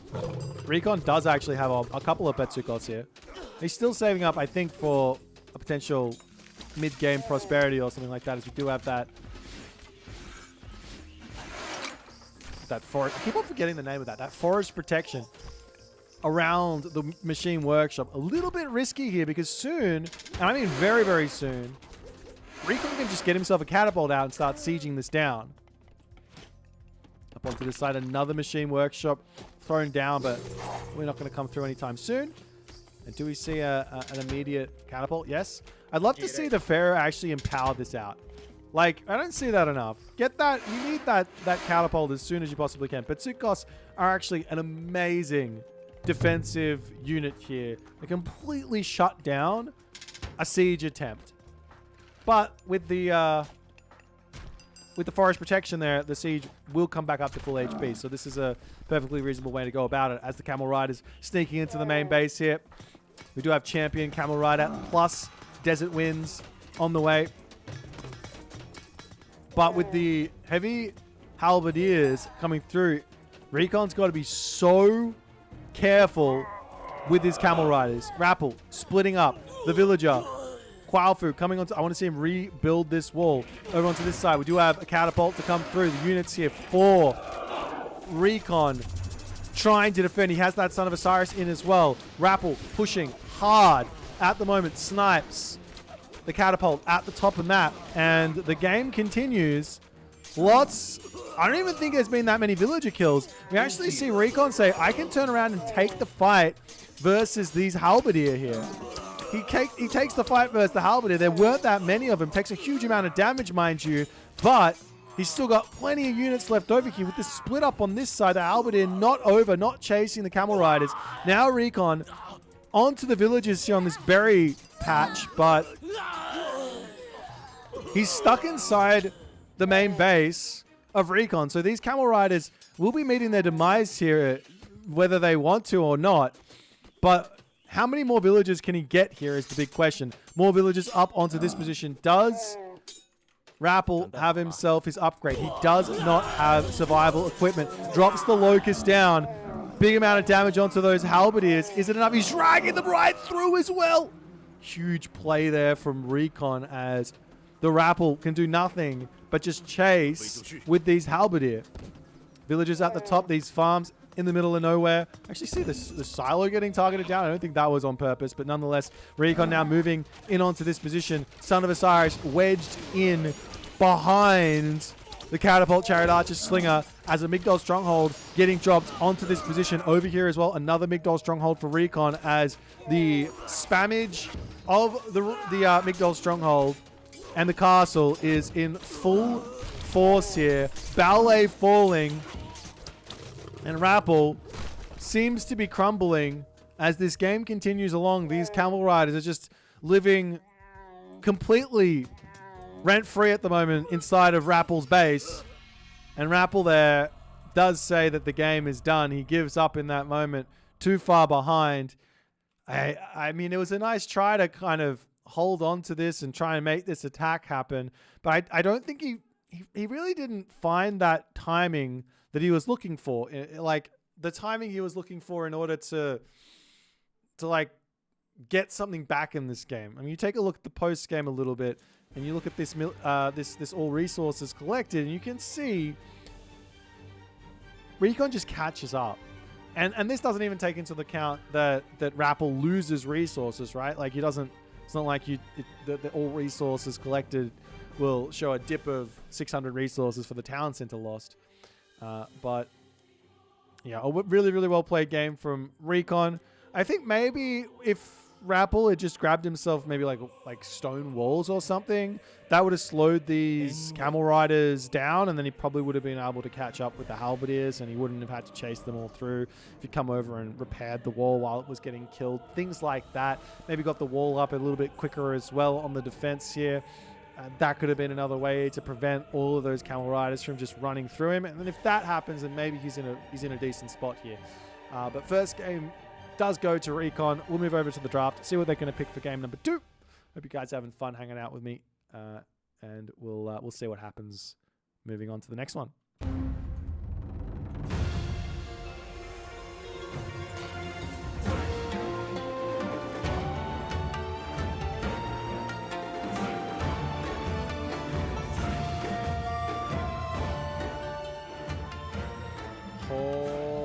Alrighty then.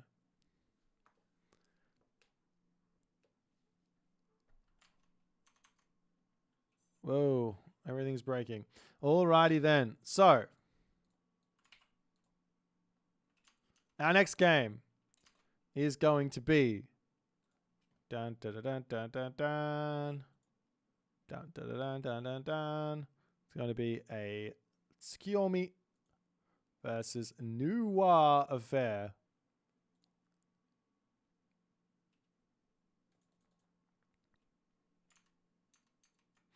And it's going to be on Giza.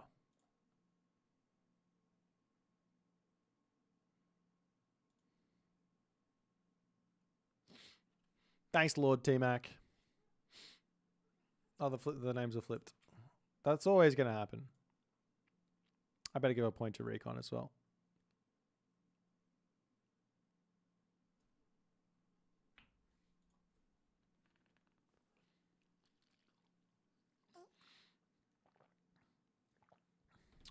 I think Aranos is better into Isis than Kronos is. I don't know why these guys don't have Aranos in their pool. They're missing something. They really are. Best god in the game. Can you TLDR Japanese for me? Hi, 日本語で紹介しよう。新しくてすごい強い日本文明出てきてみんな文句言うながらokay, I'm just kidding. The TLDR of Japan is they get their line upgrades for free by fighting, and they get favor from building shrines with their Deuterinos. Okay, timer.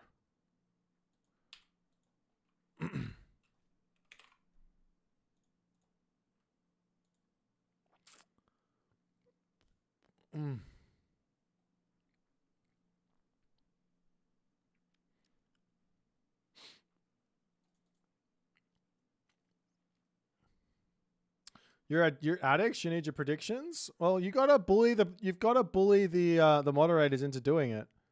Like that's the most important thing. There are moderators here. You just have to bully them. Specifically Soup, just bully him. If there's no predictions, everyone can blame Soup.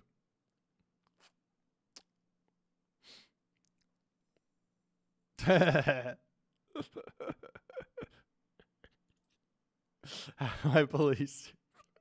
Just tell him, just rub his head. Just rub his head. There's no slander. Hey. And now that the predictions have started, you have to love Soup. You have to give him all of the admiration and stuff that you can. Scroll TV, what's happening, my friend? Konbanwa. Let's go. We got ourselves game number 2 here. Let's get straight into it.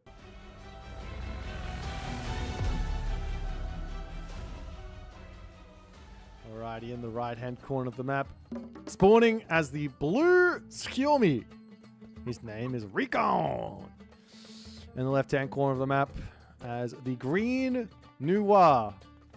Sticking with that green theme here, even though it is a dirt-colored map. It's the Rapple. So, the beast has come back. It was foretold that this would happen. Everyone knew Tsukiyomi would come. Now the question is, have these guys worked on this enough to have cracked the code to survive the Tsukiyomi madness? What does Noir have that makes the bread and butter strategy right now, the what's hot strategy of Tsukiyomi feel much less hot? Well, first thing is the Sage. Second thing is the Jiangxia. Both of those two heroes are an incredible tool to deal with myth units. The one thing that Noir doesn't have, though, and is severely lacking compared to Shenong and Fushi in this matchup, is Qi Yao. Missing Qi Yao, I think, is going to make this a little bit tricky for our Noir player. Now, the reason why I like Chiao in this specific matchup is, of course, Yatsu is nice for raiding non-stop, right? We're going to keep raiding into the main base. It's going to be tough for the Tsukiyomi player to stop that. Fine. Happy days. It's good. That's not the reason. It's just a nice add-on. Master of Weaponry, obviously, really, really strong. That's not the reason either. The reason why Chiao is so good here is because of lightning weapons and the counter to the Shogun. Because you can stun him in the fight, can't run away, and you can kill him. I think. I'm pretty sure. But that does mean that you cannot use that god power up until the Shogun appears. So you don't have that god power, you can't use it, that's fine. But nonetheless, it's an option. One thing, however, that Rappel does have is he does have Juan Nu, which will mean that he can run away from, without losing much, Swampland. So he gets that advantage to play around Swampland. That's nice. So he just has to be a little bit careful. I guess the other problem here is the reason why I'm talking up Chi Yao so much in this matchup is you don't really have a super high DPS unit in the classical age as Noir. You do have the Dao Swordsman, but that guy probably not going to get too many hits off onto a Shogun against the player of Recon's caliber. You've got your Fire Archer, they don't help. You've got your Javelinier, they don't help. You've got your Halberdier, they don't help. So there is all of that. Now we are seeing Hull 2, so I'm not exactly surprised about this. This does allow a little bit of a boom, safety boom from Rappel. We can get a nice quick heroic gauge after this as well. If this is going to be a 1 talent and a fast heroic from Recon, we are actually seeing already a little bit of harassment here from the Pioneers into the main base here of Recon as he pulls his Miko all the way back, and he's just going to hang out here and wait for all the other good stuff as the Juragumo and Kitsune spawn, and we will see a stable coming in as Rappel says, you know what's good? A military camp in your face. That's what's good. We've seen this time and time again. There is a mini Yeti strategy where he actually dropped his earth wall down to make this very, very difficult. If I was Recon right now, I would... Oh, he doesn't have any gold. I was going to say I would strongly consider dropping New Moon onto this stable, coming over here, and then knock all those Pioneers out and kill this military camp and have a good way forward. Recon says, I'm not even going to worry about it. Let me move into the center of the map. If you want to come and attack me here, no worries. As the watchtower is now up. These villagers on the back as well for Rappel going to grab a little bit. Is he making units? Looks like he's not. Oh, he is making a halberdier. The Juragumo sitting on this position is also going to be quite nice for him. As we see the earth wall now get dropped into the main base. And this is the most the Mr. Earth wall I've seen, but I don't understand it in the slightest. It doesn't... What is this protecting? What's he doing? He's looking for the town center at the moment, I guess.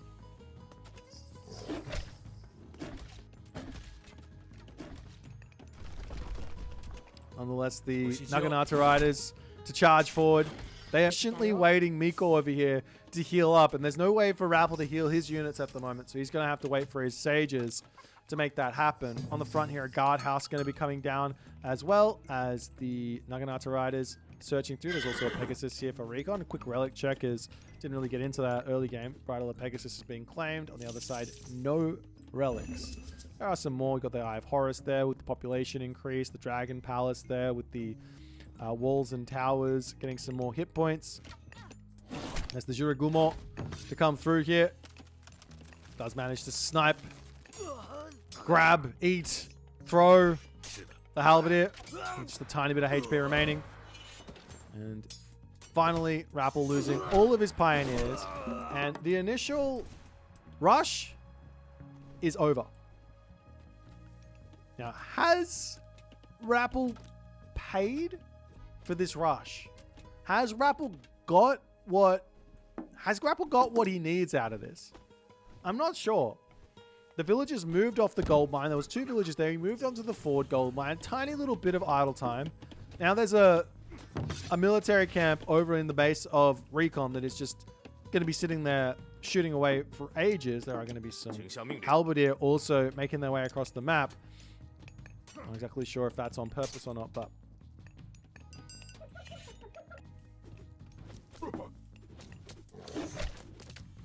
There's the Cheongchi here. Getting pushed back. And now there is a town center up for Rappel over here, as he can move over onto his gold mine. All of his food is nice and safe onto this side as well. This gold mine's relatively safe. Obviously, there's a way through here, but it's past a couple of towers, so not the most ideal of situations there. As has Recon spotted this town center? He hasn't spotted it, but he's got to know. At this point, there's no question. Your opponent's gone second town center. He's got no units out. The only other explanation could be that a heroic age is coming through, but realistically, what are you afraid of with regards to that?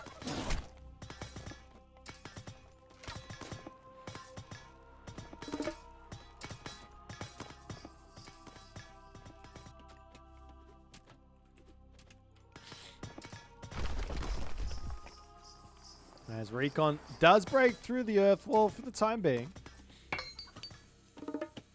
He is going to be searching left, right, and center for a whole bunch of stuff here. There's nothing really in here apart from like underneath that tower. We do see Hachiman is queued up.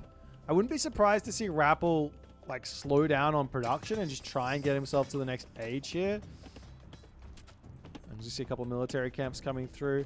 But he doesn't have an armory, I don't think, or a market. So he does have the Imperial Academy, but no armory or market. He can get some towers over here as well if he wants to, and completely defend his back gold mine over there. But with Hachiman on the way, there will be the Daimyo. There's only 54 favor in the bank right now for Recon. Losing that shrine at the start and not rebuilding it, not getting any extra Miko out, does make things kind of tricky here, I think, for Recon. He hasn't got any armory upgrades, so this basically means his plan is to drop the new moon onto the temple. If he had his armor upgrades, you could consider that he was going to do something different here. As the Pioneer numbers will slowly start to climb up for the Rappel.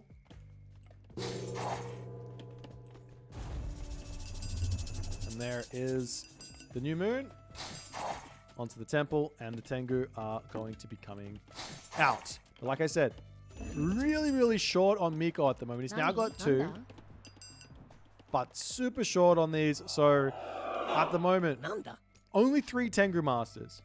So very, very defendable at the moment. Very, very defendable. There's also going to be that Swampland, though. That's going to be a little bit of trickiness to have to deal with. As the wall does get denied for the time being here. Naginata Riders going to be able to break through. Snipe. Ooh, almost sniping a villager. Not quite able to do so.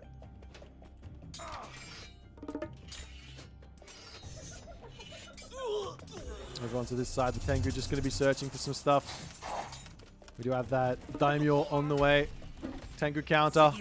5 Tengu out now. As Rappel really needs to be playing very, very defensively here. We see the Swampland getting dropped down as the army of Rappel can just pull back. He does have... Oh, he doesn't have the Vanish here either. So he can't even Vanish to play around these Tengu at the moment. But he does have a villager lead for the time being. Over onto this side, sniping a Tengu Master is nice. Only losing a villager there. You have to just mitigate this damage as best as you possibly can here if you are the Noir at this point.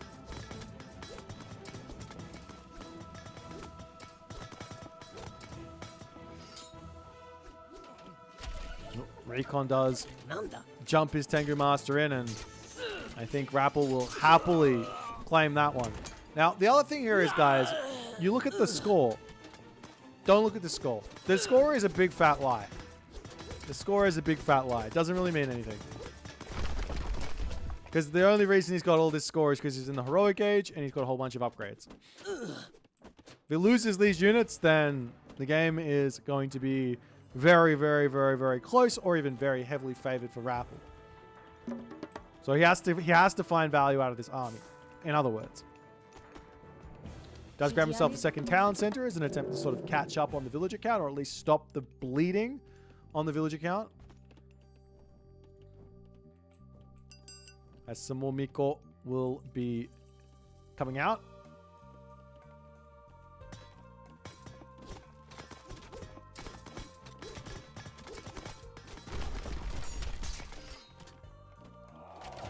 Still just trying to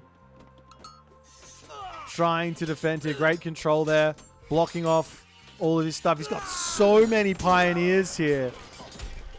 And the halberdiers as well on the front line, but he doesn't have any answer for the horse archers now. As he pulls through his tower, trying to get out of here. Samurai now going to start coming through as well. As the Tengu numbers, have they been squashed? Answer? Kinda. He's got 2 left. As now the earth wall has been taken down. And, well, Rappel has still got a very, very difficult game ahead of him. The Yumi Horse Archer is just, it's a really good unit, right? But Javelineers are a fantastic counter to this guy. 15 range versus, this is unupgraded as well, 16 range. It goes up to like 19 range in champion. So long as you have the right numbers early enough, it can be completely fine. However, Recon is staring down this situation, and this is looking very, very scary for the Rappel.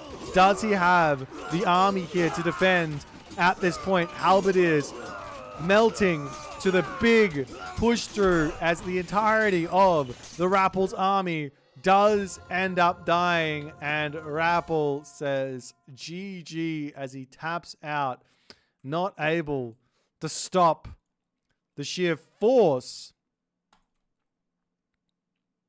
of the Hachiman fast heroic or semi-fast heroic here.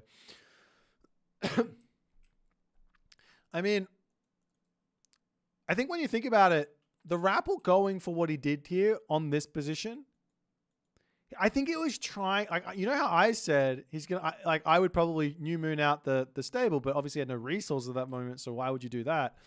But I think that's what Rappel wanted. He wanted a panicked new moon to prevent this super fast pressure to come through, and Recon just didn't even. He just pulled to the front, and I think had Rappel just kept going aggressive here, then Recon would have been in real trouble. But because he went for the town center, life just kind of became very tough for him. Yeah, he has a nice back gold mine. He's got his earth wall. But yeah, I think he probably underappreciated how kind of weak Recon's economy would be if units just started piling in early on here. But nonetheless, a well-played game from Recon. He did react to this pressure nicely. And if we take a quick look at the resources collected total, you can see that with all that pressure, with all that ivory, Netsuke have a little look-see at the gold situations. You can see it climbs up very, very fast. And yeah, life feels good for the ivory Netsuke user. Anyways, game 2 there for Recon. We'll see if Rappel can bring it back in game 3 or if it's going to be a short series.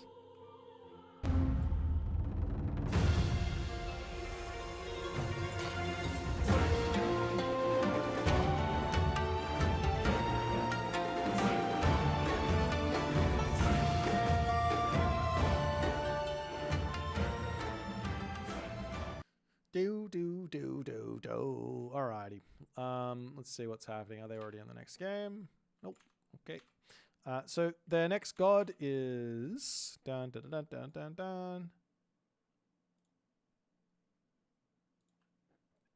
I have to imagine Rappel's going to be going the Tsukiyomi here. He does go the Tsukiyomi, and Recon picks the Kronos. I think this might be Recon's counter Tsukiyomi idea.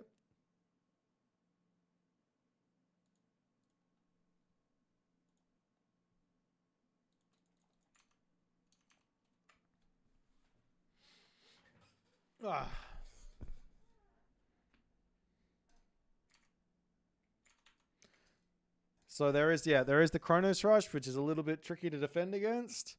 Actually, I don't even think it's that hard. Actually, true.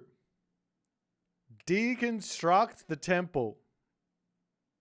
You think I'm memeing? I've done it. You can block the new moon with a deconstruction on the temple. That's the play.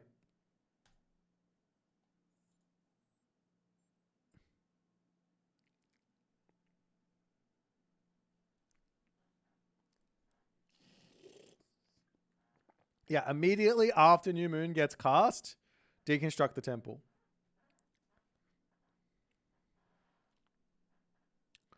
That's the play. All the tower, all the armory, but you do need to have vision of it. That's the hardest part. Maybe if there's like a Pegasus relic, you just leave the Pegasus over the temple for the entirety of the game. Anyways, game number 3 here. Chronos versus Tsukiyomi. Recon is looking incredibly in form at the moment. He is looking as good as I've ever seen him, if not better. This has been some a clinic of ridiculously high level play.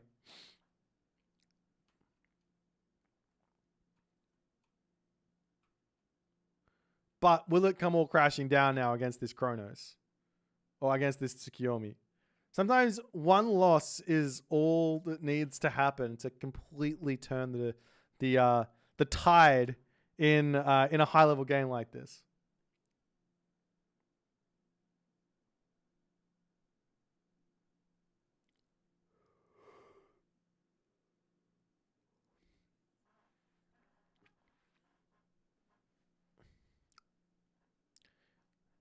Can you even Tengu against Chronos?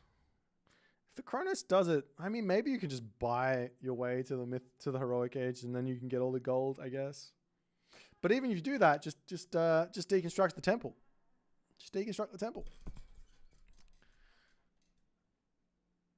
What's the point of Boits? To gamble. That's the point. Come on. All right, guys. Game number 3. Let's see if Rappel can strike back.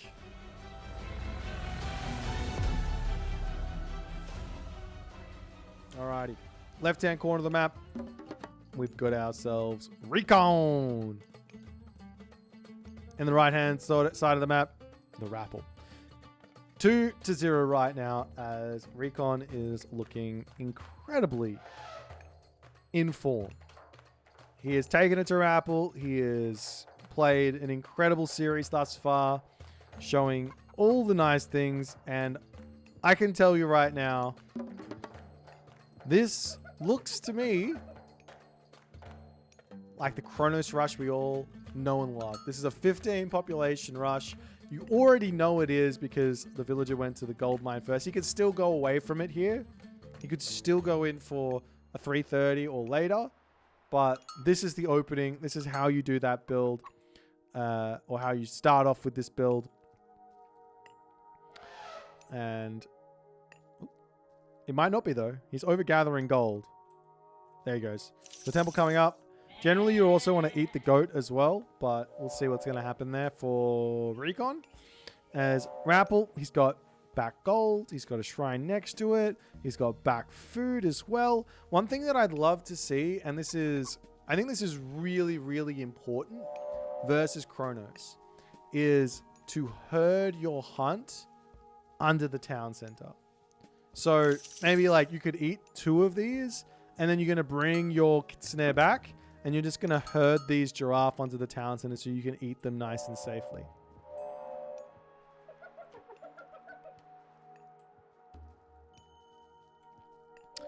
I've just realized it is not the Zeus division here either. We're in the Isis division. Whoops. One day I'll get that right. One day. Not on this day.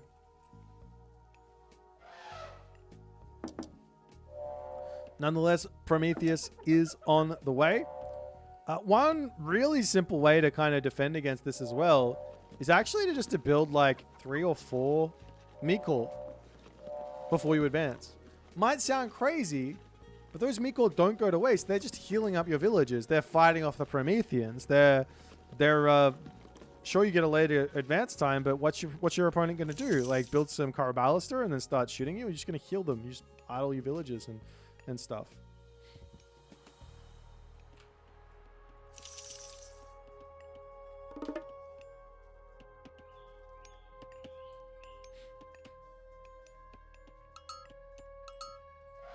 Let's have a little look-see over here. We've got the Ship of Fingernails on the map as well. Nice little bit of food increase. Blank of Empress Zoe over here as the initial attack to come in has been spotted by the Rapple.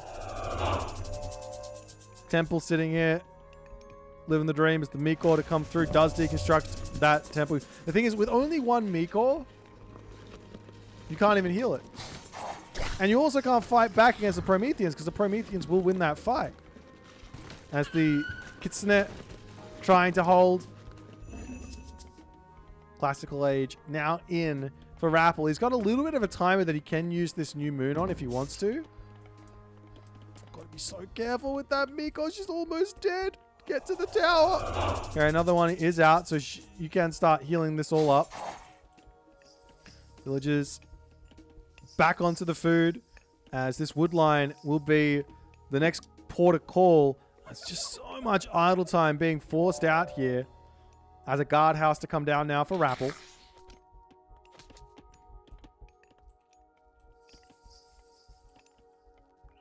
And a stable as well.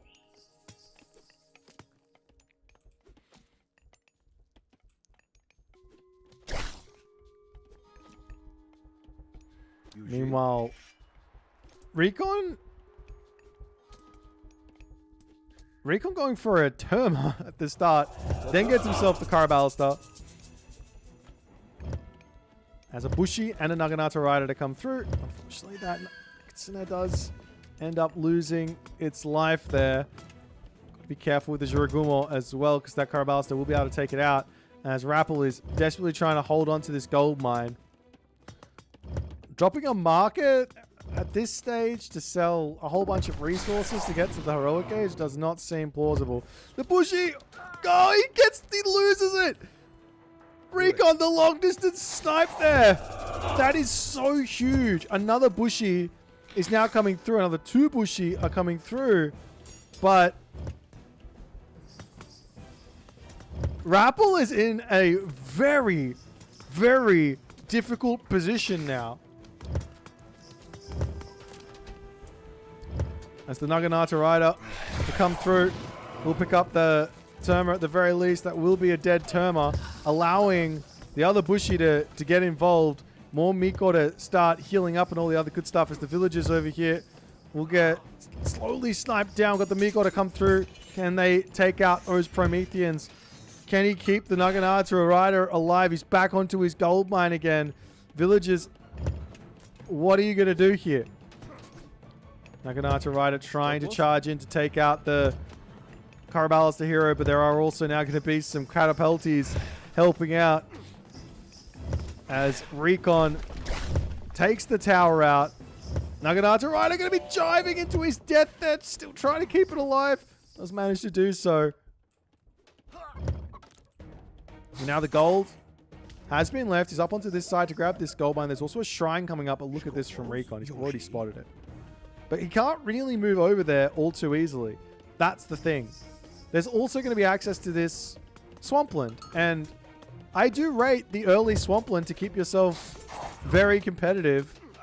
And he loses another Bushi.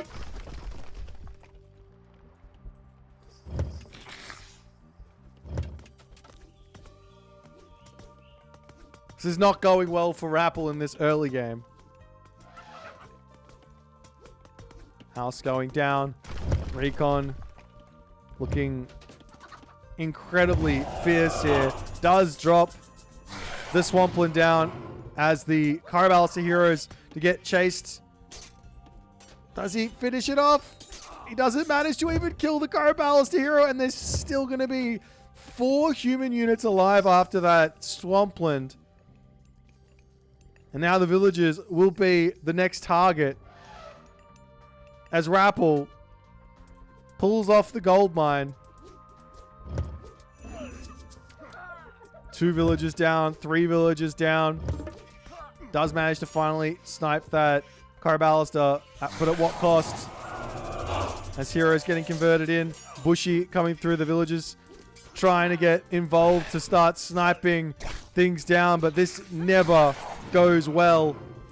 As the Bushy about to fall, and Rapple taps out as Recon takes an incredibly dominant 3-0 victory in this series.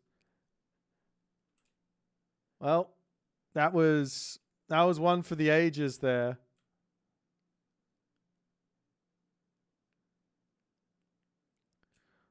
I do wonder if he used New Moon on like the tower or something, if he would have been in a better spot. But like, am I wrong in thinking that you just build 4 Miko and then this just doesn't do anything?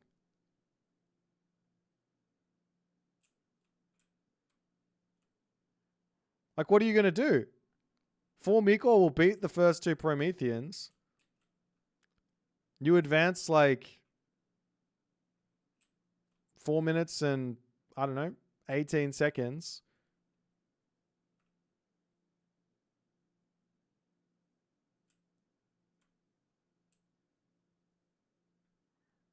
Maybe I'm wrong.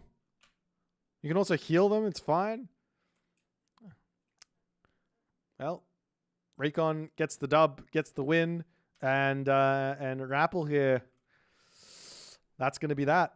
All right, let's check out the standings now, and we can talk a little bit about what's going to be happening for the playoffs.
I'm just going to be bumping 3DB and Zuccolo and see if they can start now. Otherwise, we will be waiting 45 minutes for the next series. I might just run the intermission for 45 minutes and take a bit of a break if they're not here. But I'm not exactly sure.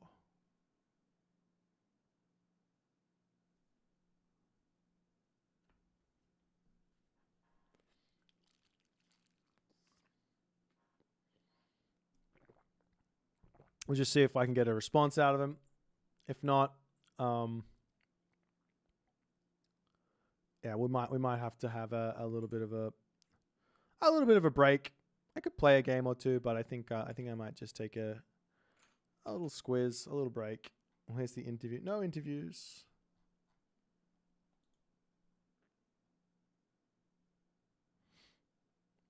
Interviews will happen maybe later in the main event and things like that.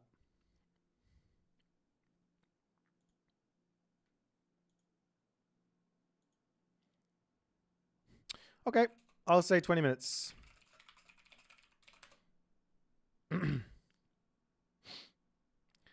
Looks like Zuccolo's eating, so we'll give him 20 minutes or so to get himself sorted.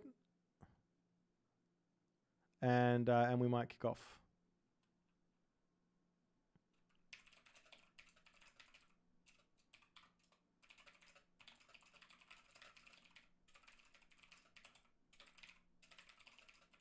All right, I'll be back in 20 minutes, guys. We're going to run highlights for 20 minutes. I'm sorry, but that's just what we're going to do. See you guys in 20.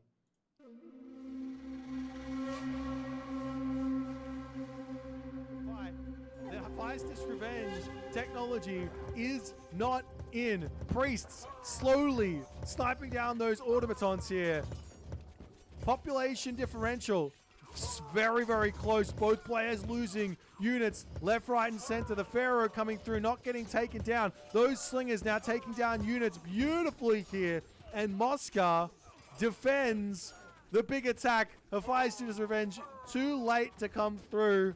He can drop the Ghoul and Bursty in here as well. Does decide to do so. Pushing in to take out a whole bunch of that front. Look at the damage from the Ghoul and Bursty. Gareth deciding to fight this one is absolutely insane. He has to just say, no worries. It's fine. We'll just run into the Migdol stronghold. He gets those catapults back to safety, but the front line falling is absolutely gigantic here. As the Chariot Archer's pulling all the way back in onto this spot, the Ghoul and Bursty's still getting damage done. That area of effect auto attack damage is absolutely insane. Now Aetherial charges in. He is fighting under 3 Migdol strongholds, but the portable ram's coming through. If he gets onto the Titan Gate, it's all over. You can't finish that one. 40 seconds remaining because he hits every villager. He kills every villager with the strikes. Does Chasing the Sun see this? Not just a huge hit onto the Toxotes. He takes them all out. Eric is 70% here. He sees the Titan Gate. 20 seconds remaining. He's got to click on it though. He has to click on it and now he's making his way over there. Disaster for Eric. 18 seconds remaining. The villagers will start to die. They've got a huge amount of HP. 13 seconds. Is it going to be? He drops Tempest. Is that going to be enough? He's going to be healing. The restoration from Eric. 5 seconds remaining. 2 seconds. The Titan falls and the game is over. Can Hells break through here or not is the big question. Lots and lots of Halberdier. Should be very, very strong here, but the Chaos gets dropped down. The healing, though, from those Chillin is going to be an amazing assistance for Hells. It looks like it's able to completely dominate this army. I did say that those Terma were not of any value there for Zuccolo. But now, Hell's... Imagine Forest Fire. He doesn't have the favor for a recast. The Wadgets caught out. 3DB here is going to be losing big on this fight. It looks like the Spearmen coming in onto the back line. They're throwing action. Great control there from Hell's Ravage.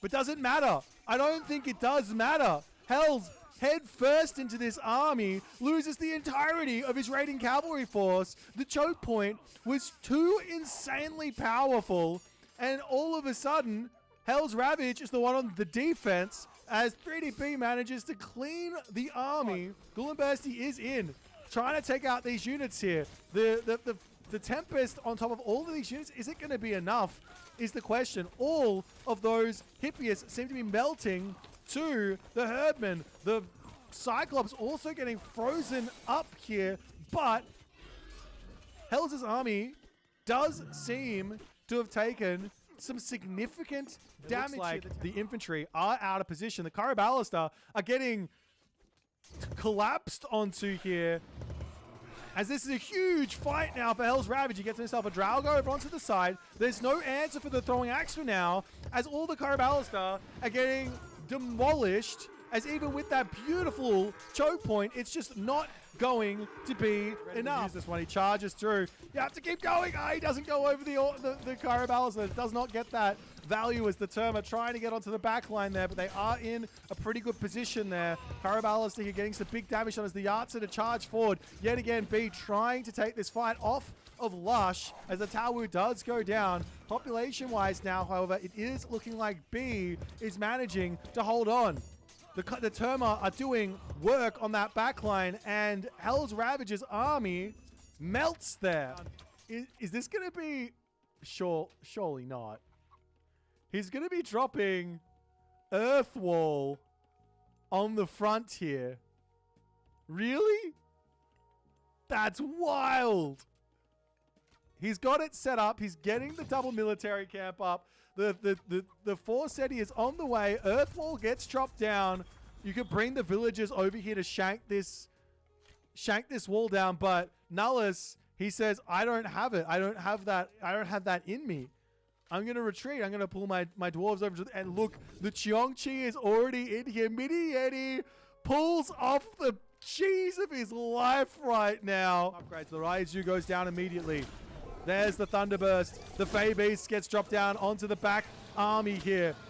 As it looks like Adopessu says, I am just going to face tank this. Tries to stay back, but that allows the Samurai to get on top of this army. The population for Adopessu looks like it's dropping, but the military population here is still very, very high. The Taltier to pull back will almost get sniped by that Bushy there. It does end up going down. The entirety of Adopessu's army gets obliterated there from that one maneuver from Nyan.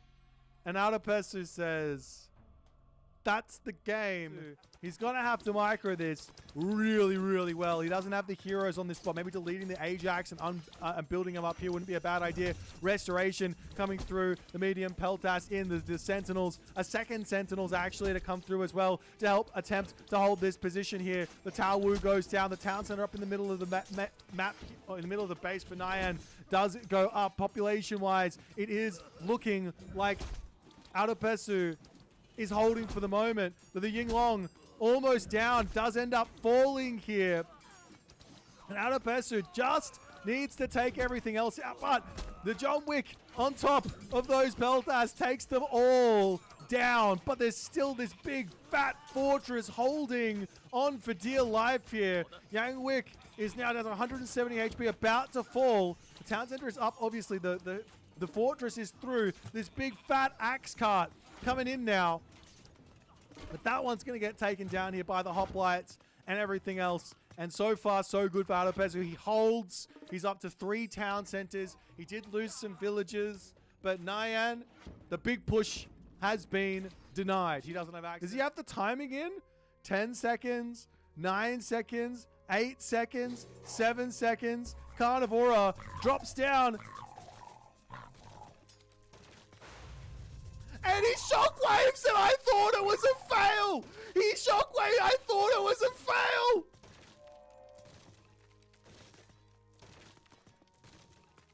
Oh my god. The Slingers getting a whole bunch of damage done. Mosca says, all right, it's time to fight. The Hephaestus Revenge technology is not in. Priests slowly sniping down those automatons here. Population differential, very, very close. Both players losing units left, right, and center. The Pharaoh coming through, not getting taken down. Those slingers now taking down units beautifully here. And Mosca defends the big attack of Fire Student's Revenge. Too late to come through. He can drop the Ghoul and Bursty in here as well. Does decide to do so. Pushing in to take out a whole bunch of that front. Look at the damage from the Ghoul and Bursty. Garnet deciding to fight this one is absolutely insane. He has to just say, no worries. It's fine. We'll just run into the Migdol stronghold. He gets those catapults back to safety, but the front line falling is absolutely gigantic here. As the Chariot Archer's pulling all the way back in onto this spot, the Ghoul and Bursty still getting damage done. That area of effect auto attack damage is absolutely insane. Now Aetherial charges in. He is fighting under 3 Migdol strongholds, but the portable rams coming through. If he gets onto the Titan Gate, it's all over. You can't finish that one. 40 seconds remaining because he hits every villager. He kills every villager with the strikes. Does Chasing the Sun see this? Not just a huge hit onto the Toxotes. He takes them all out. Eric is 70% here. He sees the Titan Gate. 20 seconds remaining. He's got to click on it though. He has to click on it, and now he's making his way over there. Disaster for Eric. 18 seconds remaining. The villagers will start to die. They've got a huge amount of HP. 13 seconds. Is it going to be? He drops Tempest. Is that going to be enough? He's going to be healing. The restoration from Eric. 5 seconds remaining. 2 seconds. The Titan falls and the game is over. Can Hells break through here or not is the big question. Lots and lots of Halberdier.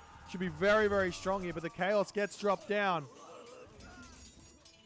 The healing, though, from those Chillin is going to be an amazing assistance for Hells. It looks like he's able to completely dominate this army. I did say that those Terma were not of any value there for Zuccolo. But now, Hell's... Imagine Forest Fire! He doesn't have the favor for a recast. The Wadgets caught out. 3DB here is going to be losing big on this fight. It looks like the Spearmen coming in onto the back line. They're throwing action. Great control there from Hell's Ravage. But doesn't matter. I don't think it does matter. Hell's head first into this army, loses the entirety of his raiding cavalry force. The choke point was too insanely powerful, and all of a sudden, Hell's Ravage is the one on the defense as 3DP manages to clean the army. Ghoul and Bursty is in, trying to take out these units here. The Tempest on top of all of these units, is it going to be enough, is the question. All of those Hippias seem to be melting to the Herdmen. The Cyclops also getting frozen up here, but Hell's army does seem to have taken some significant damage. Looks like the infantry are out of position. The Caraballista are getting collapsed onto here, as this is a huge fight now for Hell's Ravage. He gets himself a Draugr over onto the side. There's no answer for the throwing axe for now, as all the Caraballista are getting demolished, as even with that beautiful choke point, it's just not going to be enough. Use this one. He charges through. You have to keep going. He doesn't go over the Caraballista. It does not get that value as the Terma trying to get onto the back line there, but they are in a pretty good position there. Caraballista here getting some big damage on as the Yartser to charge forward. Yet again, B trying to take this fight off of Lush as the Tawu does go down. Population-wise now, however, it is looking like B is managing to hold on. The Terma are doing work on that backline, and Hell's Ravage's army melts there. Is this going to be... Surely not. He's going to be dropping Earthwall on the front here. Really? That's wild. He's got it set up. He's getting the double military camp up. The force city is on the way. Earthwall gets dropped down. You could bring the villagers over here to shank this wall down, but Nullus, he says, I don't have it. I don't have that in me. I'm going to retreat. I'm going to pull my dwarves over to and look, the Cheongchi is already in here. Mini Yeti pulls off the cheese of his life right now. Upgrades. The Raizu goes down immediately. There's the Thunderburst. The Fey Beast gets dropped down onto the back army here. As it looks like Adopessu says, I am just going to face tank this.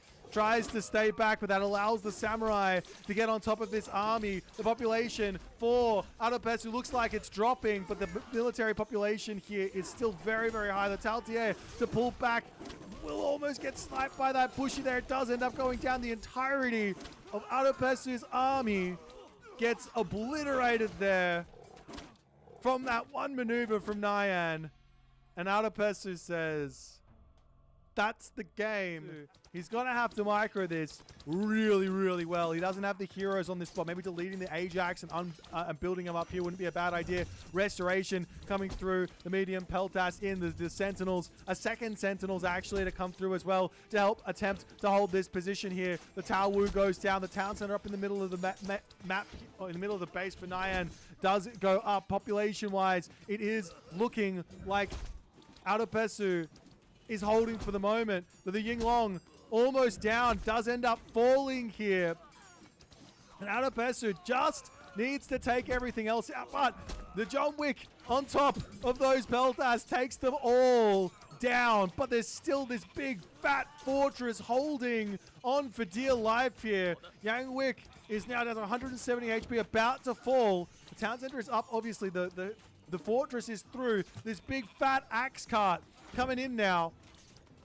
But that one's going to get taken down here by the hoplites and everything else. And so far, so good for Adopessu. He holds. He's up to 3 town centers. He did lose some villages. But Nyan, the big push has been denied. He doesn't have access. Does he have the timing in? 10 seconds, 9 seconds, 8 seconds, 7 seconds. Carnivora drops down. And he shockwaves and I thought it was a fail. He shockwave. I thought it was a fail.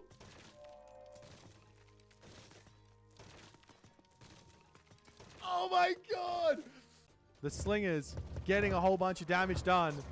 Mosca says, all right, it's time to fight. The Hephaestus Revenge technology is not in. Priests slowly sniping down those automatons here. Population differential, very, very close. Both players losing units left, right, and center. The Pharaoh coming through, not getting taken down. Those Slingers now taking down units beautifully here. And Mosca defends the big attack. Hephaestus Revenge too late to come through. He can drop the Ghoul and Bursty in here as well. Does decide to do so. Pushing in to take out a whole bunch of that front. Look at the damage from the Ghoul and Bursty. Gareth deciding to fight this one is absolutely insane. He has to just say, no worries. It's fine. We'll just run into the Migdol stronghold. He gets those catapults back to safety, but the front line falling is absolutely gigantic here. As the Chariot Archer's pulling all the way back in onto this spot. The Ghoul and Bursty still getting damage done. That area of effect auto attack damage is absolutely insane. Now Aetherial charges in. He is fighting under 3 Migdol strongholds, but the portable rams coming through. If he gets onto the Titan Gate, it's all over. You can't finish that one. 40 seconds remaining because he hits every villager. He kills every villager with the strikes. Does Chasing the Sun see this? Not just a huge hit onto the Toxotes. He takes them all out. Eric is 70% here. He sees the Titan Gate. 20 seconds remaining. He's got to click on it though. He has to click on it and now he's making his way over there. Disaster for Eric. 18 seconds remaining. The villagers will start to die. They've got a huge amount of HP. 13 seconds. Is it going to be? He drops Tempest. Is that going to be enough? He's going to be healing. The restoration from Eric. 5 seconds remaining. 2 seconds. The Titan falls and the game is over. Can Hells break through here or not is the big question. Lots and lots of Halberdier. Should be very, very strong here, but the Chaos gets dropped down. The healing, though, from those Chillin is going to be an amazing assistance for Hells. It looks like it's able to completely dominate this army. I did say that those Terma were not of any value there for Zuccolo. But now, Hell's imagine Forest Fire. He doesn't have the favor for a recast. The Wadgets caught out. 3DB here is going to be losing big on this fight. It looks like the Spearmen coming in onto the back line. They're throwing action. Great control there from Hell's Ravage. But does it matter? I don't think it does matter. Hell's head first into this army, loses the entirety of his raiding cavalry force. The choke point was too insanely powerful, and all of a sudden, Hell's Ravage is the one on the defense as 3DB manages to clean the army. Gullenbursty is in, trying to take out these units here. The Tempest on top of all of these units, is it going to be enough, is the question. All of those Hippias seem to be melting to the Herdman. The Cyclops also getting frozen up here, but Hell's army does seem to have taken some significant damage. Looks like the infantry are out of position. The Caraballista are getting collapsed onto here, as this is a huge fight now for Hell's Ravage. He gets himself a Drago over onto the side. There's no answer for the throwing axe for now, as all the Caraballista are getting demolished, as even with that beautiful choke point, it's just not going to be enough. Use this one. He charges through. You have to keep going. He doesn't go over the Caraballista. It does not get that value as the Terma trying to get onto the back line there, but they are in a pretty good position there. Caraballista here getting some big damage on as the Yartser to charge forward. Yet again, B trying to take this fight off of Lush as the Tawu does go down. Population-wise now, however, it is looking like B is managing to hold on. The Terma are doing work on that backline, and Hell's Ravage's army melts there. Is this going to be... Surely not. He's going to be dropping...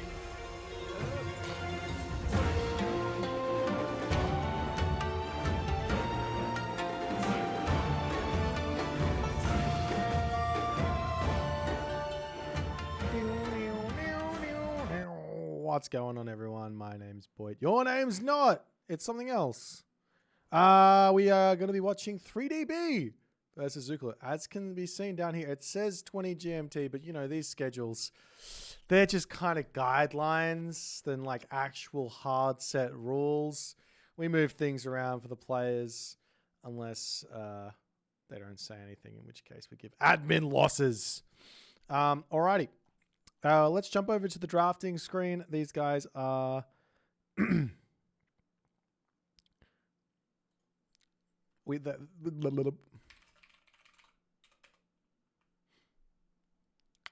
All right. What am I saying? We're going to be jumping over to the drafting screen because these guys are ready to rumble.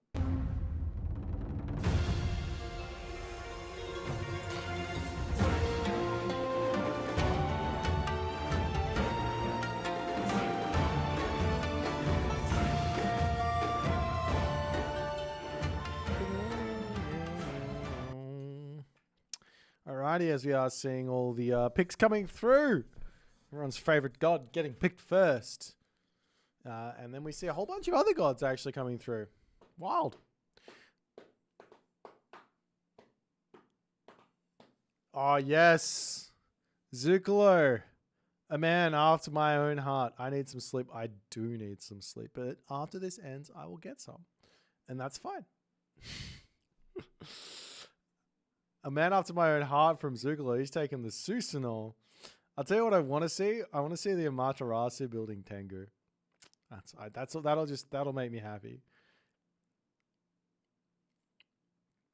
All right, so B actually basically first picks Kronos after the ace picked Tsukiyomi. He first picks Kronos. Zuccolo then takes Set Frere.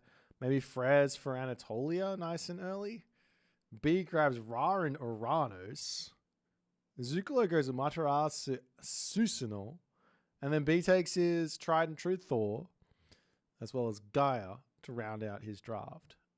Like, B is drafting, I'm not going to lie, B's drafting has been all over the place. He has probably had the least consistent prio picks I've seen.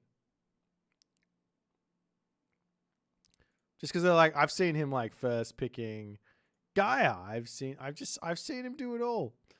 I've seen him do it all. Nonetheless, just waiting for these guys to get into their God picker. First map's going to be on Step.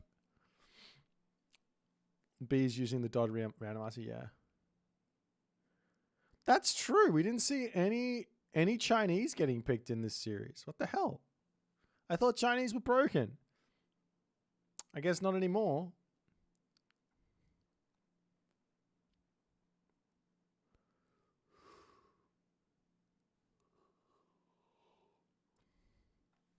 We did see a Shenong ban though, and an ISIS ban from B.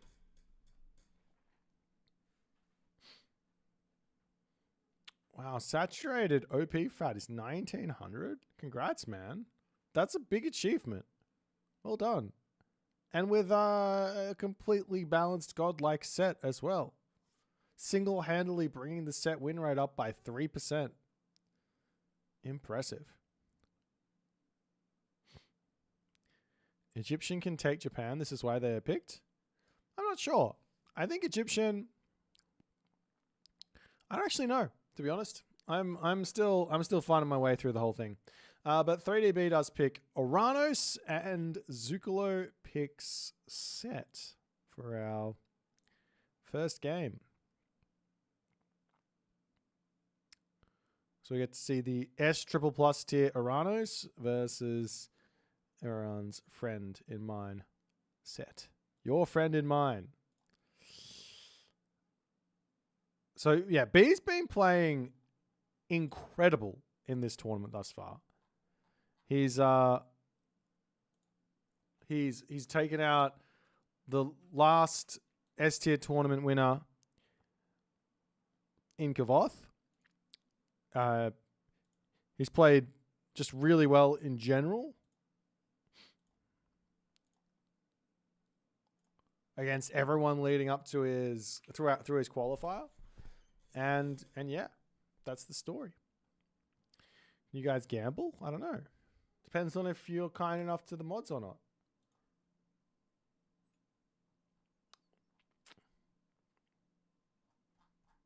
All right, I'll do the first one. I'll do the first one.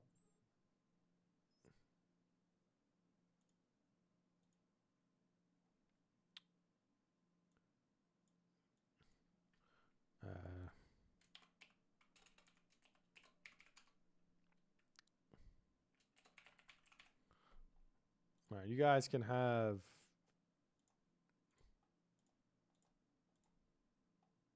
What is happening here? You guys can have 10 minutes to vote on this one. So yeah, Step, Oranos versus Set. I don't think this is an easy. This is probably one of the more tricky matchups for Oranos, to be honest.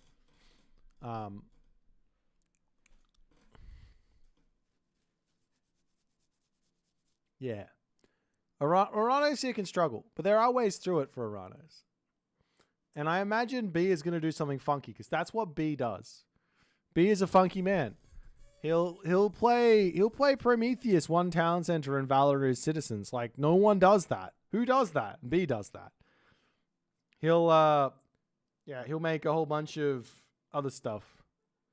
Can I explain my logo?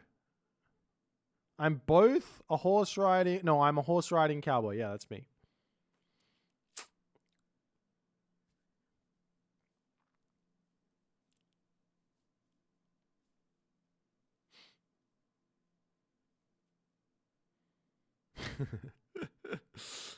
Okay. Well, we're currently waiting for the game to get going because, quick nervous pee breaks and things like that. Zuccolo needs to win this game. And then he has to kind of get a little lucky. In fact, I think I could be wrong on this, but I think Zuccolo's only way to get out of the group stage is for him to beat B and then for B to lose versus Soup, which is very, very possible. And then also for Kavoth to beat Soup.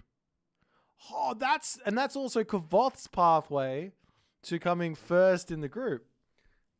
So Kavoth is probably sitting, well, he's probably asleep now, but he's probably sitting behind his chair, staring at this game, cheering Zuccolo on. Yes, Zuccolo, you can do it. You can do it. If you can't do it, no one can. That type of stuff. And then he has to cheer on Soup as well to beat B. That would be the only way for B to not make it out. The only way for Zuccolo to make it through, I think, yeah. I think the only way for Zuccolo to make it through the group stage is for him to win and B to lose. So for B to not make it through the group stages is the only way for Zuccolo to make it through. That's wild. Okay. Happy days. Ugh. But first matchup, I do like this one here for our Italian friend to be or not to be. That's terrible. Take yourself out. Ragnaroks. You got to wash yourself after that one.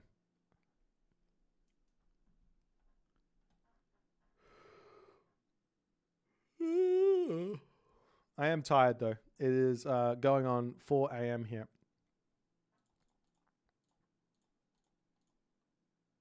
All right, they are in game. Oh, I got to tell B to stop doing this.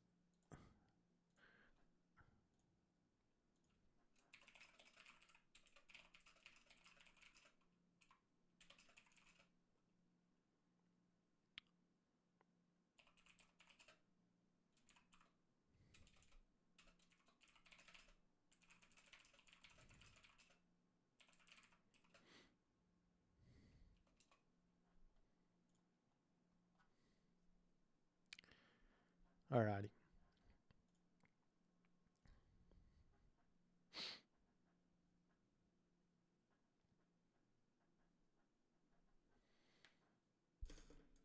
So yeah, like I said, I think Uranus can win this matchup, but it's tricky. I think the set's got a pretty simple game plan here. If they've got a really nice talent center, go take it, play defense, and win with barracks units. If you don't have a nice talent center, play a one talent center gold staff type game. Play offense and spray obelisks everywhere to limit sky passage shenanigans. Make sure you have priests. Make sure you have your barracks units. On the other side, the Uranus' plan is, if that does end up being a nice second town center, you can't deny it. You realistically can't actually break it either. So you do have to play for your own town center type ideas, or you have to be looking to snipe units non-stop.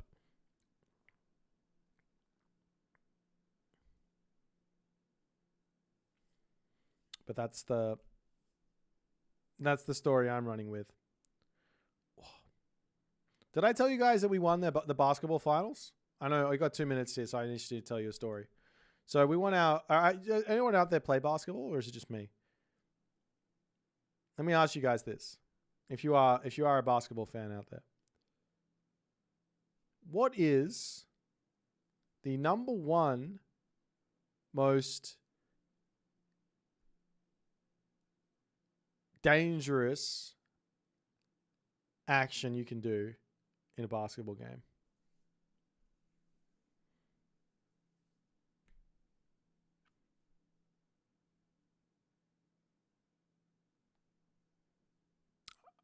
No, not about breaking anything. Like the most dangerous action someone can do in a basketball game.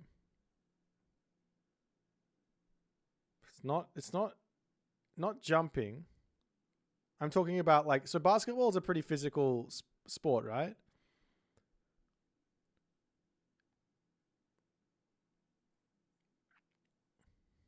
Kick the ref in the nuts. Dunks have had a lot of injuries.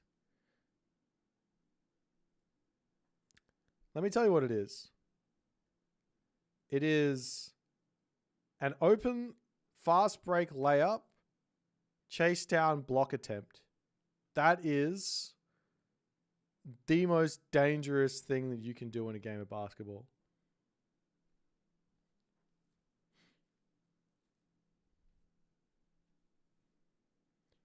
which happened to our team today. I was very angry. I was very, very angry. Our guy got smacked into the it wasn't a play on the ball. It's just he's like you think you're LeBron James or some shit. No, he just took our guy out and just like smacked him into the wall. I was raging. Like you can literally get paralyzed from that. So yeah, they called it unsportsmanlike. I would have thrown the guy out, but that's me. Anyways, that's enough of that. Thank you for listening to my story. We're going to be getting into game number 1 here between 3DB and Zuccolo. Let's get it.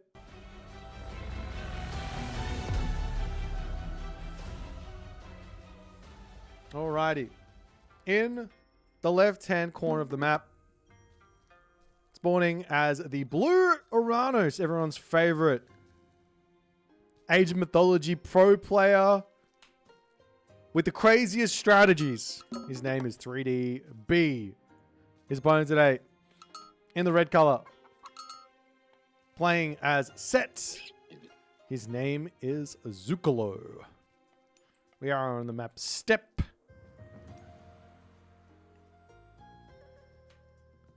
And this is best of 5. We are still in the group stages here, ladies and gentlemen. It is not the ISIS division. It is the Uranus division. Now, I've already sort of been over it, but for those of you just tuning in now, let me tell you right now, this match is incredibly important for both of these players. If Zuccolo loses this one, he is out. Obviously, if you lose every single one of your games, every single one of your series, you will not be getting out of the group stages. However, if Zuccolo wins this game,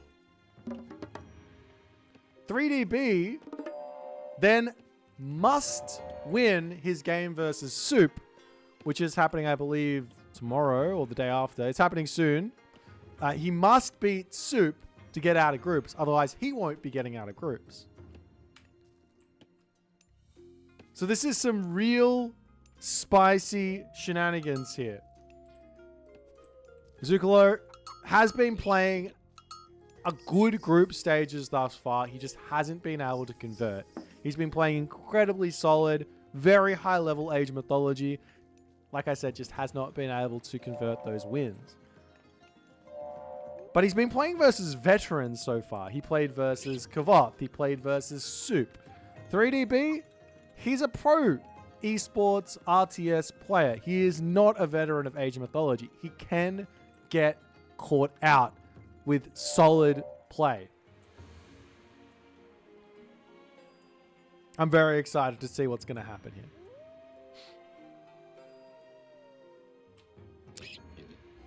The finals aren't until December. Yeah, we've got the playoffs start end of next week on Friday, I believe. And then we basically work our way through the playoffs with a bunch of games on the weekend up until December. So yeah, that's what's going to happen. Did I look at the relic yet? Let's have a look. We got Tifing, Angantin, Sword here. So that's going to be healable heroes, lifesteal from units plus 10%. In the center of the map, there is the Girdle of Hippolyta, which is hit points plus 10% there. Up on the top, there is the Eye of Horus. This is going to be population cap plus 4. And there is a relic that is already being claimed somewhere on the map. Do not know where. Right here, and it is the Head of Orpheus. An interesting relic there to prioritize as the priest does get spotted. And he will be pulling back, trying to stay out of harm's way, as this oracle sitting on Girdle of Hippolyta as the Hands of the Pharaoh is coming through. Up. Wait, hello? Huh? He didn't, that's it. He didn't want it. He had it. Zuccolo, what are you doing? Unless the hero oracle is in, a little bit of harassment here. I think this priest will most likely get back home here. Bapta is on the way now for Zuccolo. and the game will continue. Up onto the top, B's already spreading out, already trying to get himself hunt, find himself different places to spread his citizens out so that if he gets pushed off this, it's not a problem. A little cheeky spy into the main base, and you can see, well, B hasn't really done anything yet. And this is stock standard B as far as I'm concerned. B doesn't care about this early game rushing units out, spending resources straight away. He plays slow at the start. He tries to figure out, what's my opponent doing? And now I'll react. Zuccolo here, he says, well, I'll make some dudes. Let's make some spearmen. We'll go hunting oracles, hunting citizens, trying to sneak a whole bunch of sky passages all over the place.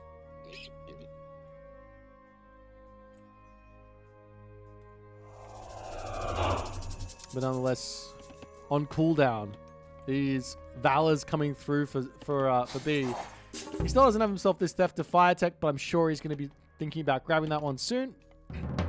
As a counter barracks is up, the military barracks is up, and inside of the Sky Passage, he's just still grabbing everything. Hand axe on the way. In this main base here, Zuccolo says time for an armory, some houses. And I'm looking at this going, surely a fast second town center here would have been really nice for Zuccolo. Just considering what B's going for. But he would have to be basically on this one. You don't want to go for the back town center here and risk getting gold starved. You have to come up to here and then be thinking about this gold mine and things like that. Nonetheless, the spearmen coming around onto the side, looking for the main base. There's 0 villagers in this main base now. As basically now, Zuccolo needs to find these sky passages. And he needs to be locking B off of the map. Because B hasn't really built much yet. He's got a couple of Terma out. That's it. I don't even think he's got a... I don't even think he's got a single Murmillo out at the moment. It's nearly 7 minutes into the game. He's got like 3 military units. But he does have economic upgrades. He's got all of those.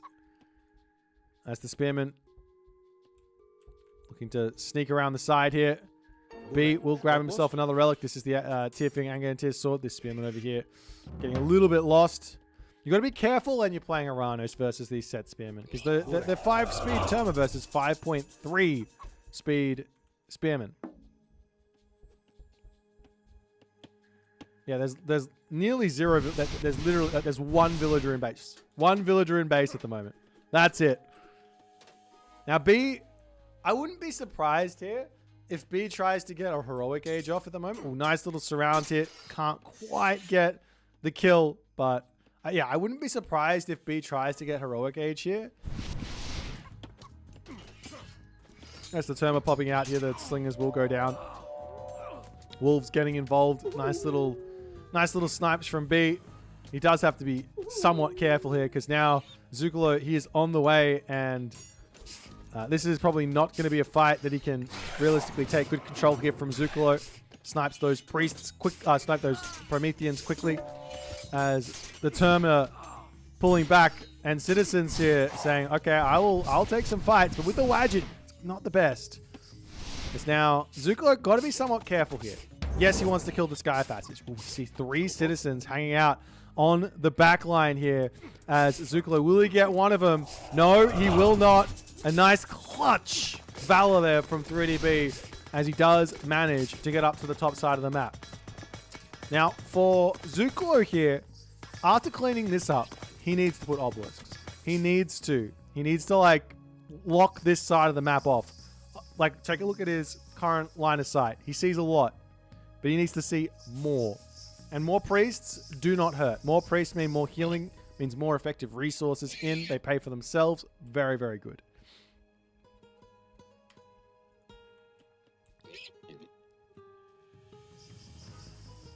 He's just going to heal himself up into this corner.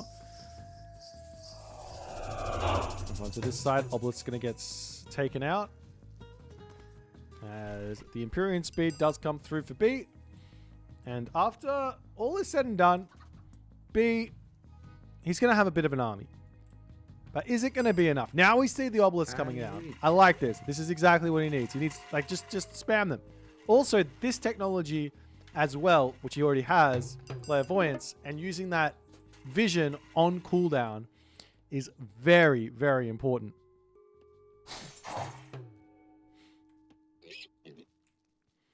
So now we've got the electron bullets coming through. Medium slingers. Spearmen poking their head in before pulling back. Can't really take this fight versus those Murmillos just yet. A couple of axemen are in the mix now, however. And B very promptly says, all right, I'm out of here. Don't need to be in this spot. As he pulls back into his main base up to the top side here. There is a Oracle in, and Zuccolo spots it. So nice little kill here for Zuccolo as B tries to juke, but that one will be down. The army over here, however, is caught out. A shockwave on this spot might not be the worst of ideas, as the Terma charging in, the Spearmen trying to come back in to help deal with all of this, as those Wadgets are not getting targeted down by the Murmillo hero at all here. They're getting huge value. The rest of these Spearmen isn't going to be enough as the units fly out. Swadget's still alive. As B says, it's time to take the fight completely, but there's just so much more stuff here. For Zuccolo, it looks like. As the hero Murmillos coming through, Terma taking out those slingers nicely on the back. But now Axeman in, and 3DB is in for some trouble now. Generally, those classical age fights versus Egyptian don't go that well. B thought he had an advantage there, caught the army out with the slingers, the spearmen not in there, but just could not get the value fast enough. He could not get the value fast enough. We are seeing that the Sky Passage, however, has been snuck up over onto this side yet again, and it's not spotted. However, it is spotted if he looks. Meanwhile, villagers coming through. Both parties none the wiser as to what's going on here.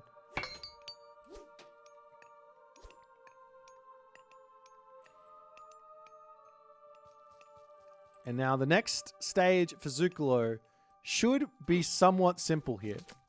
If he gets Heroic Age, specifically Heroic Age through Sekhmet, all of a sudden his army quality just improves a ton. Axeman in. A little bit of damage in, does manage to take one unit out, but now the Carabalister are through, and the villagers have to pull back. A whole bunch of units over here need to get in to start dealing with all this stuff. As B just continuously just trying to... I feel like he's trying to delay here. But unfortunately for B, Zuccolo isn't playing a delay game. He's not playing a spam game. He's not doing any of that. He says, I don't have to kill you here. I don't have to go crazy and just try and beat you. Let me just get my really strong units out. Sekhmet on the way. Slings of the Sun going to be researched. Guaranteed. Zuccolo missing himself electron bullets at the moment, but I imagine he's going to go for both of those as some more barracks get dropped down.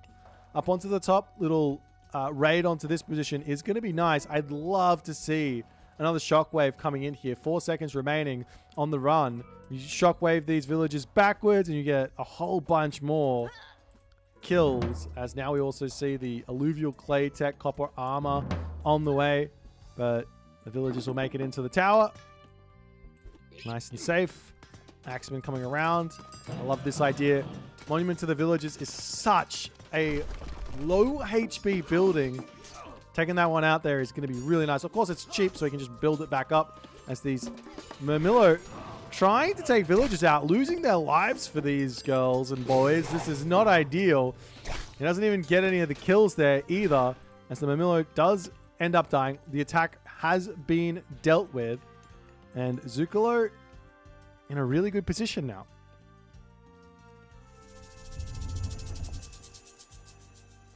Move on to this side. 2 citizens hanging out onto this position. They both get found out as Zuccolo is left, right, and center. He's all over B. Now, B could jump through this if he feels like he's got the army. I think he does have the army here to jump in and take out these guys, but he decides, you know what, let's not do that. Sky Passage is down. And now we see Hyperion on the way for B. Zuccolo here still doesn't have himself Slings of the Sun, but he does have that Electron Bullets tech in. I guess there's not really any rush for it, but you definitely want it. Because that helping it out against those Murmillo basically means you can go Spearman Slinger, which is what you want to go, ideally, versus Uranus. You want Spearman Slinger, so Spearman for the Gontarius and Slinger for the archers and things like that. You don't really want to be making Axemen because they tend to die pretty quickly to Arcus. So if you can get away with Spearman Slinger, it's really nice. And then Slings of the Sun, Electron Bullets does make that happen.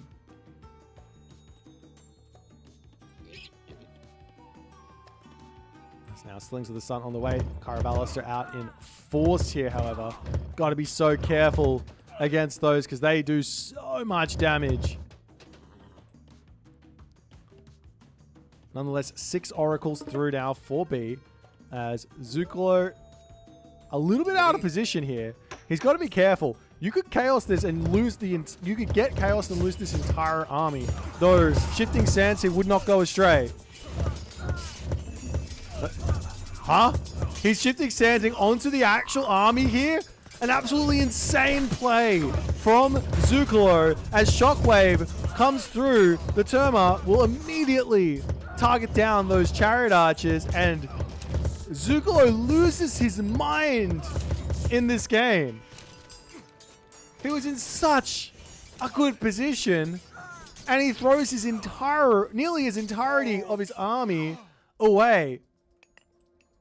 Meanwhile, B has unironically got 8 oracles out. They're like haphazardly placed around the map, but he's got 8 oracles out. And he's going to be having another chaos momentarily. B is never afraid of targeting down Amygdala Stronghold. He charges through. Is there enough? There's not enough units here. There's no way there's enough units here for Zuccolo. He is down he's down 60 population in terms of military. Elephant coming out. Good control at the very least for the chariot archers here. As the Prometheans getting taken out. Terma cleaning everything else on the back line here.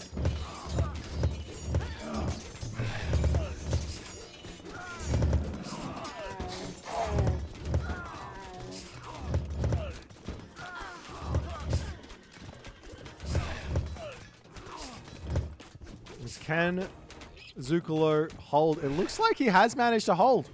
There you go. B should have been a little bit more respectful of this. So we have a little bit of a throw one way, a little bit of a comeback the other way.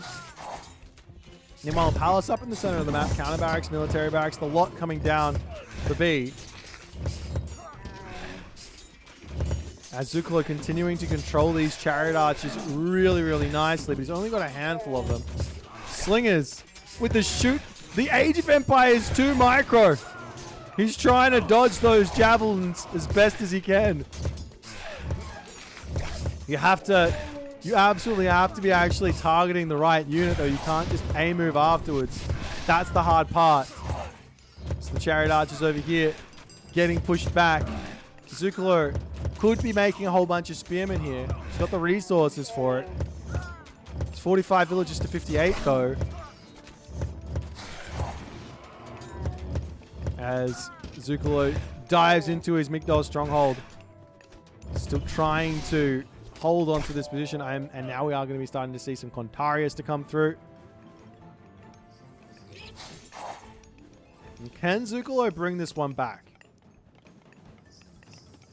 That's the big question.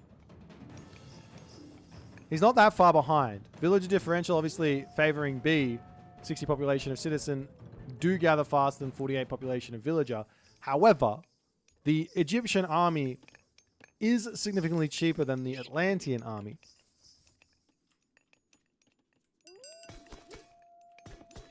And now we see Heroic Renewal to come through as 3DB He's done this many a time. He might just consider converting everything he owns into heroes here. Onto this side, Sky Passage to grab those balls and all the other good stuff that's over there. Zuccolo is going to be sending some camel riders up to this spot. Oh, he does not check the wolves, unfortunately. He misses those. There's literally oracles scattered everywhere at the moment as these villagers get spotted on the gold mine now. They're all going down. Cannot be taking losses like that at this stage. However, the camel riders do manage to find a villager over here. We'll take that one out. Oracle hero wanting to get involved. That will be going down unless B pays attention, which it looks like he's not going to. Oop, oop, oop, oop, oop, oop. He does get away. There you go. Lucky Oracle. There's upgrades coming through for Zuccolo. We've got Terma, Destroyer, Catapulti, Corabalister, the whole 9 yards. The whole 9 yards indeed. All right. B could also consider dropping a Sky Passage right in the center of the map so that he can sort of zip up to the top, zip down to the bottom, and all the other good stuff. The one thing that I've noticed from B is he really doesn't like grabbing town centers. Like, you're at full pop. Just grab a town center. It's fine. He doesn't like it. He might think going heroic gauge or spamming a whole bunch of heroes. He's got chaos. But he is allowing Zuccolo to really get an army out here. Up onto the top, the Catapultis taking out those camel riders.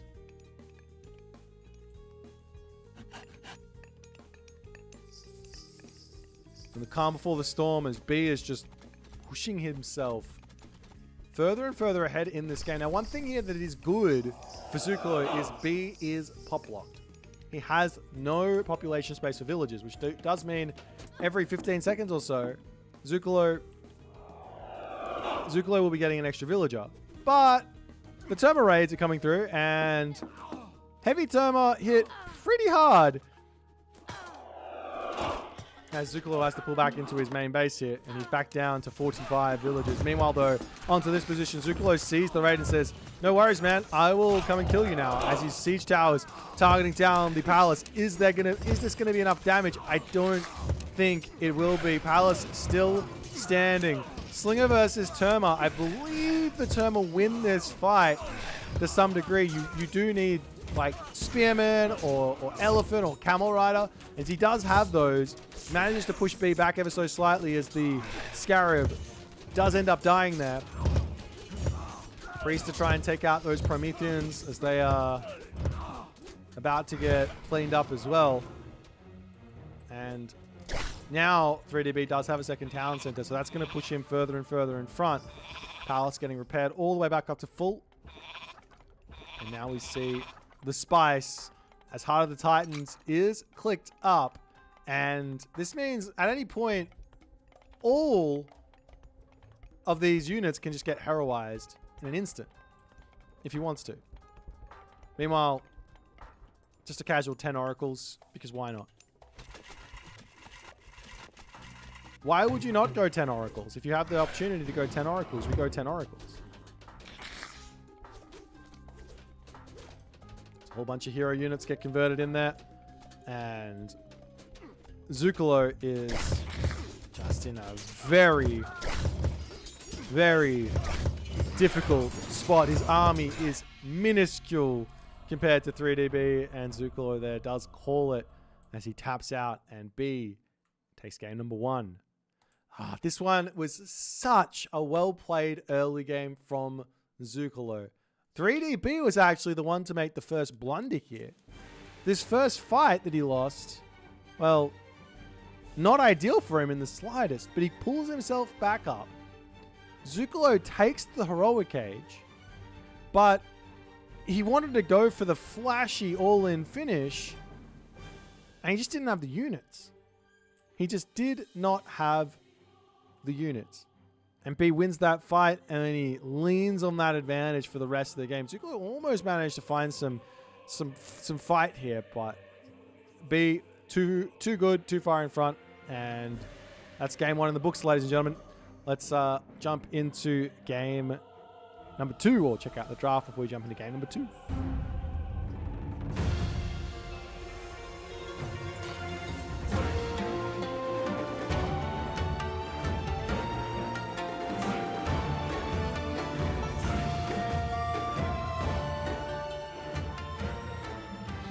Alrighty. But also, as we all know, Estieranos can never lose. Best god in the game. I believe it wasn't first picked.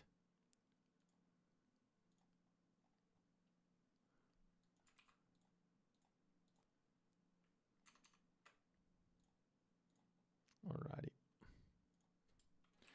It's going to be a Ra versus Skiomi game for game 2. How much excitement.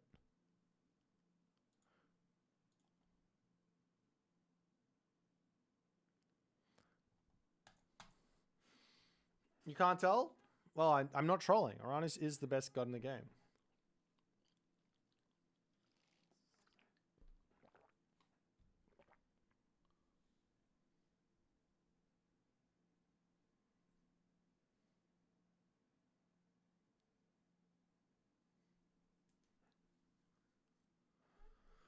Okay, you want points or something? Why? I'm just because.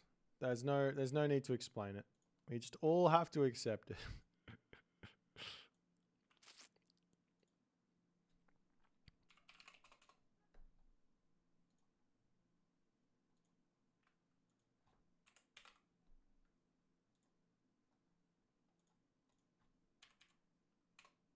All right, off you go. Have some predictions for game 2. There is something or how they, but come on, guys. We've got to switch on here. Champions League. There's an ace pick in this draft, which means the first god can be the same god. So if there is a clear broken god, which these players are saying there is, because most people are picking Skiomi, means both people get to use it.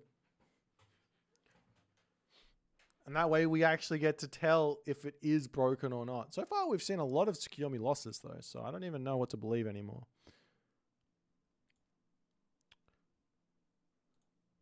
I would be interested in what the stats are on that god. Anyways, 1 game down. It's a best of 5. We are going in onto the map Key. And yeah, Ra versus Skiomi on Key is an interesting one because the map is so easy to raid. But I imagine B is just going to go full balls to the wall aggression in this one. Because that's sort of what makes sense to me. But I don't know. I don't know. I guess the other question is what's...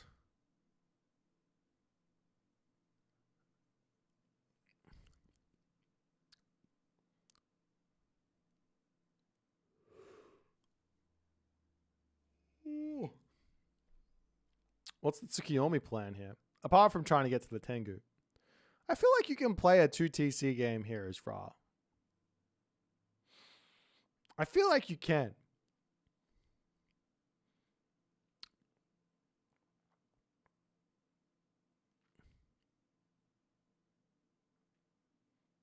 Then again, if the Ra goes 2TC, the Tsukiyomi could also go 2TC, I guess.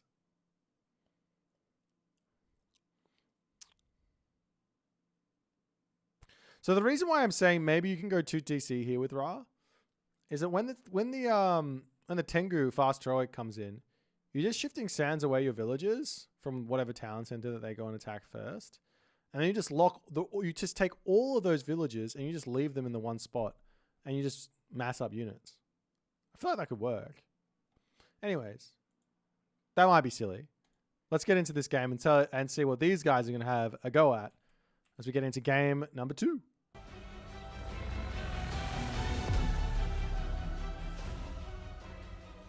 Alrighty, in the left-hand corner of the map, we do have 3DB playing as Ra.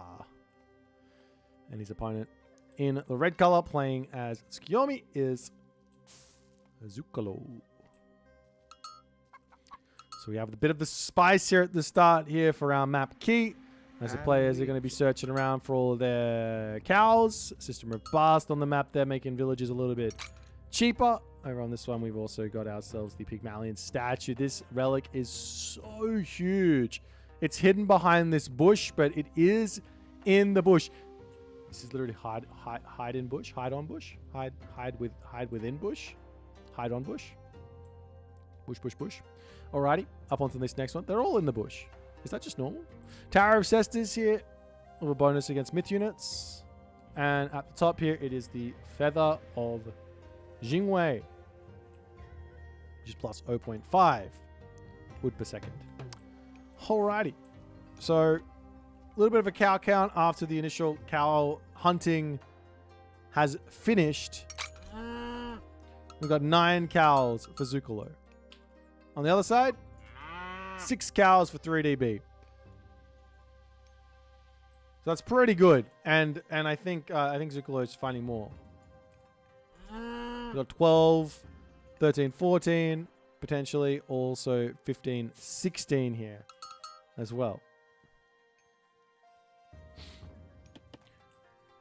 At the moment, we do see already Tsumiko out, and he is happily gathering all that favor as fast as he humanly can. I was having this thought earlier today, like literally like maybe like 3-4 hours ago, and you guys can tell me what you think. The Miko should be locked behind the temple. It's only a tiny differential, but that differential would make up for a big amount of difference here, in my opinion. But then again, that's one of those like design things. It's not even a balance thing. It's more of a design thing. Anyways, I'm not gonna go into it any more than that. I don't care. It's not important to me. All right. Have I convinced the world that Uranus is OP? It's not me. I didn't do it. I knew it, and now everyone else is finally catching up. Okay.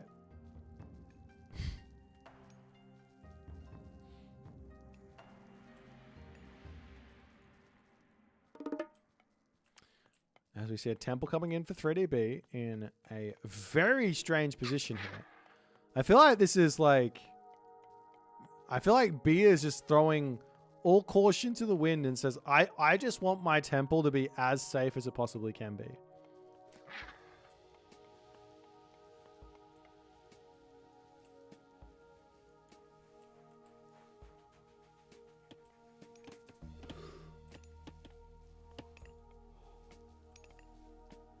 Nonetheless, Tar coming through for B. Not really surprised with that. Wait, is this a... This could be a town center from B. Or it could be a tower rush. I don't think it's a tower rush. He has to put a marker down by wood if that's the case. I'm very confused. And the town center isn't even that good. This one definitely not either. But this is obviously what 3DB is cooking up. Or at the very least, he's cooking up a whole bunch of priests. Which maybe it makes some sense. It might not be at all for a talent center. In fact, it looks looking like it's just priests. As the Kitsune coming through for Zuccolo. And one thing you can do here with Tsukiyomi is drop New Moon in the classical age on the temple, which will give you access to Ivory Netsuke straight away, as well as your Wisdom of the Nine for Kitsune raids. And Little Nibbles. There's another relic here going the wayside of Zuccolo, stealing that one away from those priests.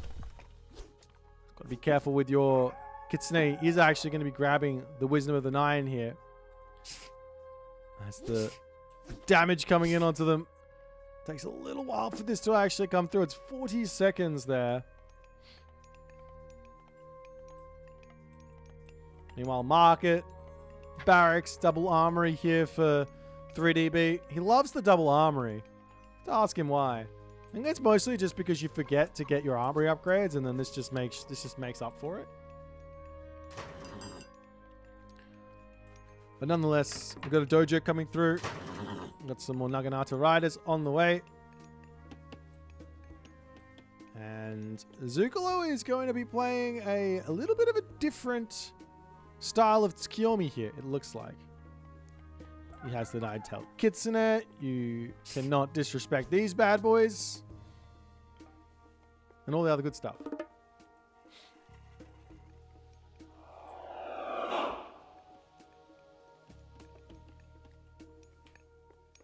なんでしょう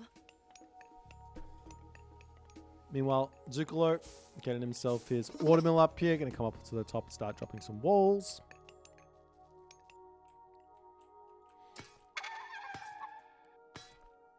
And Zuccolo just happily cleaning up a whole bunch of obelisks here. Now, the problem here for Zuccolo is that generally speaking, classical fighting versus an Egyptian, very difficult to make work. Very, very difficult. He does have the Swampland, which can be a big help. He is going for the Ivory Netscare without... He's just going Ivory Netscare. So he does have plans to make these myth units.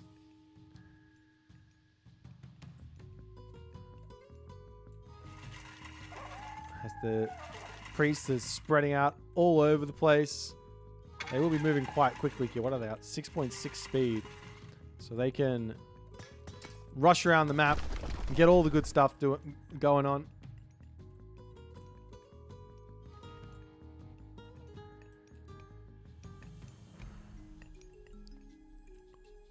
Nonetheless, Zuccolo is swinging around over here, but B is already in position. He's got all of his spearmen there, and he is looking to head Zuccolo off the pass, but he does pull back out this way. There are a couple of units already over there, and Zuccolo is going to pull back, but now the spearman can maybe swing over here if he likes, as those Naginata riders charging forward, trying to get just a little bit of gold in here. It's a little dangerous, though. You definitely don't want to be losing any kitsune if you can help it. As now the spearman 準備できたよ will find Zuccolo's Miko out onto this position. In fact, just taking out the shrine first and foremost, because why kill the Miko when you can just kill the shrine? And the Miko says, all right, I'll bail. It's fine. Get me out of here.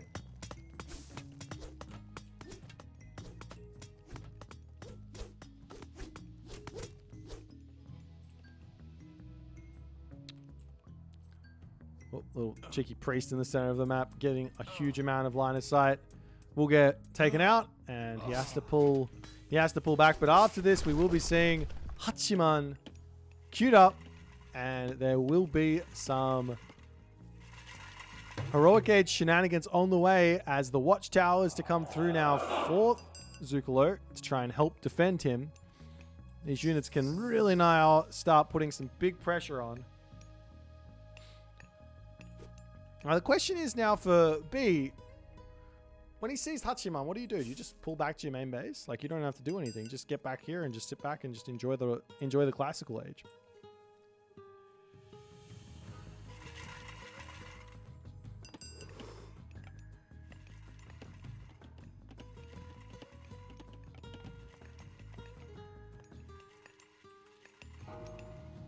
Now, all the armory upgrades also queued up for Zuccolo. It looks like he is looking for that new moon on the armory. And then I guess he'll also look to just manually get his upgrades, because why not? Get enough favor. Oh, the shrine coming back up over onto this side as the priest will get spotted, sniped. But the army will come back over here and maybe clean off that shrine. Maybe a different place wouldn't have gone astray there for our man Zuccolo at the moment. However, 3DB hunting. But these are very speedy kitsune. He charges up to the top, couple of slingers getting involved as well. Zuccolo says, I want to kill those. At the very least, give me a little bit of nibbles, a little bit of gold. It's really hard to say exactly how much gold these guys have gotten, because killing off an obelisk does include a little bit of gold over there, as the daimyo going to be joining in. One Tengu in, and still waiting on that final copper armor to come through, as the Yumi horse archers is going to be on the way.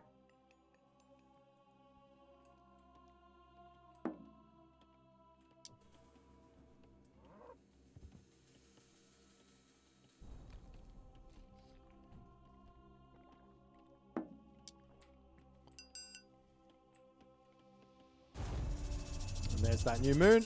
Straight onto the armory as Zuccolo is looking for an attack here. He really shouldn't be going for one. Maybe he's got that swampland, so it might not be a terrible idea to just drop that on the army, call it a day.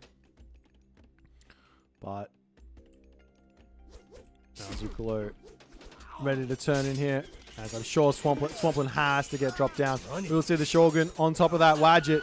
Going to be pulling that Wadjet back there as the Samurai will spawn in. The army going to continue to take this fight on top of the Swampland. A very, very difficult fight indeed. It's the priest now going after those Kitsune. The front line will end up dying here.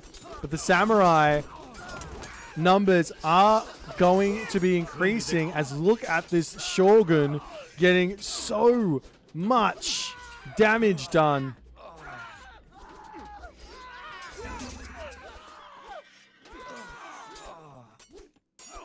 And now all of a sudden Zuccolo is in an overwhelming advantage. Absolutely overwhelming advantage at the moment. More Shogun, more Samurai coming through.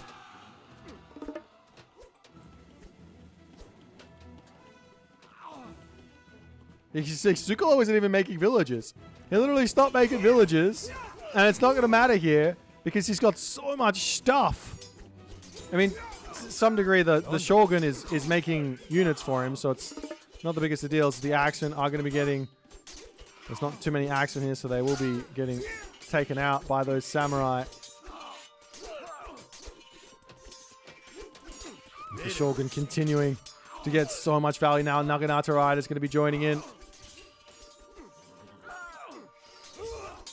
I mean, to some degree, I mean, you gotta respect it. It's Tsukiyomi is the timing attack god. Why build villages when you can just build units that are already like super effective?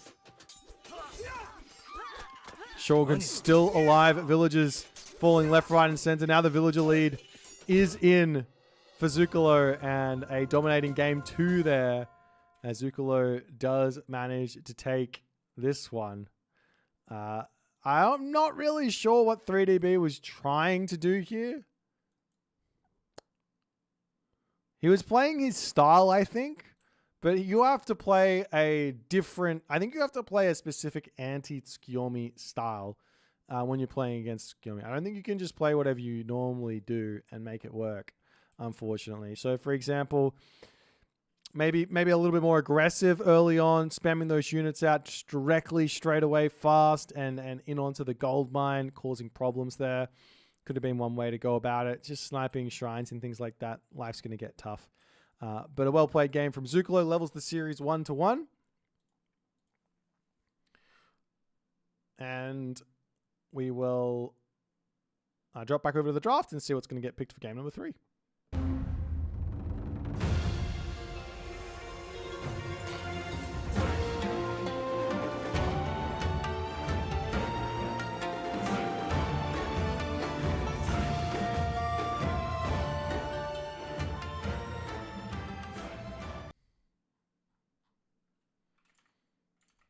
Alright, these guys are now just going to be doing their draft for game 3.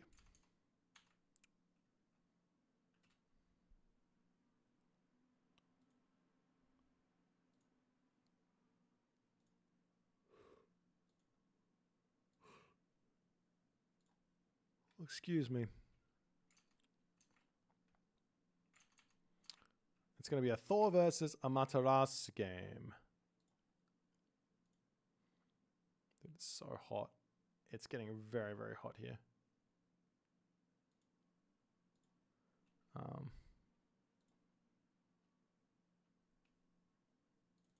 So we're in Ghost Lake next as well. And yeah, Thor versus Amaterasu on this map.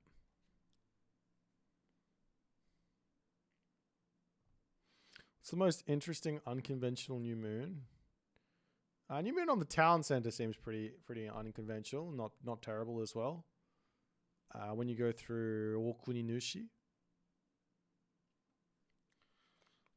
I'm gonna go grab some more water and be back in a hot second.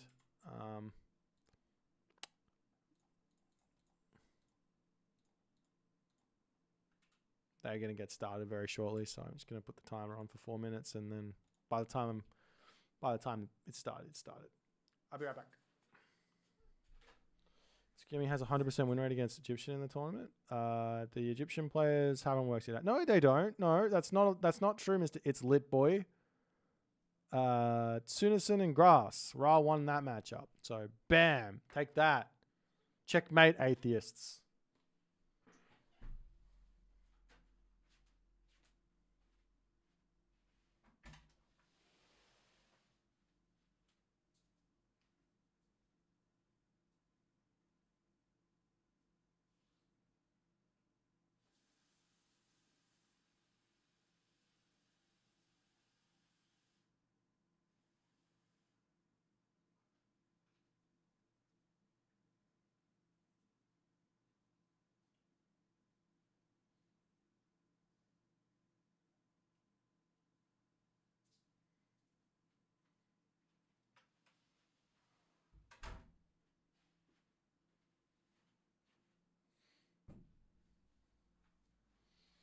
Wow.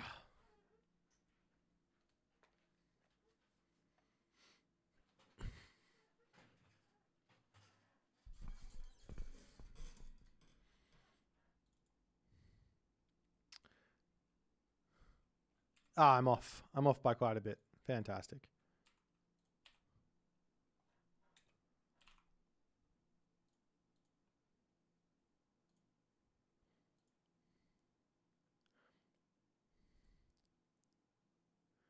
Yes, my head is freshly shaven. I made extra shine today as well, so there's that.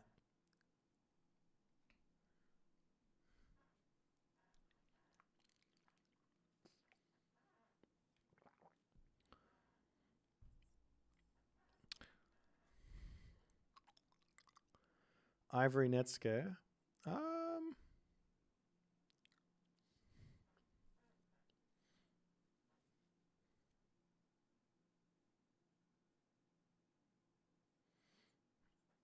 Do I play a rendition of All of Me? Do you mean the jazz standard or something else?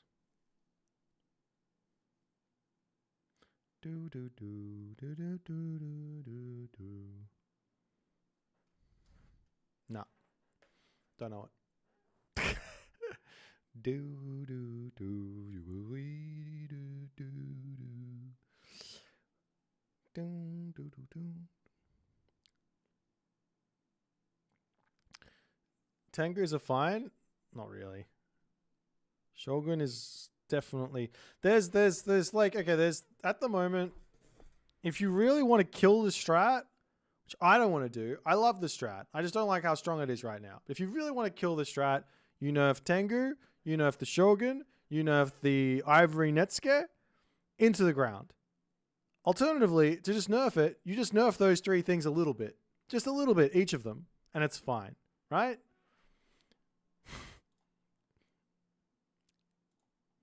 Have we not done points yet? Oh Jesus! Come on, guys! I need a mod. Where's my mods?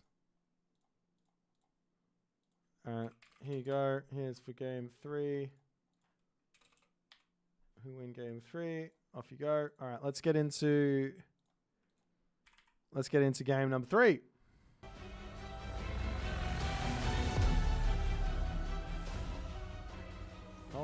Alrighty then, in the top right-hand corner of the map, 3DB is spawning as the Thor, the blue Thor. In the bottom of the map, we have a red Amaterasu here. Okay, so we're on the map Ghost Lake. It's currently 1-1.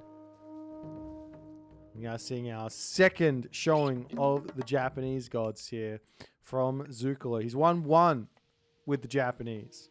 However, I did see 3DB pretty much topple Kavoth Tsukiyomi with Thor. He didn't end up losing, but I would say he pretty much toppled it. He basically won that game, in my opinion. In my opinion, he basically won that game. Nonetheless, let's take a little look-see at the relics and see what they're going to have to say for themselves. Scales of Echidna, always nice with a bit of a wood reduction, food reduction, gold cost reduction of all myth units. Next relic over here, we have the Titan's Treasure, which is Minor Gods minus 10% as well as Secrets of the Titans. And Jade Hair. Oh my god, there's some amazing relics on this map for the myth units. A little bit of movement speed there. And the next one here is the Eye of Ornlu. This is going to be 5% boost for counter infantry. Another amazing relic. Oh my god. If Zuccolo finds all 3 of these relics, he is going to be laughing. In fact, he's already sent his Mikor out here. Nani? Wait, has he? Where is he going? I don't know where the click is, but you can't even... The thing is, you can't actually grab the upgrade until after the temple is in. He's now pre-queued it. He's got the Kagura in. Oh, Nani? where is he going? Wait. Surely he wants this relic. Has he seen the corner? He has seen the corner one as well. That's Jade Hair. Another amazing relic. So he's going to have an extra 5% damage on his Samurai, which is huge. He's going to have himself Jade Hair here because 3DB has got... Oh, 3DB spotted it as well. 3DB has spotted it as well. As Mikor is in queue. The house getting missed here from Zuccolo is a little bit unfortunate. And we actually see Minakata Tomi from Zuccolo. All right. This is a guy after my own heart. This is a strat that I've been saying. I think this is actually pretty good. We'll see how it's going to go here against Thor. I'm not exactly sure, but I think this strategy is pretty good. The idea is that you're going to have in your main base Shrine of the Hunt, so you're going to have some hunt here no matter what, and that boosts up your favor income. So you're going to get a ton more favor, and then you can go into Raiju, or you can go into Tengu. Or if you're playing, say, a different god who also might have to have Minakata Tomi, you could go into Oni. Nonetheless, the Mikor making her way up to this top side. Is there a Hersir out? He's not going. He hasn't gotten a Hersir out. Nonetheless, a stable coming through for Zuccolo. And we will see the Shrine of the Hunt. Oh, he drops it out here. Like, I like it because it... I don't know if I actually do like it. Like, sure, it's somewhat protected with the wolves, but these wolves don't do much if there's a whole bunch of Hersir there, of which there most likely will be. As the Hersir for 3DB moves out, but he will get stopped as soon as the relic gets picked up. Now, if he notices this and then tries to cut the Mikor off, that might be a dead Mikor, but it looks like he hasn't noticed. And that relic will go into the hands of Zuccolo. Oh, no, he has noticed. He is hunting. He is absolutely hunting, and he will get close, and he's probably going to get this kill as well and be able to take this relic back. This is a huge win for 3DB at this stage of the game, though there are a lot of Naginata riders. He's got to pull over and defend this Mikor. I mean, on the one hand, he might lose the Mikor. Like, can he heal it? Can he heal it? It's going to be close. One more hit. The heal. Oh, and he drops the Solar Shield down. That's brutal. Part of this strategy is also that you want to be holding your Solar Shield for the Shogun. Like, normally everyone's using their Solar Shields on Weasels, on Kamonotachi, and Suicide Kamonotachi. But if you hold the Solar Shield for the Heroic Age, you're using it on the Shogun, super effective. But nonetheless, gets the relic in. There's still another relic at the top here. Does he see it? He doesn't see it. He does see this one, though, but that's already gone.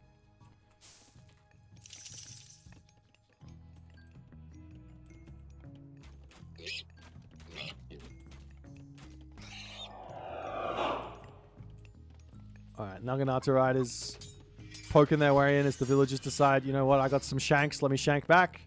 You're not allowed in here. Get out of here.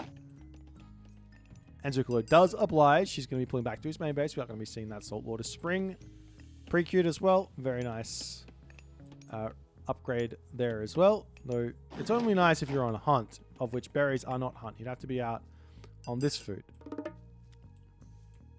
Unless continuing along with those Naginata riders. He is now slowly starting to mix in a few samurai and things like that. That's the saltwater spring technology on the way. Now, just for those of you playing at home, Nani? take a look at how much favor this bad girl is getting in. 0.16 favor a second is a crazy amount of favor. This one's 0.13, by the way. But that's also gold, wood, and the chickens. Has another little raid to come through. Does manage to snipe one dwarf, but loses a Naginata rider for it.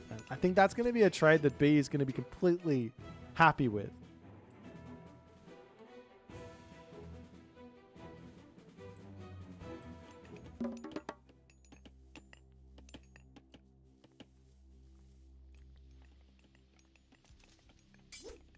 Zuccolo, getting caught out, losing a lot of HP on those Naginata riders as he's going to be pulling back. It does look like at the moment he's trying to get heroic age. He's got the food coming up. He's got the gold coming through.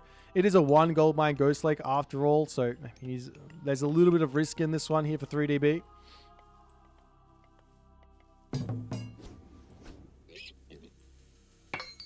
Now we have the Thundering Hooves to come through. Question in the chat, how is 1 dwarf for 1 cav? Basically, if you lose 1 cav at how many resources is it? Can't remember. Let's just call it 120 resources. Then in 2 minutes, that dwarf will, or that raiding cavalry will have been paid off. Because that dwarf wasn't gathering. So, yeah, there's that. Well, this is a little bit of a crazy attack from B. The wolves are very, very powerful here. The Miko as well, super strong as the Naginata riders to come through. Will he be able to pick off it? He gets 1 raiding cavalry. 2 raiding cavalry. So 2 raiding cavalry for a villager there. We'll be able to heal up the majority of that HP there with the Valkyrie.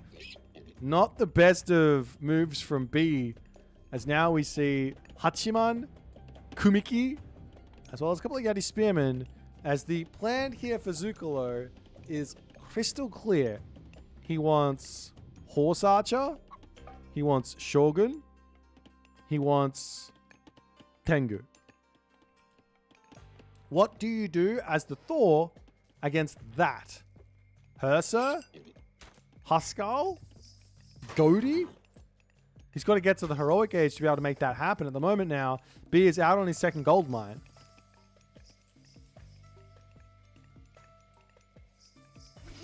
Naginata riders coming through here as the raiding cavalry in hot pursuit.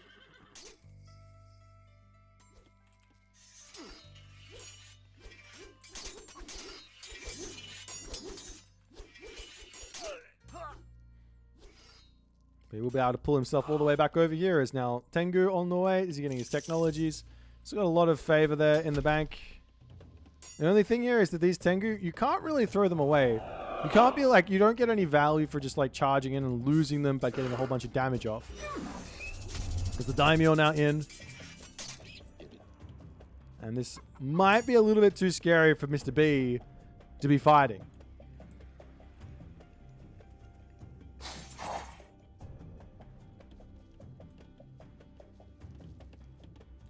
However, Hunter's Strength coming in. That's going to make those Yumi Horse Archers stronger. We're also going to be seeing the Aesthetic Prophet to come through as well. As there's already 2 Tengu out. That being said, Zuccolo, he doesn't need to be too crazy hyper-aggressive here. He really doesn't need to be. He will have his, at the very least, he will have his Tengu upgrade. But he does dive over onto this spot as B distracts away. Yeah, he doesn't have to be too crazy aggressive here. The Tengu continuing to just sort of jump in as B says, no worries, I will distract, I will split up, I'll attack you left, right, and all the other good stuff. As a couple of raiding cavalry to come through onto this spot, but the wolves are in here. The Tengu decide, let's come through, we'll get some damage done. And B is back home. The army's still charging around here. You've got to be so careful against the Shogun. Like I said, this guy in this side of the strat 10 favor. 10 favor for the Shogun to just sit here and fight. But the Horse Arch is getting caught out as B is reacting beautifully to this strategy. I'd love to see some more Yati coming through. Yati Spearmen, rather than just sticking in to what the strong units are, countering what B is going for here. Makes a lot of sense. But then again, realistically here, like I said, I don't think he has to do anything. He just has to get all of the Tengu out first, and then he can look for some fights later. He can even go for some raids with the Tengu as well, because it's very tough to kill a 5.6 speed Tengu Master.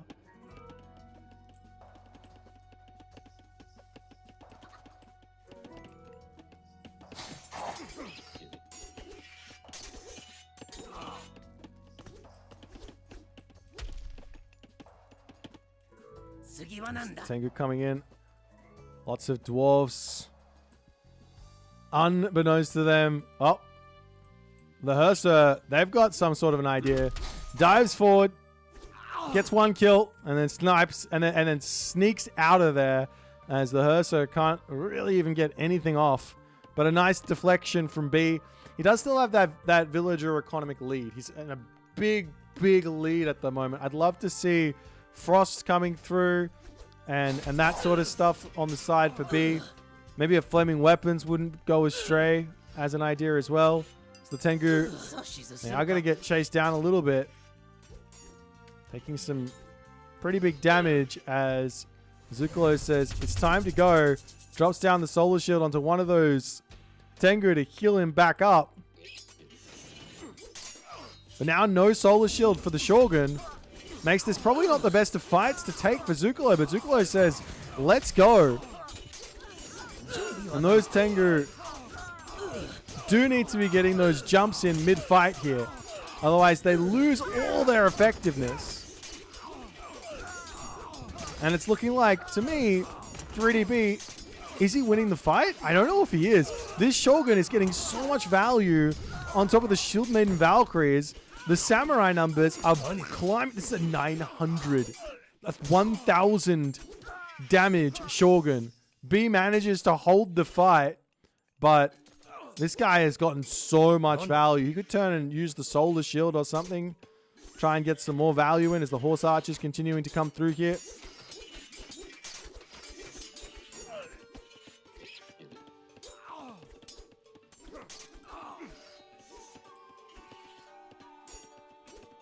Nonetheless, Zuccolo back onto this position as we see the Forest Fire to come down. Didn't realize he had a Forest Fire. He could have taken out that Shrine of the Hunt ages ago.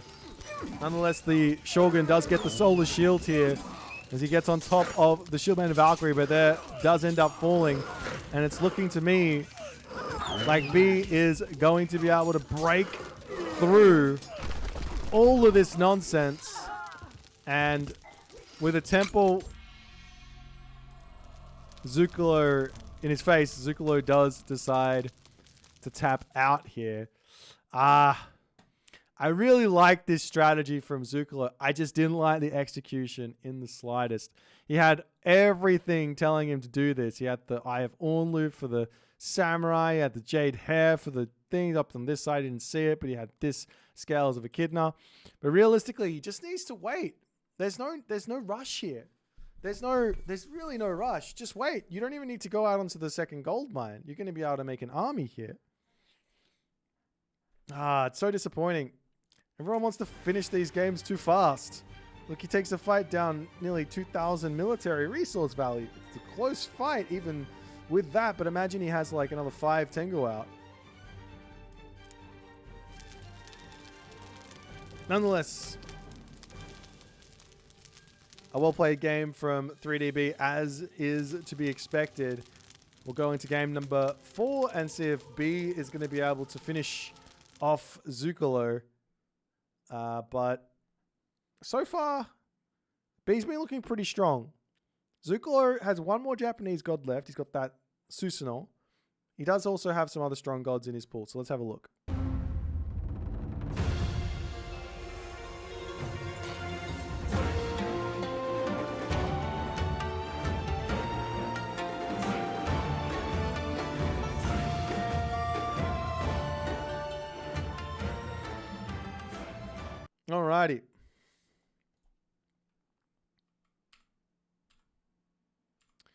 So that is the win for the Thor, Schmack, and the loss for the Amaterasu.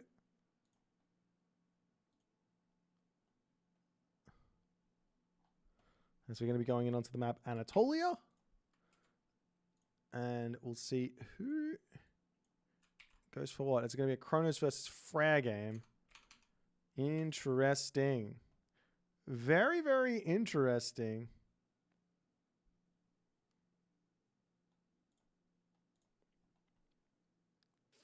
Okay, so we got that 4. Oop. 4. I might go out on a limb and just say, is B just going to go for an all-out rush here?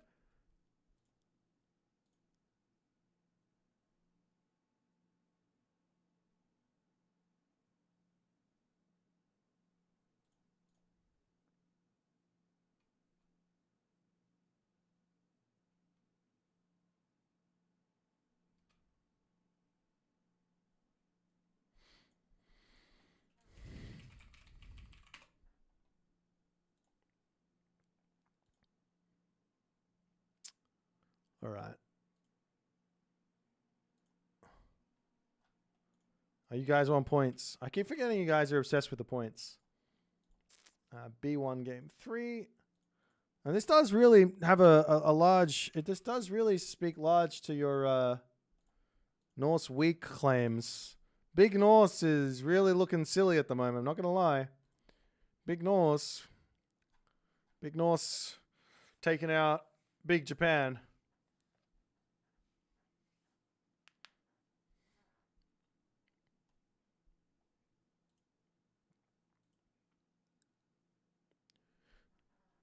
Okay, so Anatolia, Kronos versus Freyr. Yeah, you can't unmod Kavoth. It's there as a bait. The true fans understand that it's a bait.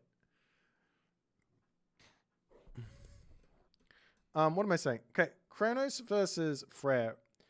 There's a couple of ideas here. One is just complete rush. Makes perfect sense. And then go onto the water. So you go for a nice early rush with the Prometheans, then you drop over to the water with a dock while you're advancing, and you can get your fish going. You're definitely not gonna kill the Freyr in the Archaic Age, but you can get some big damage done.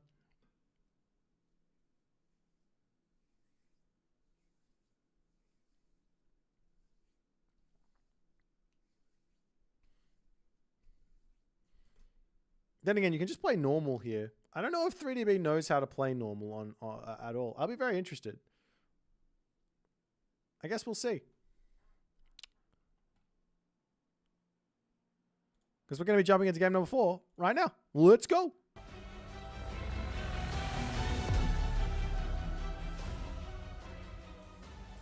Alrighty. In the right-hand corner of the map, playing as the blue Kronos, it is 3DB. And in the left-hand corner of the map, playing as the red Freyr, it is Zuccolo. As the citizen makes its way over to this shore here, we also see a pretty early mana getting dropped by B, which is, like I said, B's got his own. He's got his own rules. Like, why wait to build the mana when I could just build it straight away? That's what B says. Why not? Why not? But it is not going to be a Kronos rush, and we do see both players going for a different landing point, a different starting dock side. So, generally speaking, this actually favors the Kronos quite a bit. Because the Kronos here can just time shift docks down here, time shift dock over here, and he'll definitely have a fishing ship advantage. Oh yeah, he could totally time shift this over onto this side. That would be so sick. Oh, that would be so sick. Why didn't he do that? What a waste. What a waste. I'm going to steal that. I'm stealing it. Then again, you're not going to be able to get the fishing ship out straight away, so I don't know if it's worth it.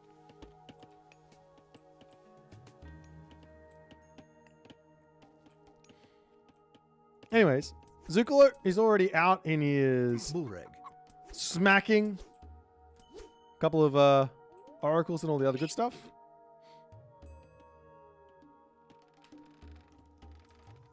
Check out some relics on the map here. We've got the Gugnir Odin's Spear. This one's going to be some Catapulties, Halberdier, Yari Spearman, all the other good stuff. Over onto this side, it is the Tail Feathers of Heaven, which is 0.3 divine damage over 3 seconds. In the middle, it is Cathara of Apollo, which is plus 10% of base for the movement speed of the villagers. And on the bottom here, we have a Black Lotus, which is gather rate for farm, and Shenong's farm plus 10% of base there. Alrighty then.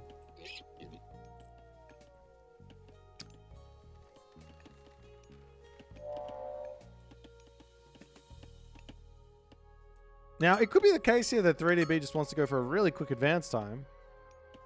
He's getting his gold in. Hasn't got a second dock down just yet. He has spotted the dock over onto this side. A deconstruction here would be pretty brutal, as there's not a single berserk in sight. In fact, where is the berserk? I don't, oh no. Poor Zuccolo. He does drop off some fish. So he's got a little bit of time to get over there. He's going to build a berserk and get over there. But that's brutal. Meanwhile, dock up on this side for 3DB. I almost want him to just time shift the dock over here. Like already, just time shift it in. And just be like, hello there, this is my spot now, hello. As we will be seeing a... kind of like a 4-minute advance time, I guess, from B. I thought it might have been a 4:30 or a 5-minute advance time. I thought it might have been a 4:30, but a little bit late on the temple.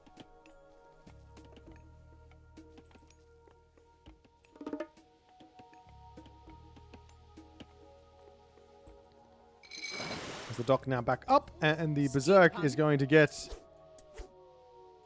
ready to start smacking all of this stuff as the temple comes down. The Oracle here, converting to a hero, can turn around and start smacking back there. You can also grab this relic, which is kind of irrelevant on this map most of the time. But you'll grab it, pop it in the temple. And the thing is, there was a recent update for Chronos that meant like you used to time shift the temple and the relics would pop out. That's not the case anymore. The relics will stay in the temple no matter where you time shift it to.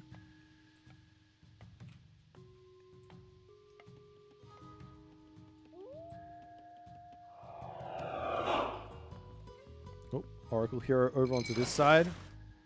As he walks forward. Is he going to have... No, he's not even close on this Prometheus. But he will start smacking away. I actually think the Ulla is in first, so this is not good. This is not good for 1 3DB. I think he loses this fight, no? He absolutely does lose this fight. Oh, dear. Okay, another Oracle hero over here can come forward and maybe save the day. As the Prometheans, they're out. Turning around and actually taking the fight. I think 2 Prometheans beat 1 Herso, no? Maybe? Not sure. Another Promethean out for 3DB. He's going to start smacking down onto that dock at that point.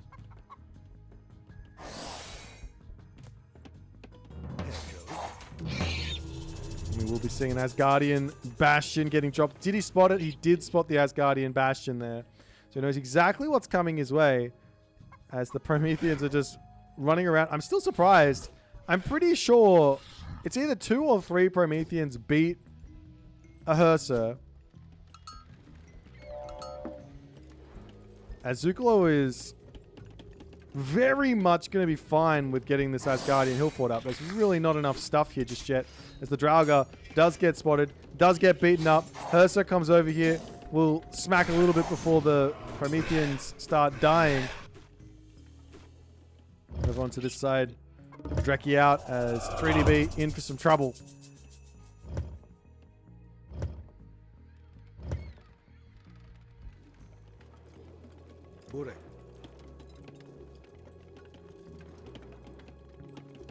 Here, Mamilla's just like, let me take on this fight all by my lonesome. And B to pull back for the time being. He'll turn around and take out the Draugr at the very least before coming in. 19 seconds on this one as more units to start streaming in. I don't know if this is going to be enough here. 17 seconds remaining onto this hill fort. 26 is pulling everything off here. Just leave at least one on the Asgardian hill fort to help finish it off.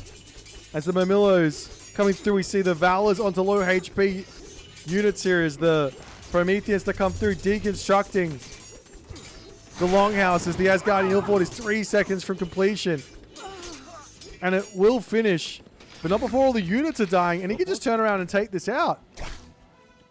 He's chasing after those berserks for the time being, but he could just turn around and just take this out. Okay, maybe not, but maybe he could. I don't know.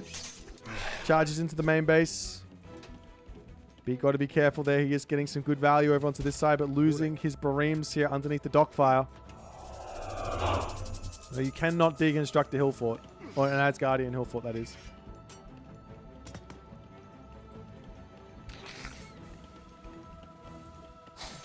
There is also access to Ghoul and Bursty, but that's not going to be something here that Zuccolo is going to be using lightly.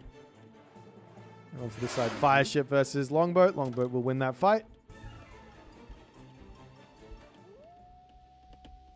Hey, thanks for the gifted subs, guys. Legends.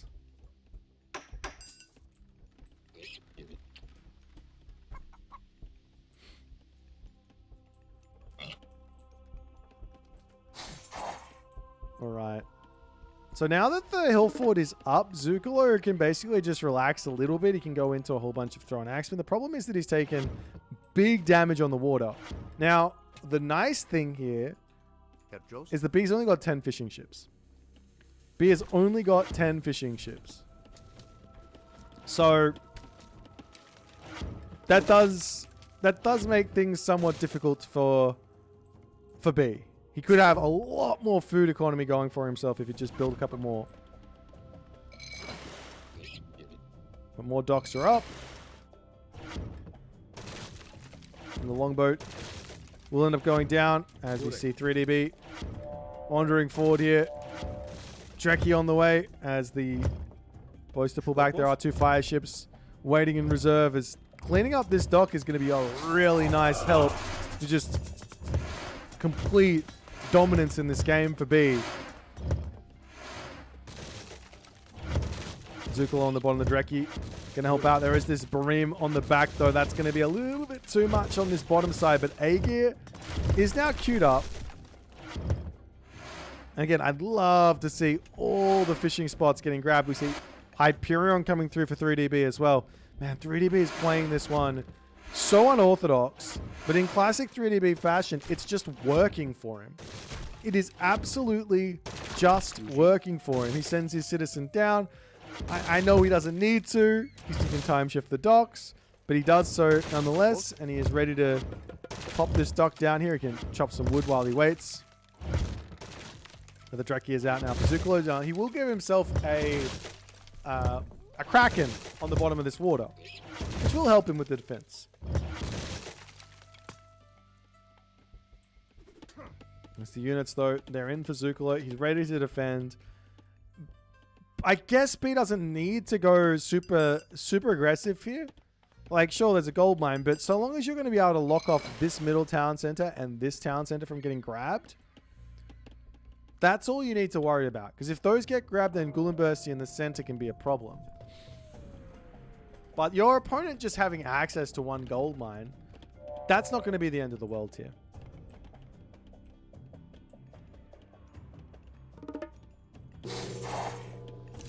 So the temple going to get pulled back for the time being, as he probably wants a whole bunch of Satyr. He did forget his oracles. This is a little bit unlike B. Normally, whenever he heads to the heroic age, it's like just get a whole bunch of oracles out, call it a day. But he hasn't gone for that just yet. On the other side for Zuccolo, he's still got a handful of fishing ships going for himself. He is grabbing this very important technology, Feast of Renown. On this front spot here, grabbing this town center, and maybe also working towards, maybe instead of grabbing these, would have been grab this town center, work towards a hill fort over here for the low price of 50 favor plus the 10 for the upgrade. But B is going to be looking for a fight as the town center does get started, and B notices it immediately as he's going to charge forward. It might be worthwhile to just chaos it. He does chaos half the army there. I love that usage because you kill off every single one. It just lasts forever there. As now Zuccolo's got to pull back. Might lose the rock giant as well here. Meanwhile, the taunt the other way is going to be a big return fire situation for Zuccolo, but Zuccolo is so far behind on military at the moment. All these units are on fire. There's no like there is. There's tail feathers of the heavens, so those are very, very strong. And now B can pull back. Say, all right, knock this down. Now seeing some Krakens coming through for Zuccolo as he's trying to deal with this. One to read out is not going to be enough with that much HP to deal with all this, but you just build another Nereid and then it's going to be fine. You see a mana coming down. I'd love to see like palaces and things like that from B. Zuccolo, on the other hand, the problem here is he just doesn't have that much fishing economy.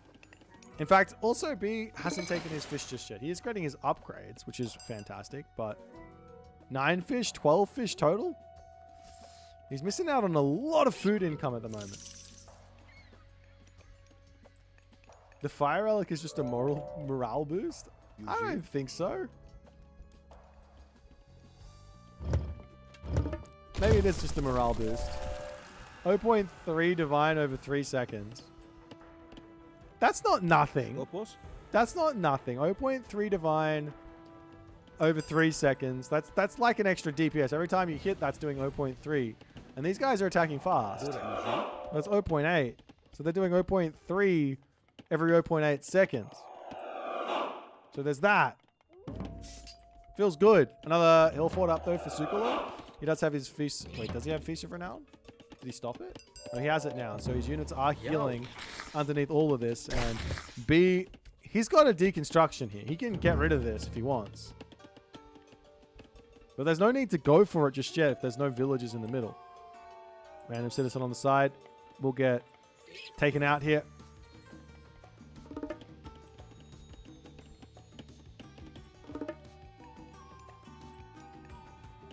But B's at full population. Grabbing his upgrades. Gonna be thinking about maybe heroizing everything again. That's, oh god.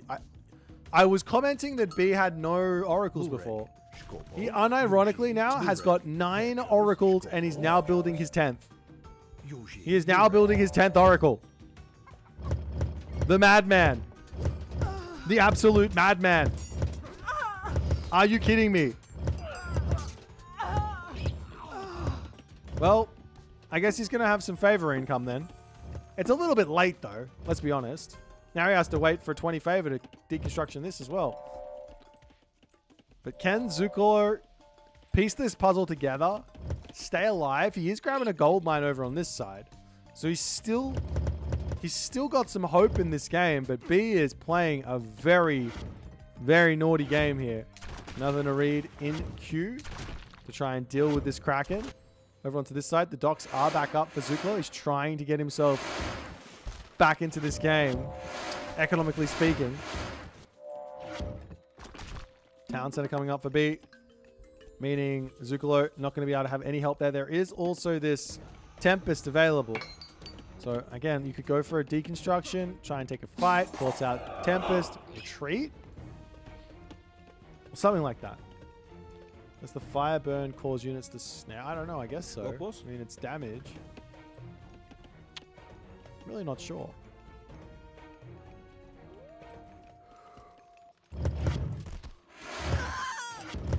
The Nereid does end up going down here, but the Kraken is almost taken out itself. So Zuccolo fighting back valiantly over here. Over onto this side, though, decides to take the fight. And B will say, no worries. I will run. I'll lose a couple of units.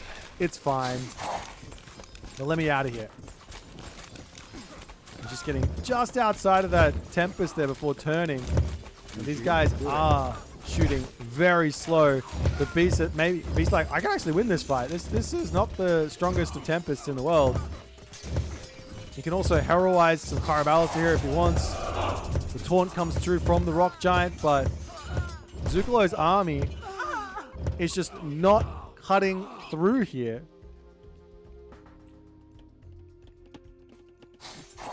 However, taking that fight does net him a little bit of favor, so we can build a couple more rock giants out.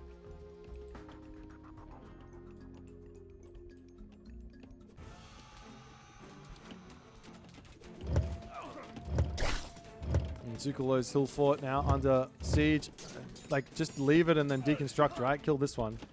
Because you can deconstruct this, you can't deconstruct this. It is protected. Nonetheless, B now 2 TC, full population, units in queue, looking to wrap up this series here. And Zuccolo fighting for his tournament life here. Like, he needs to win this. Like, this is, I said it already. Even if he beats B, that does not guarantee him a spot in the group stage. Sorry, in the playoffs. But this is literally his tournament life on the line. His last shot. His last shot at getting through to the playoffs.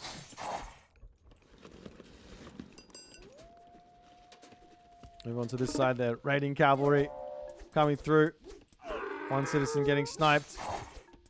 The catapult is to come through with the Promethean behind it. Up onto this side B. Trying to put up his palace, but he does kind of get caught out a little bit here. This is what Zuccolo needs to do. He needs to move. He's got to move B around. Use that Norse advantage. Attack everywhere. But B just has to be calm. Town center. He does deconstruction. The hill fort over here. Finally. I thought he was going to do that ages ago, but nonetheless, citizens dropping left, right, and center. The villager differential is quite close here. I wonder if the score diff is just on... If it's just on, like... on kill loss at the moment. Surely not. Surely 3DB is just way in front. He does have a huge amount more favor income, so that does count for something. And add this 10 onto that 60, you get 70 villagers. So now the citizen going to grab another town center. B still biding his time. If the dwarves up here, 2,000 gold remaining. And Zuccolo says, let's get to the mythic age. Maybe hell here? Okay, he's going Vidar. He's going all or nothing. As the Murmillo's up to the top, the dwarves are going to have to pull all the way back. If this Inferno can somehow kill off all of these units, yeah, this might be okay. He might have something here.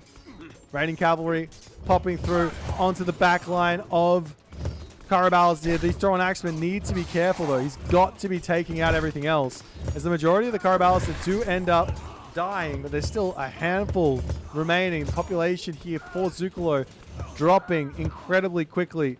The dwarves have to pull all the way back into the town center after all is said and done. As 3DB gets himself his third town center. Units charging forward. Still have to be careful of that Ghoul and Bursty. It is available here. Can drop it here and then charge forward, I guess.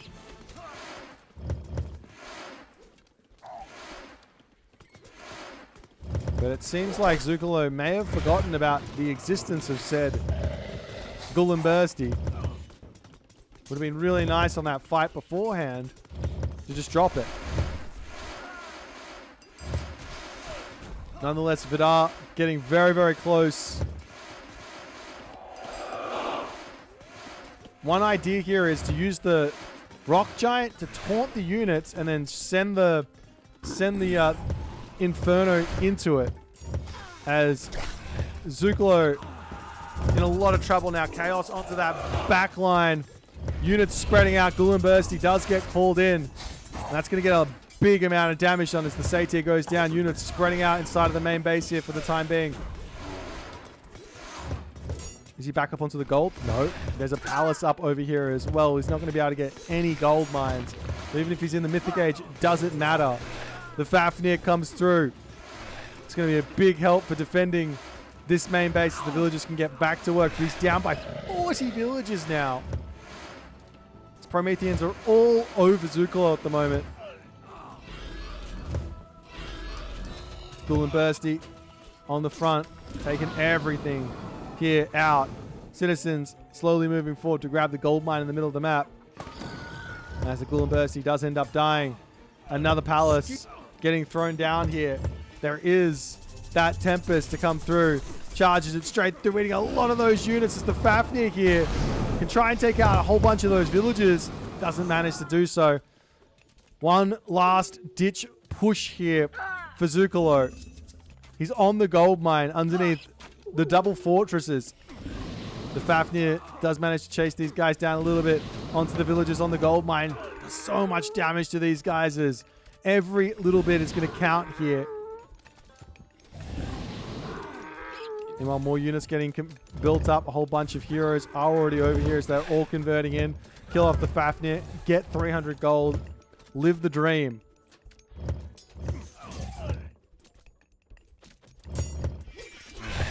And once that Fafnir dies, is there going to be enough stuff remaining? B is at 235 pop. He's got fortified town centers. One more town center is on 4 TCs and in a ridiculously commanding position.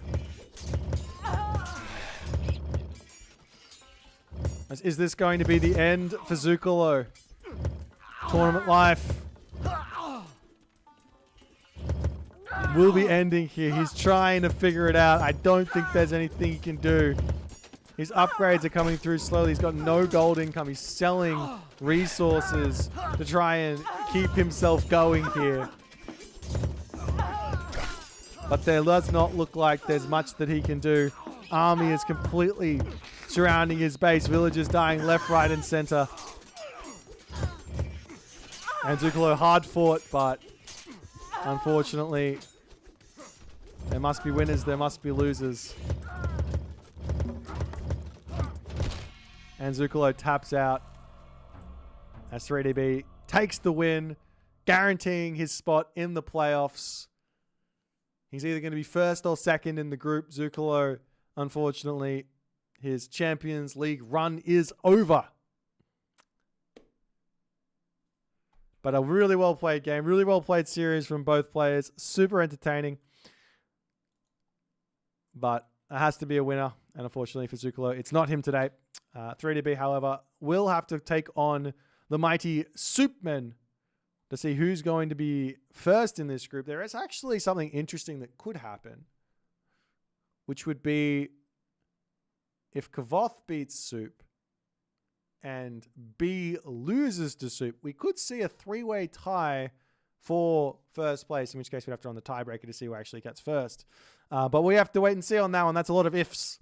But nonetheless, that be the series, that be the game, that be the everything. And yes!